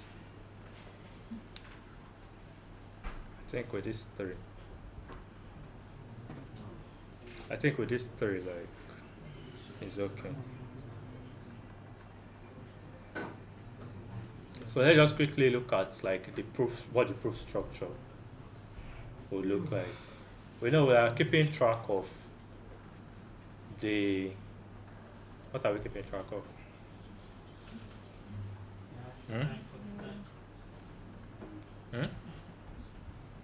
Everybody have forgotten. What are we You are keeping track of the variables that the values at which the variables were evaluated and the proofs that were generated at each point. Yeah.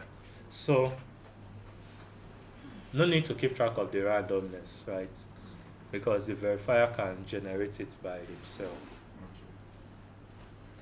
So for the proof,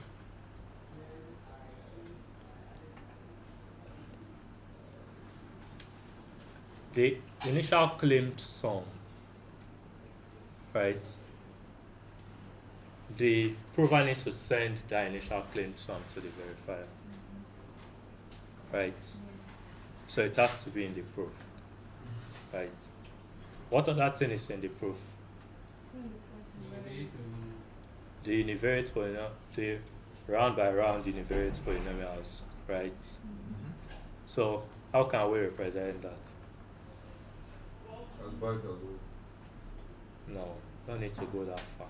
You said round by round evaluations. The round by round univariate polynomial. Should it be array of the evaluations too? It can just be like an array of univariate polynomials, right?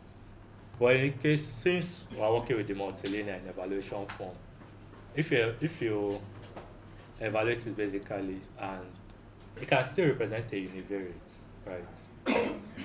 You can still represent a univariate polynomial with a multilinear polynomial. Do we agree? How? We did that already. About how? How can we represent a univariate polynomial? Will it not be a specific form of multilinear polynomial? No, it won't be a specific form. Because When we we partially have evaluate only one variable. Yeah, Yes. just one variable, but 2 points, right? Exactly. 2 evaluation points. Yes. So, if we want to represent a univariate polynomial with our current evaluation form multilinear polynomial, what is it going to look like? We just have the evaluation points as 2 like 0 and 1. As 0 and 1, right? Just an array of 2 values. That makes sense, right? Good. So basically, you can as well decide to use like a vec of univariate poly, which I'm trying to say is not necessary, right? And that we can just use a vec of multilinear, right? where the multilinear is just the evaluation of the polynomial as 0 and 1.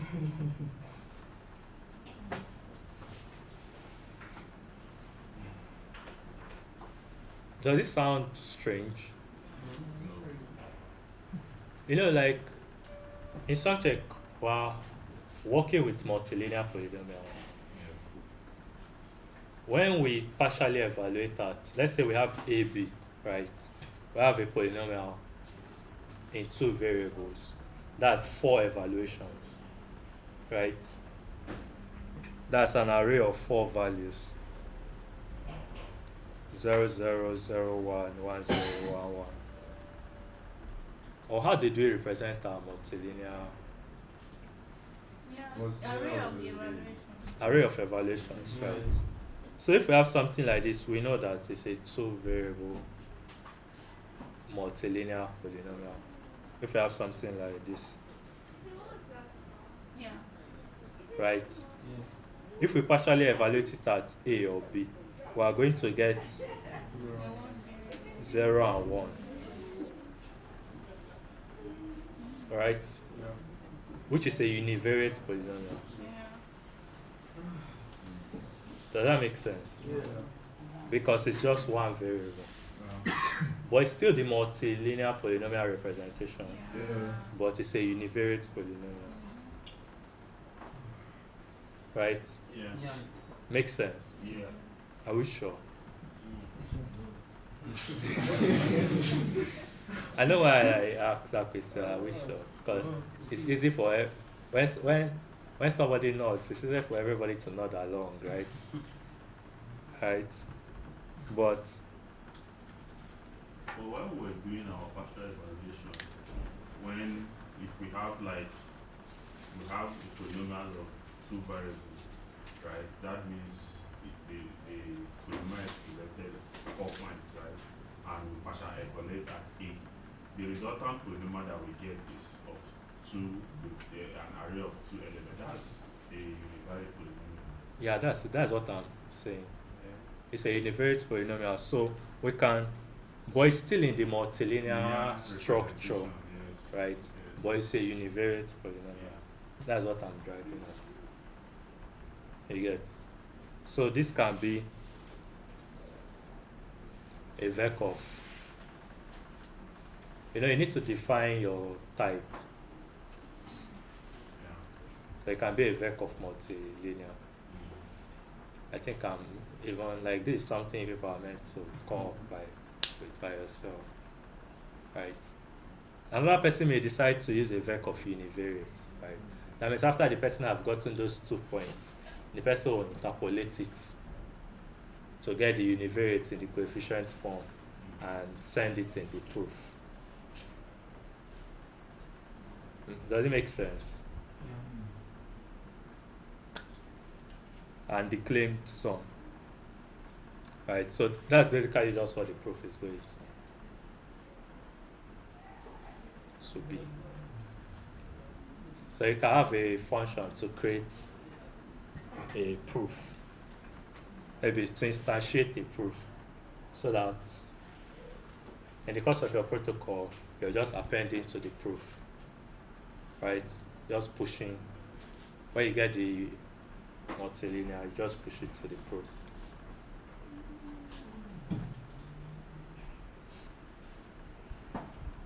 Does it make sense?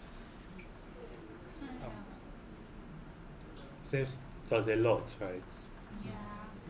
It's a lot. If it's a lot, how would GKR be? Oh God. Believe in us, I believe in you guys. Wait, you said that means if you winning this Thursday, Friday for GKR. Trust me, GKR. I'm not saying it's simple, I'm saying that means it's really, really big. GKR. Yeah, no.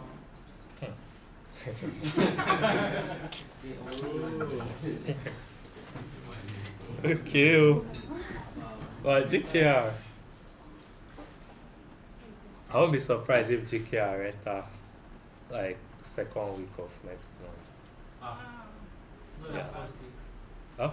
Not even first. So what Unless people surprise us. what happened if this is on that Wednesday?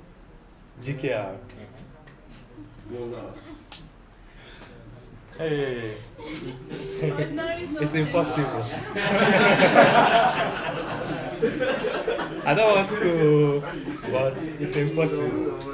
Eh? Because even the explanation, even the explanation, Wednesday will not even be enough, right? We may just be doing like GKR explanation from that Wednesday till Friday. You get. So this is the easy one, oh, so I'm hoping you guys do this one fast. You get. So this is the easy one. So this is for Fiat Shamir. We are going to do the design for Sumcheck. For Sumcheck.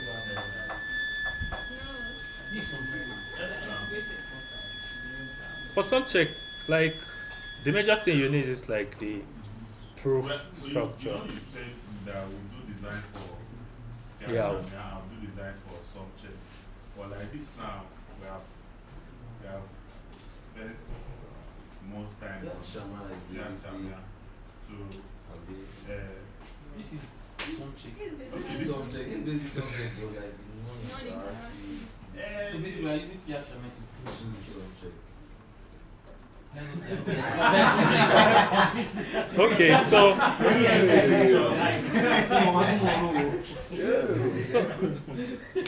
I thought the this Fiat Shamir is just like a separate script.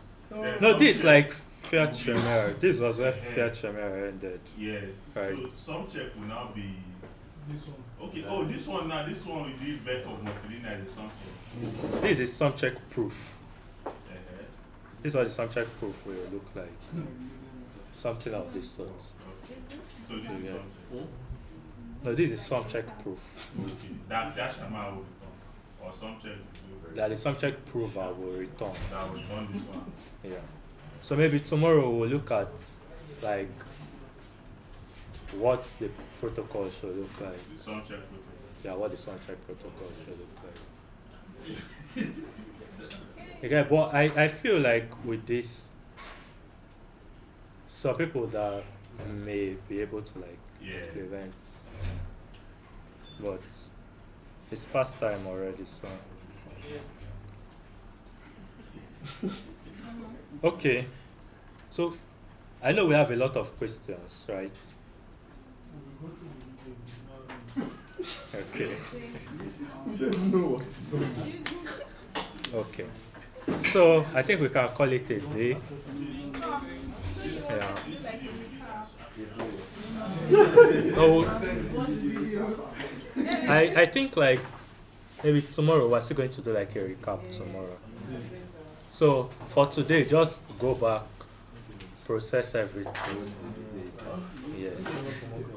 Process everything, and when we come back tomorrow, I'll get a feedback from you guys before we review it to see like if you're able to make anything out of all the talk. Right? Okay. I'll be ending.